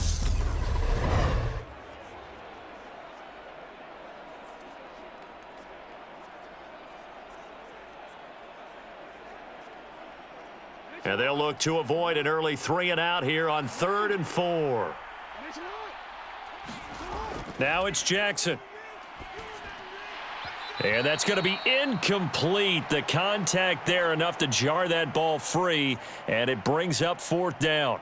My first thought is surprise because that's one of the better tight ends around, and I've seen him pull in balls like this before. But how about a little credit to the defense forcing that incompletion? 4th down, and out comes Jordan Stout here to punt.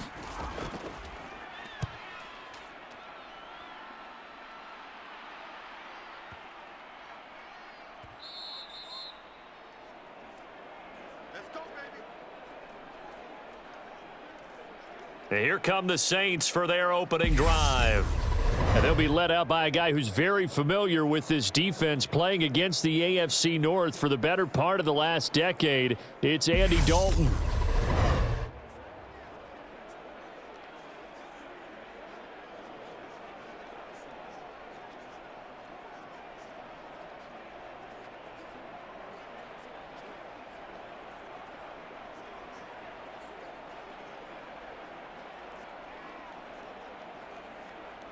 Hands up. PAT. Let's see what you got. Check 99. Check 99. They go play action here on first down. And he goes down. The Ravens able to get to him. A man who has done this a lot, Justin Houston, in there to record the sack. And they get to him right out of the gate. And this defense hoping that that's a harbinger of things to come. Yeah, when you give up a first-play sack, makes your quarterback wonder if he's going to go to the sidelines and talk with his offense coordinator and head coach and say, hey, you know that game plan we put together? We might need to change it right now.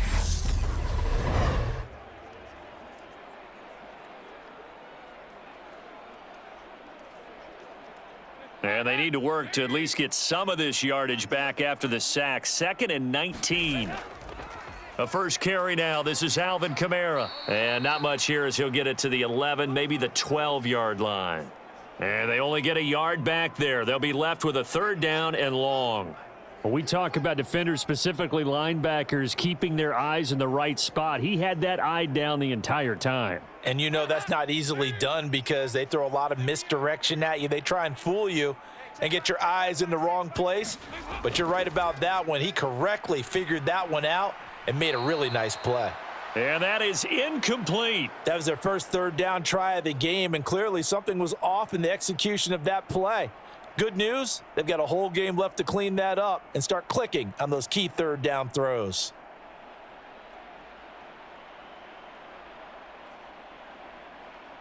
Blake Gillikin on to punt now on 4th down. James Prochet deep for Baltimore.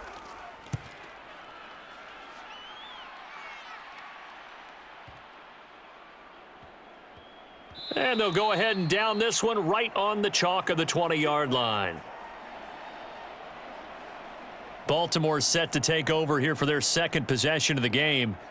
And they'll certainly be trying to do better than that first drive where they went 3 and out. And sometimes the first drive is just simply to settle nerves. You know what it's like at the start of a game with the emotion. Guys a little bit jumpy. But you do. Oh, you understand the same way. It's just like us calling one, right? Making sure we ease into the game, let it come to us. Well, you went 3 and out. And now they have that opportunity. No, you didn't go 3 and out. I went 3 and out on that first drive. I'll try to do better here. They go play action now. Jackson. And he'll be taken down, but not before they work it across midfield. Heck of a start, a 30-yard pickup on their first play from scrimmage. Oh, Lamar Jackson just so electric, Charles, when he gets into open space, and we saw Exhibit A right there. You know something? I'm standing up here in the booth next to you watching the play. He buckled my ankles on that one as well. It doesn't matter whether you're actually on the field trying to chase him or you're just watching him play. This guy is sheer excitement. So the line of scrimmage moves all the way across the 50 now as they come up 1st and 10. Again, Jackson will keep it. Only a yard on the keeper, and it'll be 2nd down. Anytime you decide to use your quarterback as a runner, most of the time when you design a play, you're expected to break a little bit bigger than this one, because when you run him on short gains, your risk reward and him taking hits, I'm not sure that's the payoff they were looking for.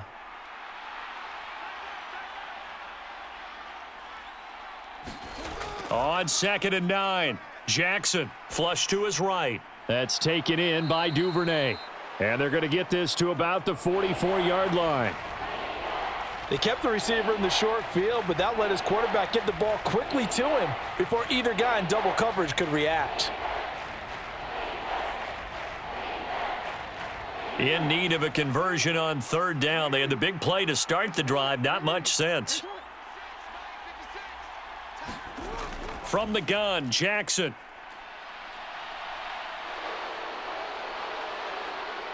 And he will slide to a stop. He does have the first down. 23 yards on the tuck and run. Well, I don't want to be a jinx partner and put the whammy on him, but I think we could be looking at all-time damn the ground with the way that he's going. Only a few quarterbacks in this league are capable of a 100-yard game, and he's halfway there just in the first quarter. This is a record-setting pace. Hopefully, he can keep it up, and we can have fun watching it.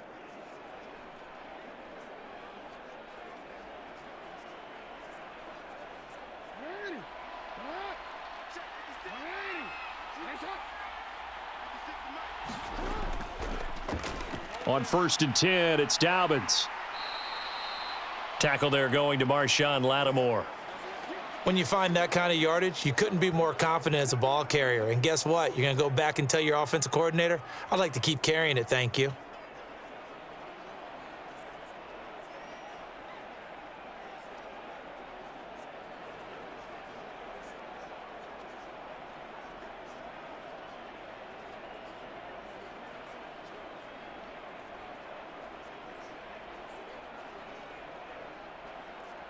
The run got 4. Now they deal with a 2nd and 6.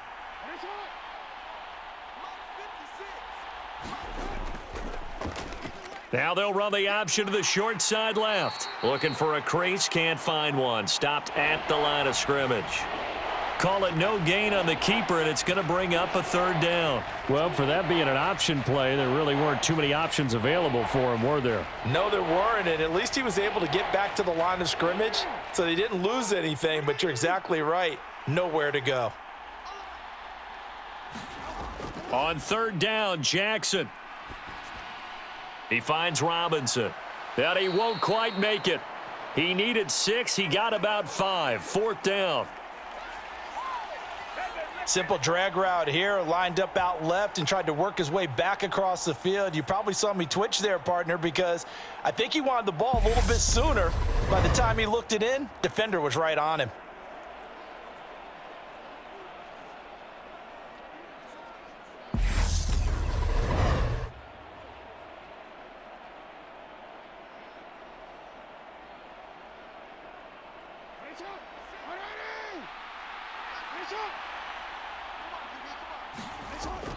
They're going for it with Dobbins. And he picks up the first as he's able to take it down to the 7-yard line. A solid pickup of 5 and a very solid 4th down conversion, and defensively pure frustration. A much different second drive here, Charles. They go 3 and out the first time. This time they've been able to sustain something downfield. And that's what often happens. You get the game started. You know, you have to get your footing underneath you. You have to get used to the flow of the game, the speed of the game. And sometimes that first drive is more of a probing drive. It appears they found something here in the second one. A pickup of 4 on 1st down. It'll be 2nd and goal. That's good power football on 1st and goal. A lot of teams will throw from there. But that's a nice job to chew up a few more yards and get yourself closer to the goal line. So the ball position now at the 3. Here's 2nd and goal. Jackson's going to keep it. And he'll get in. Touchdown, Baltimore. Lamar Jackson. A 3-yard run as he kept it himself. And the Ravens will claim the early lead as they're on the board first here tonight. Now, this defense, so many things to worry about in the red zone area, but you'd have to almost think that Lamar Jackson running the football, that might be number 1. It should be number 1, and in this portion of the field where things shrink a little bit because the receivers can't run past anyone because they'll run out of real estate, you should have all eyes on Lamar Jackson when the ball is snapped and try and keep him back in the pocket. Yeah, I don't think that they were surprised he was running it there. They just couldn't stop him, and he ends up in the end zone.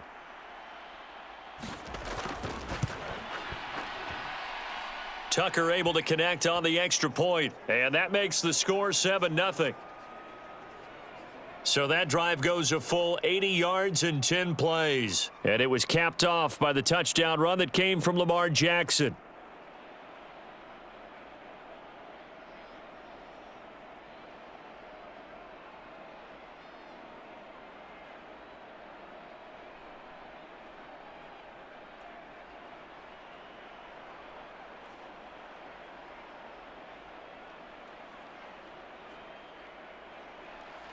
Tucker now to kick it away following the touchdown.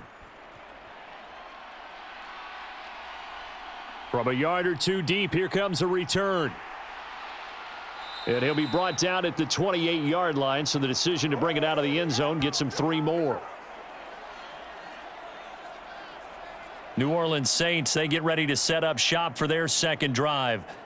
And the last drive, their first drive, 3 and out. What changes here, if anything? I think it's making sure the guys that you trust the most with the ball, the biggest playmakers you have, that they touch it on this possession to try and get things moving. So get it to the horses. Without a doubt. They're the ones that typically end up in the end zone.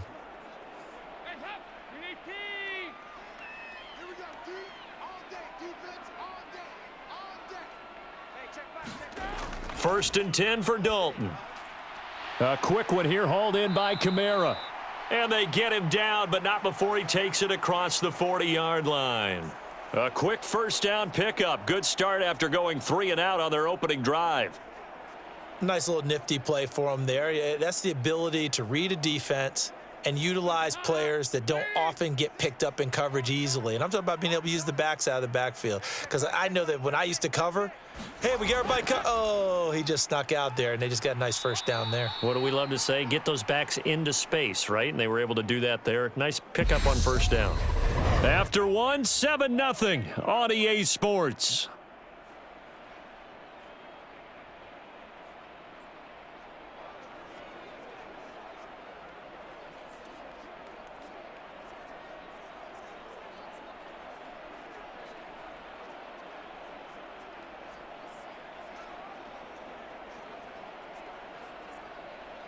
So the first down run lost a couple. Now they come up 2nd and 12. And Dalton to throw. He finds his man Johnson. And they'll get him down on the other side of midfield. For many teams, the evaluation of tight ends has really changed. We used to wonder about how they would block first and foremost. Now we want to know how these guys can run, because we envision them in offenses, catch the ball, how much yardage can they gain after that? And that on display there for a good pickup.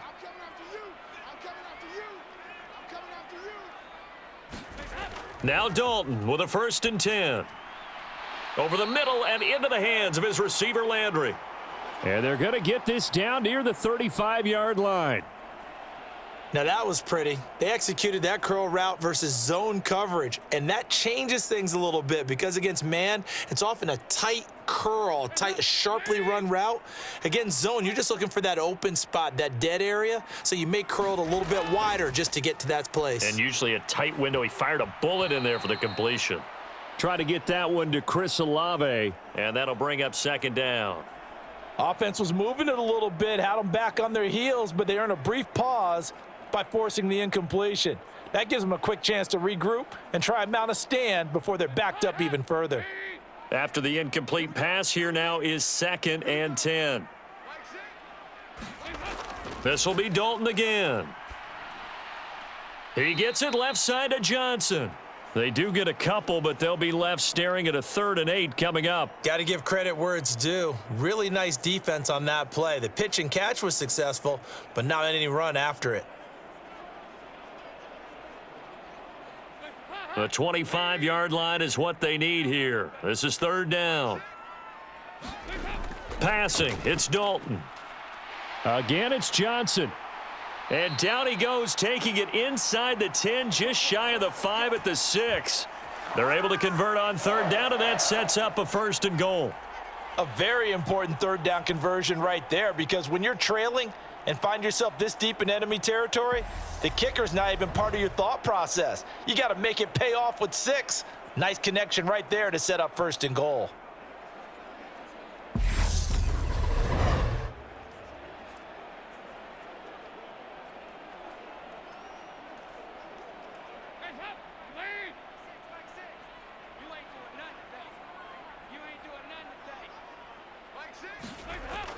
Try to pound it in, Kamara. And he is going to lose yardage here. It's a loss of 2 there, bringing up 2nd down. They have 3 tight ends in that formation. That's almost a universal sign that they're planning to run the football. But how about the defense there? They met force with force and caused a stack up behind the line of scrimmage and threw him for a loss.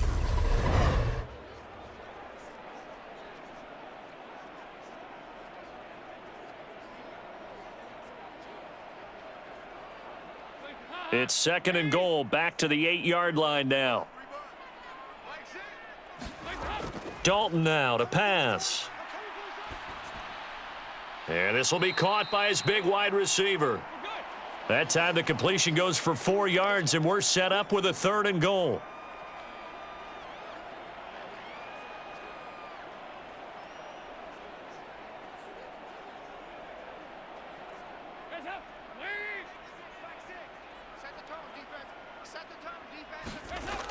Andy Dalton. Back of the end zone. Could he get his feet down? No, it's incomplete. Like what I see so far out of this defense because they've been showing their best coverages on third down. So far, only allowed one conversion on a handful of attempts. One area of their game plan that they've executed to perfection. So on fourth down, on comes Saints kicker Will Lutz. From the right hash at a bit of a tight angle. The kick by Lutz is good. And they are on the board, but still trailing. It's 7-3.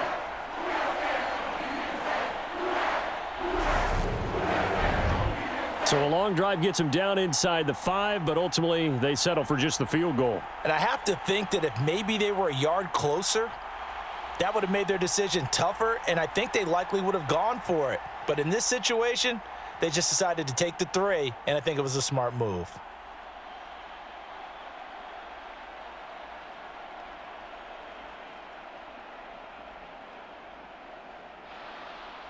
Following the made field goal, Lutz to kick it away.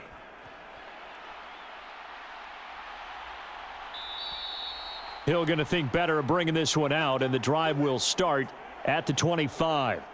The Ravens offense back out there. And it's a unit last drive that did it all on the ground, Charles. And they controlled it from the interior, big on big, right? Offensive lineman versus defensive lineman. But you know, in order to keep the football moving downfield, other people have to get involved as well. Your wide receivers, your tight ends, lead runners, anything that you have possible to get in front and keep the ball moving. And now the defense may be looking out for a pass coming up. They'll throw on first down with Jackson. That's complete. It's Rashad Bateman. And he's taken down but able to slip across the 35. Right off the bat, it's a first down to start the drive, 12 yards. Great change up there on the route and got that inside release, made it a successful pitch and catch. So the first thing you want to do is have him thinking that you're going outside, make a move in that direction. Then you really don't run the route against the whole body of the defender. You run against a half of him, and the inside half, and he took it right across his face, got inside, and won that route in a big way. It's a pickup of 11 at a Baltimore first down. That's pretty much meat and potatoes right there, wasn't it? Just go right at him and let your big horse charge up the middle. Not too fancy there, was it? Nothing fancy at all, challenging that defense, and on that go-around, the offense won the challenge.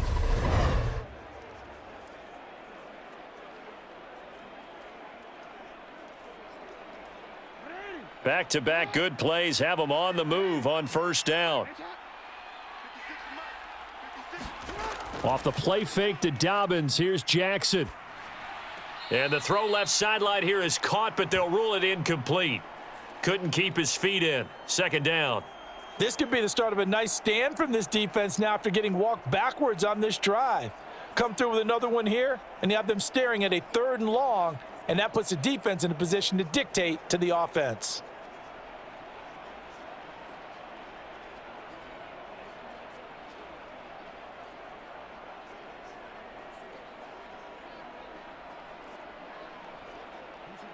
So now 2nd and 10 after the incompletion on first down. Jackson on the give to Dobbins. And he's going to take this across the 50 and into Saints territory. 5 yards. Now it's 3rd and 5. That second down play call was not to pick up the first down. It was to accomplish what they did to get them into a manageable 3rd down because they had incompletion on first down, so they were behind the sticks, so to speak. They needed to make up some ground, and they did. On 3rd down, here's Dobbins. And he'll get this down only to about the 46. Just a gain of 2 there, and it's going to bring up a 4th down. Brandon, one thing about blitzes, they really confuse offensive linemen at times, and what you have to do is lock in on the guy right in front of you. If you don't, you saw the end result. Defensive tackle ended up making the play.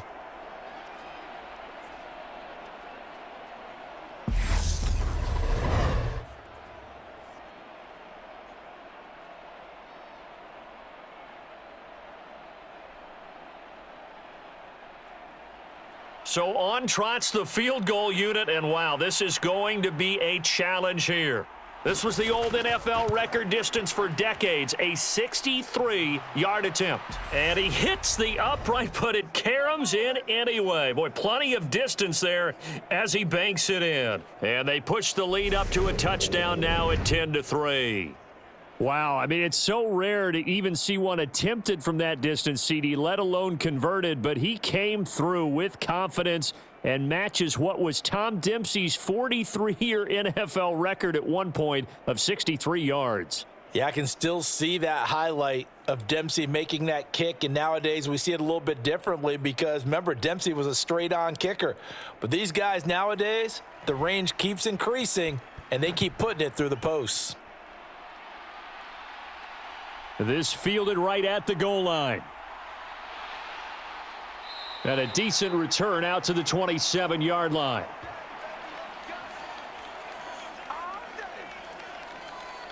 And now the Saints get set to trot out there. Just a lone field goal for them so far, trailing 10-3 as they come up 1st and 10.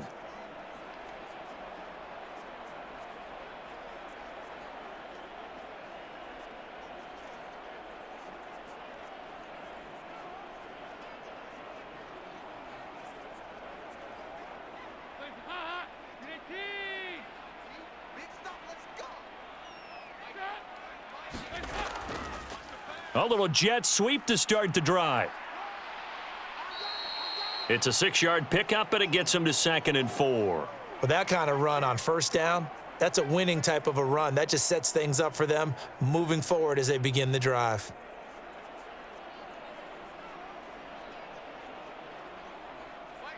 Second and 4.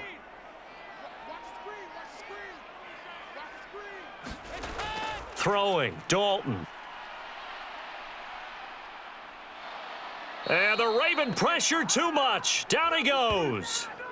Justin Madubuike working his way to the quarterback that time.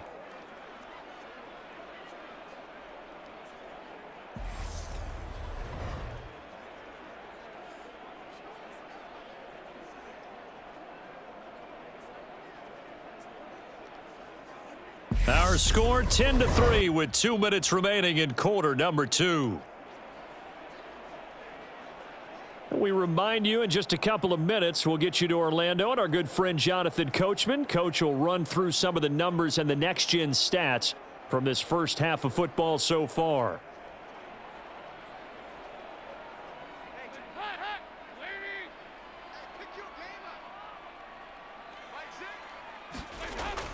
On 3rd down, here's Kamara. And he'll go down just shy of the 25 at the 24-yard line. Now the Ravens going to use one of their timeouts. It's just their first, so they'll have 2 remaining here before we get to halftime.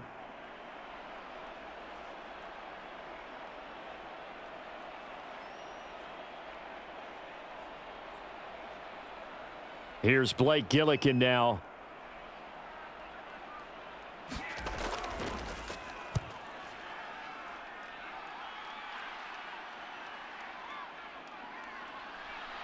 Oh, good move.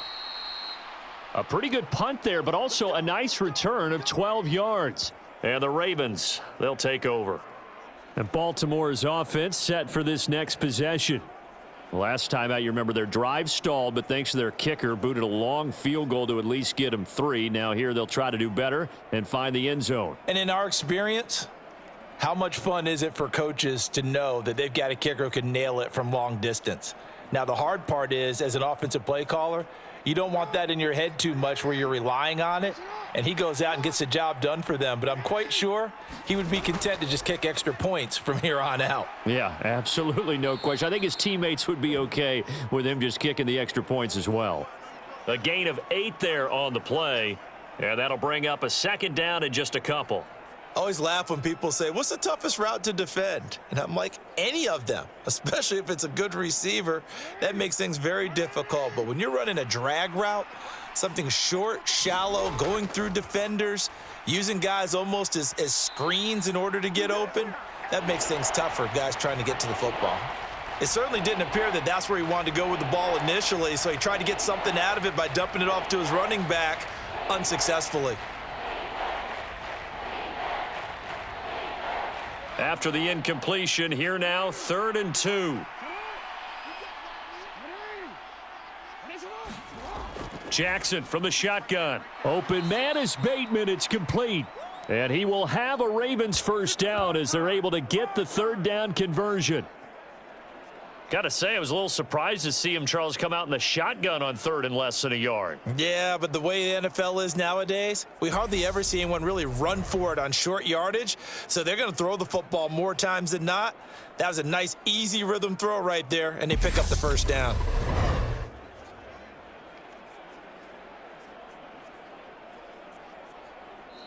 The Ravens going to use the second of their timeouts as they'll stop it with just over a minute to go before halftime.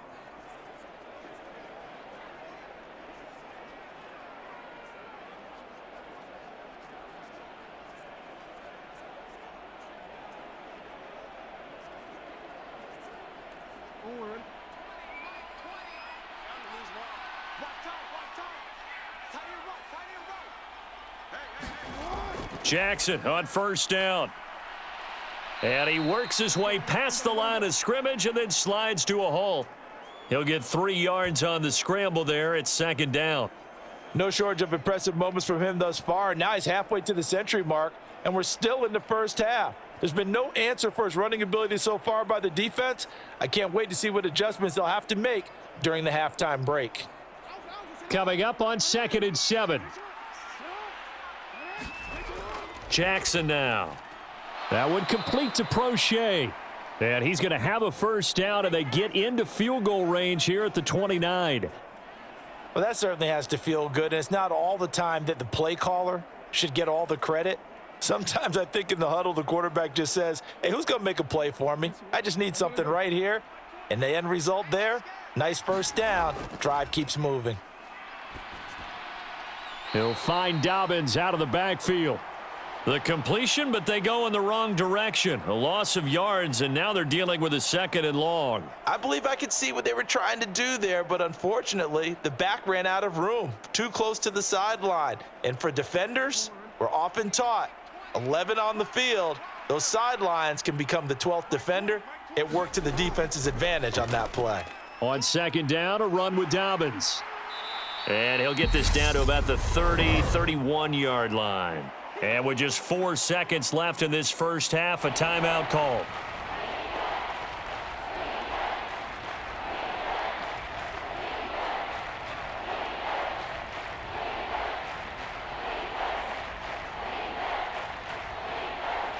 So with 4 seconds to go in the half, here's the field goal unit onto the field. He hit his first. Now this one from 48 yards away. Tucker's kick is good, and that will do it for this first half. So we reach halftime here in a 10-point game as we send you on over to Orlando for Jonathan Coachman in our EA Sports Halftime Report. Take it away, Coach. Okay, Brandon, thanks very much, and welcome in everyone to our downtown Orlando studios in this EA Sports Halftime Report. This one has been a hard-hitting affair to this point, and you got to expect we'll see more of the same in the second half.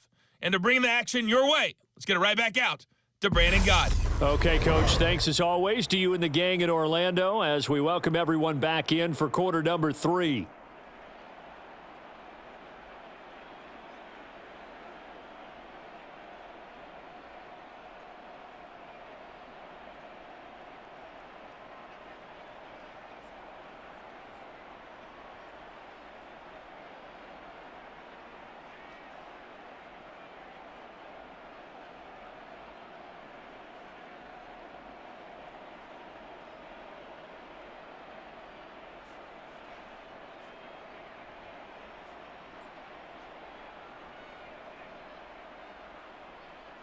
The Saints going to go on offense first, and they trail here as we begin quarter number 3. From a couple yards deep, he'll bring it out of the end zone. And the tackle going to be made right there at the 25-yard line. And the Saints set to go here to begin the third quarter. By no means certainly are they out of this contest. 2-score game start of the third quarter, but you feel like if they don't get points and then they give up points, then it can become a slippery slope. This feels like an important possession. Yeah, and that slope becomes even more slick if you come away empty-handed on this drive, because then you give them a chance to extend their lead. You need some kind of points here, even if it's just a field goal. It's what I call one of those calming drives. Try and slow things down a little bit. Play action now, Dalton. There's Chris Olave. And he'll take this to the other side of midfield before going out of bounds. That's good for 28 yards. That's a pretty throw right there. That ball's in the air a long time, but it's right on the money on the right sideline. A really good route. Moving the defenders towards the middle of the field before breaking to the sideline. What a completion there. Big-time arm strength. Very nice route.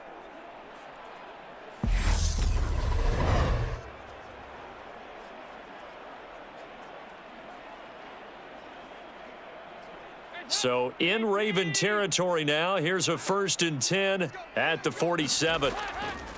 A give to Kamara running right. And that play will go nowhere. Losing yardage back near midfield at the 49.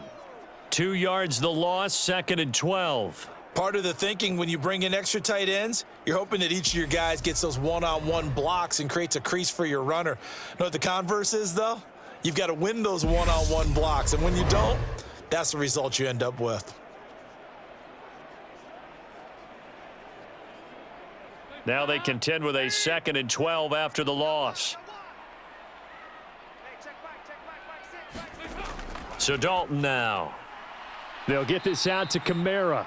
And a 6-yard gain gets him right around the 43.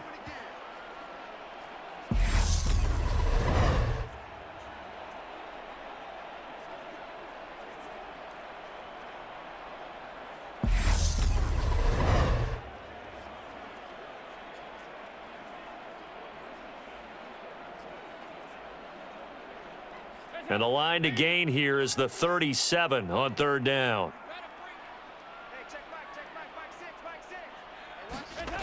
Dalton. Got a man, it's caught inside the 10. And he gets it all the way down inside the 10 and mark him at the 5. That's a gain of nearly 40 yards on 3rd and medium to pick up the 1st. And that might be exactly what they needed to wake up this home crowd. They haven't given them much to cheer for so far, and never underestimate the effect the home crowd with you can have on a game.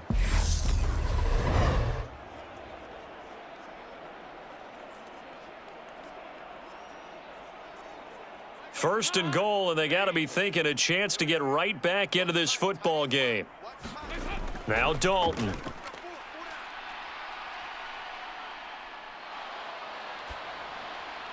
To the back of the end zone, but too high. Over everybody and incomplete. Down this close to the goal line, 1st down. Surprised that wasn't a run? I am, and you know I'm old school. I want to run the ball on 1st down in this situation because 2nd down, that gives me that option of running play action and maybe throwing it.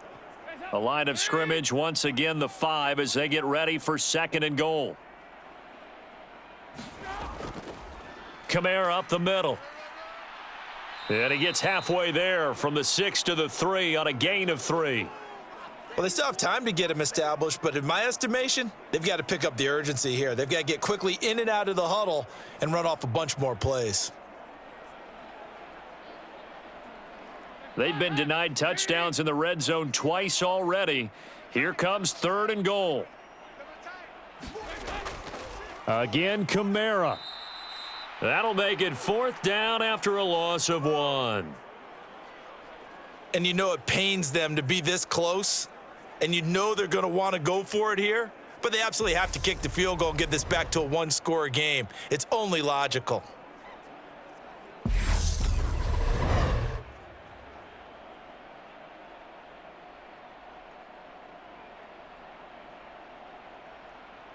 Will Lutz now to try the New Orleans field goal. From the right hash at a bit of a tight angle.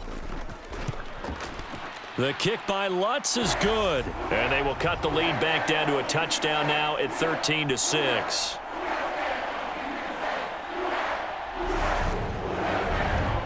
So they were facing the deficit coming out of the locker room at intermission, and at least they're able to get the field goal to cut into that deficit. Yeah, now your offense feels pretty good about itself, right? A little bit more up to speed coming out of the break. You turn to your defense now and say, hey, we got 3 there. We're chipping into the lead. Can you help us out? Hold them. And let's get the ball back for us.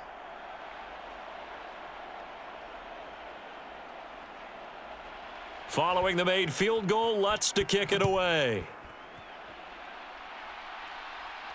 Taking it about the 1.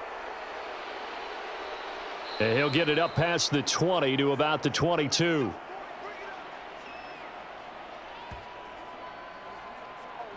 The Ravens offense getting ready now for their first possession of the second half.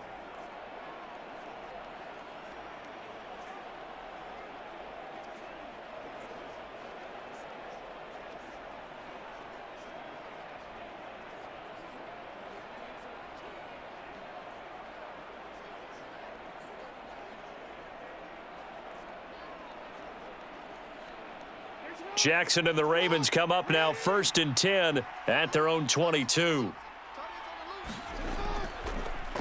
They'll start out here with the option left. And a short gain there as he'll get it up only to about the 24.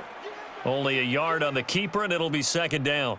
Some teams like to start aggressive to begin a drive, but this is still what you expect to see in normal situations. Just call a simple run, get a few yards to begin the series, and set yourself up for something bigger on 2nd down.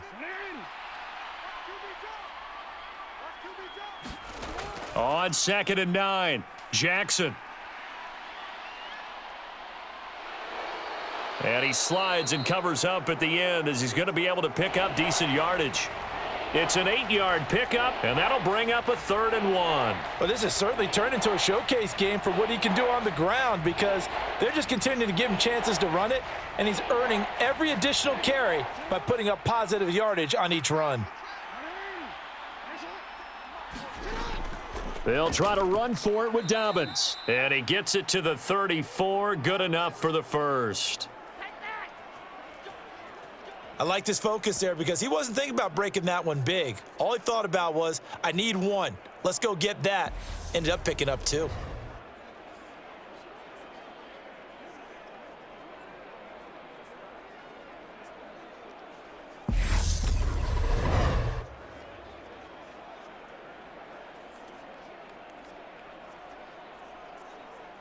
From the 34 now, here's 1st and 10.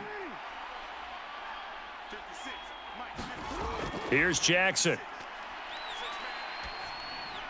Finds his man over the middle. It's Likely. And they'll get him down on the other side of midfield.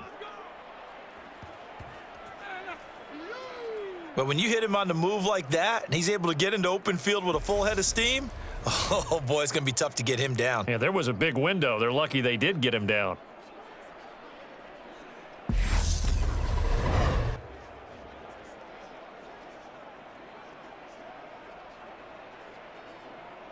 So in Saints territory now. Here's 1st and 10 at the 49-yard line. Now they'll run the option to the short side left. And great blocking downfield as he's got this almost to the 35-yard line. Another nice gain. That's now 30 yards between those last 2 plays. Well, I tell you, there is no antidote for speed, even at the quarterback position, as he keeps it himself and turns it into good yardage. And it still takes time for a defender to react, even as quarterbacks carry the ball more and more in today's NFL.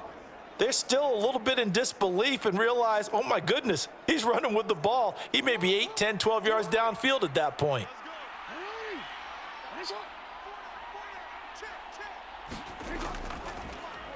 Jackson going to run again.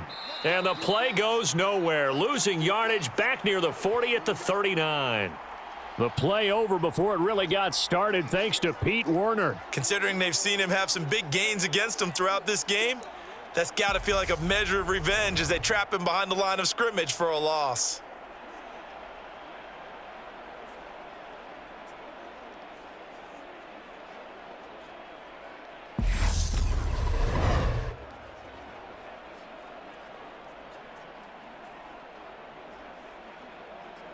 So their task a little bit more difficult now. 2nd and 13 that they're walking up on.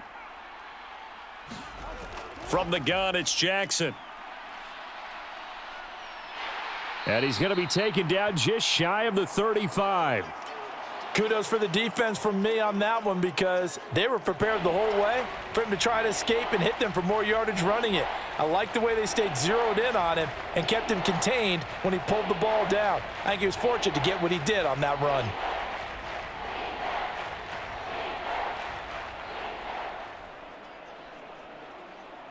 Here comes the 8th play of the drive, and they need a full 10 yards on 3rd down.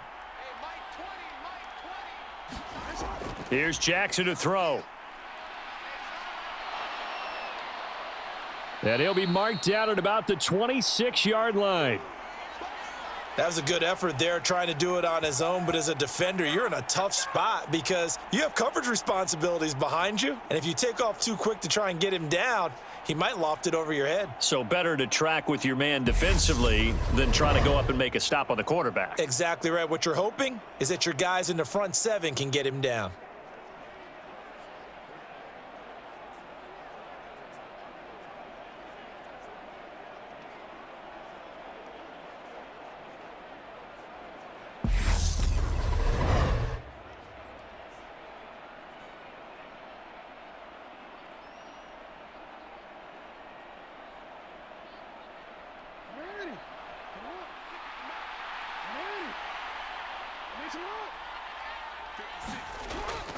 They'll try and run for it. And he's going to get the first down as they bring him down at the 23. Just a gain of 3, but they'll certainly take it as they convert on 4th down. So he needed 1. He ended up getting 3. And I really like the way he ran that one, too. That's really intelligent running because oftentimes a running back could get too greedy. Try and hit the home run on a play where you just need a few yards. Well done there, making sure he got the first down and not worrying about trying to get a touchdown. And he is going to lose yardage here. Marshawn Lattimore finding his way behind the line and to the football.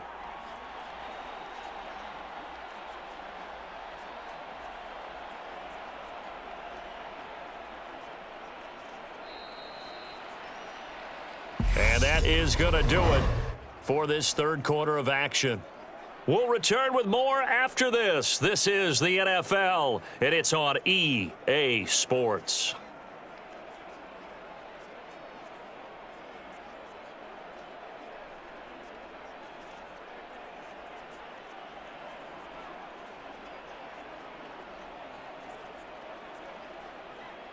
That loss of 3, a rare stumble on a promising drive. Here's 2nd and 13. And now Jackson will look to throw it. He's got his man. It's Andrews. And they're going to get this down to about the 17-yard line here. Let's not quibble about the gain there on 2nd down. That was a positive play because that was a take-what-you-can-get situation. Got out to the tight end. Now it gives them a much better opportunity to convert on 3rd down.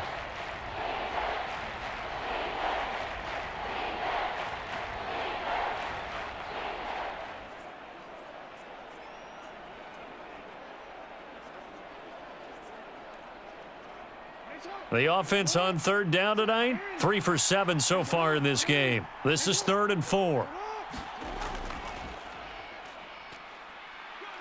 And he'll take this beyond the line of scrimmage as he slides to a halt.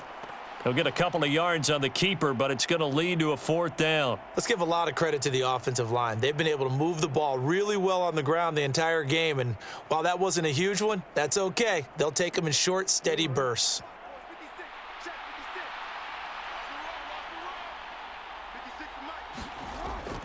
On 4th down, they'll try and run for it.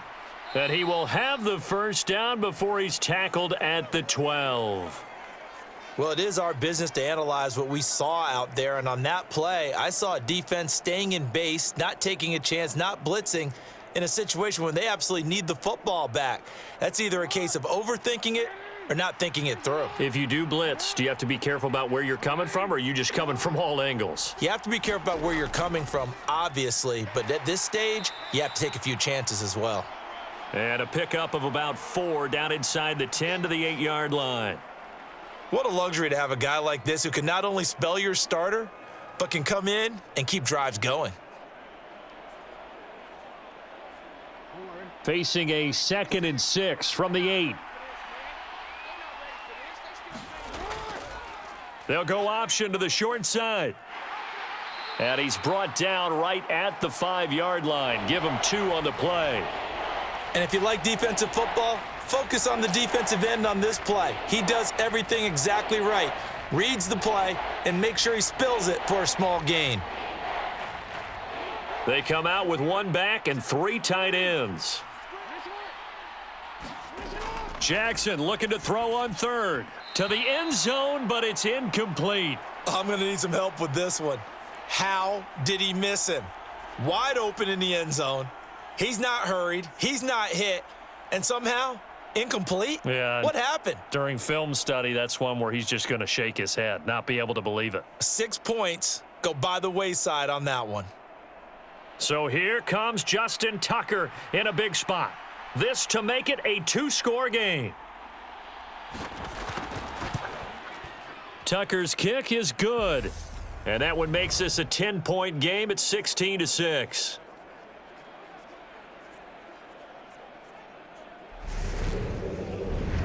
So that CD, an important one here in the 4th quarter. And that importance cannot be overstated. All eyes on both sidelines were staring that one down all the way. The significance is that they made it a 2-score game. Still lots of time left to go, but likely that was their goal at the start of the drive. Get 3 points, make it a 2-score game, and they were able to get it done. Tucker now following the made field goal, set to kick it away. And no thought to bring this one out. He'll just go down to a knee, and they'll take over at the 25. The New Orleans offense set to take over. And the complexion of this one has changed a fair amount. That last field goal made it a 2-score game, so they need to get points out of this drive relatively quickly.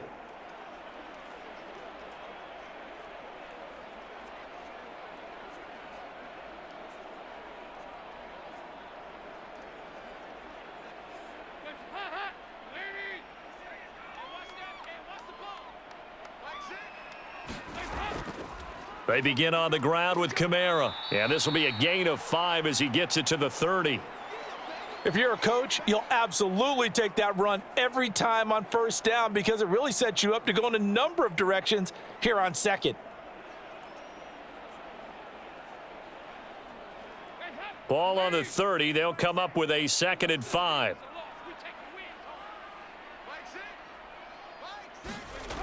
To throw here, Dalton. Throwing over the middle, and it's incomplete. The target that time, Michael Thomas. And it's 3rd and 5.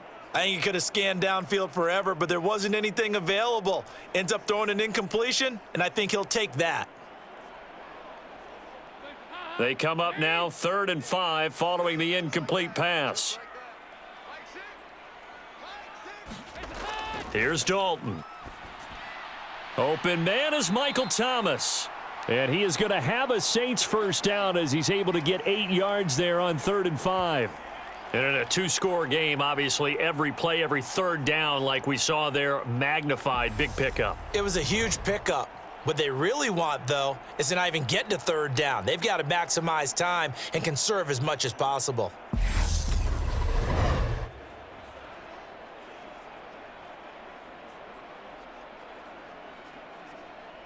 So from the 39 now, they'll come up on a 1st and 10. Here's Dalton. Complete to Olave on the out route. And he'll be out of bounds after getting this one across the 40. This possession means so much for them. They've got to focus on this drive and find a way to make this a 1-possession game. Yes. Got to get a score. Yeah, so good with a field goal. Don't necessarily need a touchdown.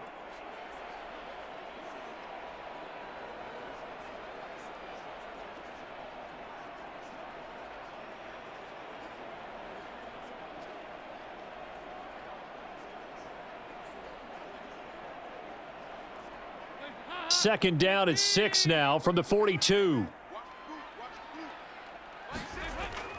They'll look to throw again. And he goes down. The Ravens able to get to him.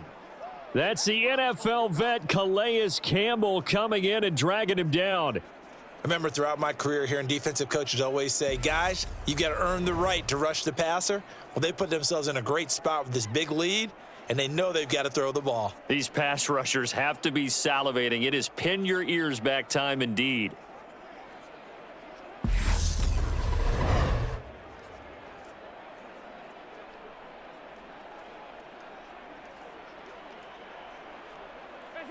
Under 4 to play now. Clock running. 3rd down. Back to throw. Dalton. And that is incomplete. Oh, he had a defender right there with him to force that to the ground. And 4th down now coming up.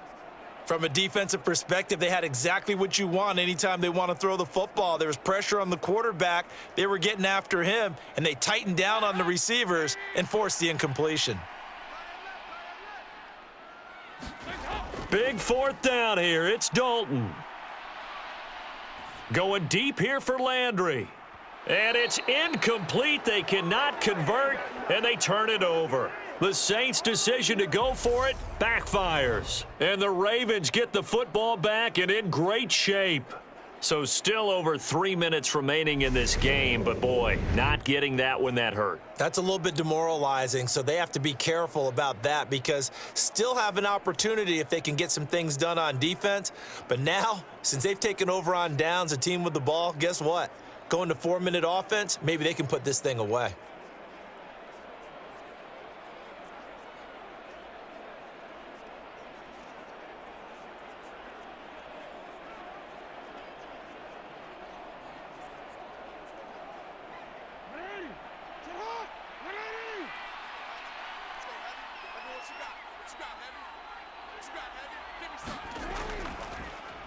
The drive will start with an option going left.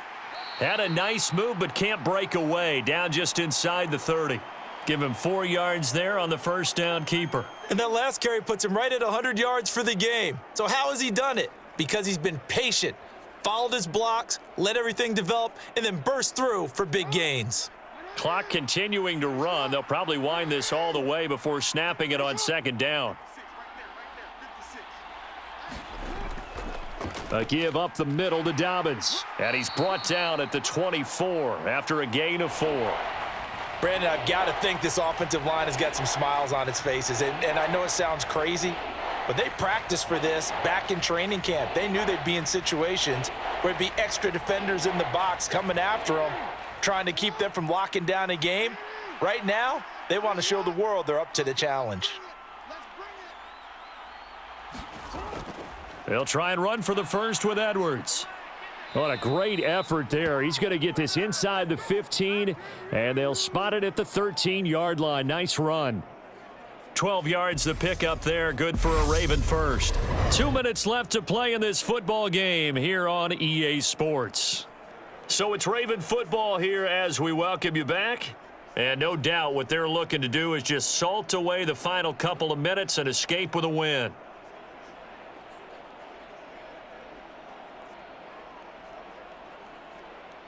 From the 13 now, they work on 1st and 10.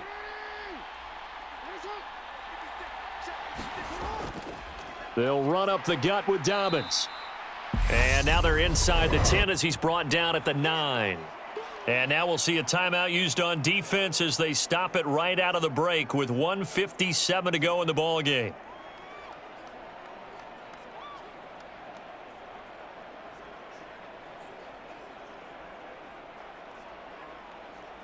Nine-yard line, 2nd and 6. Now they'll run the option to the short side left. And he'll be stopped just outside the 5 at the 6.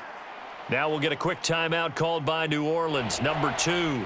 That'll leave them with just 1 remaining in this 4th quarter of play.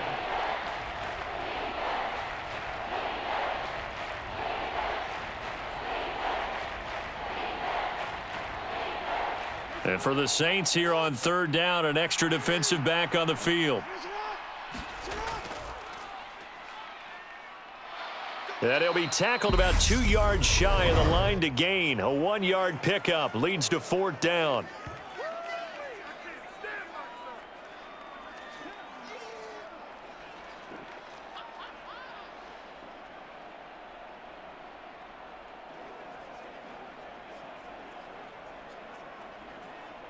So on 4th down, out trots the kicker in a big spot here. From the right hash here, should be an easy one. Tucker's kick is good, and that will extend their lead even further.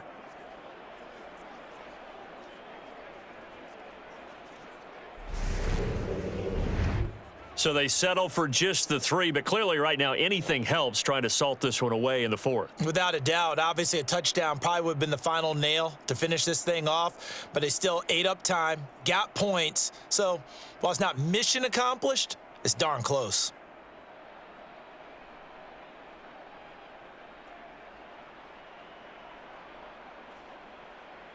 Tucker now following the made field goal, set to kick it away.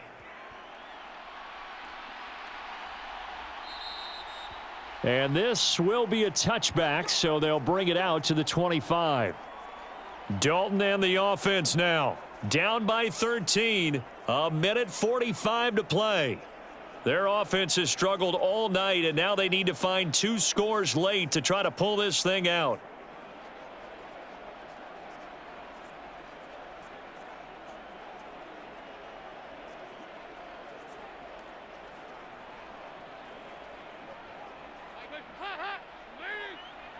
Here we go, D.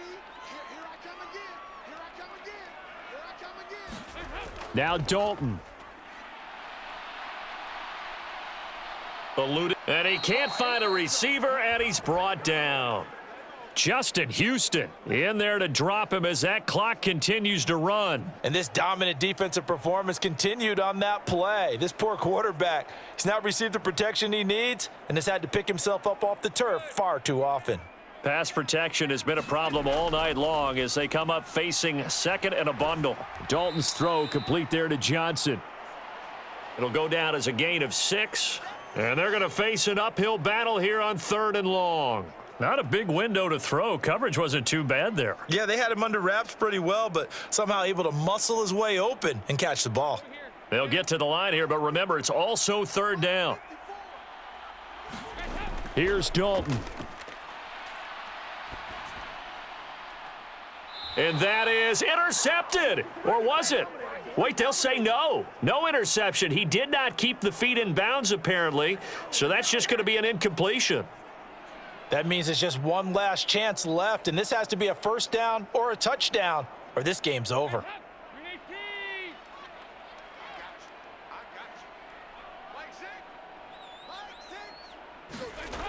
Dalton. Now a desperation throw deep downfield. And it's incomplete. They cannot convert, and they turn it over. They had to go for it with such little time remaining. And, boy, possession here turns over with a football already being in the red zone. So with that, we can just about close the book on this one, Charles. Yeah, what's the old expression about slim and none? Well, Slim just left town on that They're one. down to none? Yes, exactly right.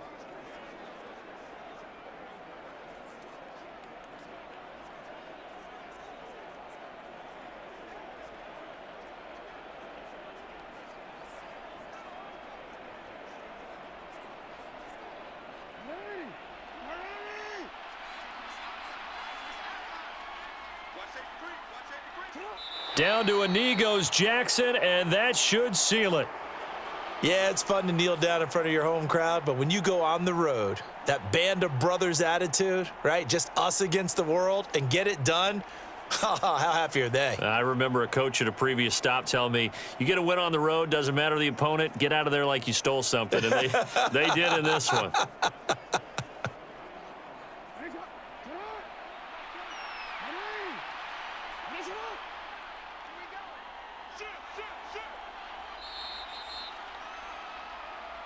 So the final seconds tick away in this Baltimore victory. And you look back over the score sheet, interesting. A very clean game, no turnovers by either side. An absolute rarity when we watch games now because defenses have put such an emphasis on taking the ball away. Well, what we saw here was offenses spending their time saying, look, you know they're coming for it. Ball security is paramount. So they worked on that, not just a week of practice, but I'm sure all during training camp. Make sure when you have it, tuck it away because danger lurks everywhere you turn.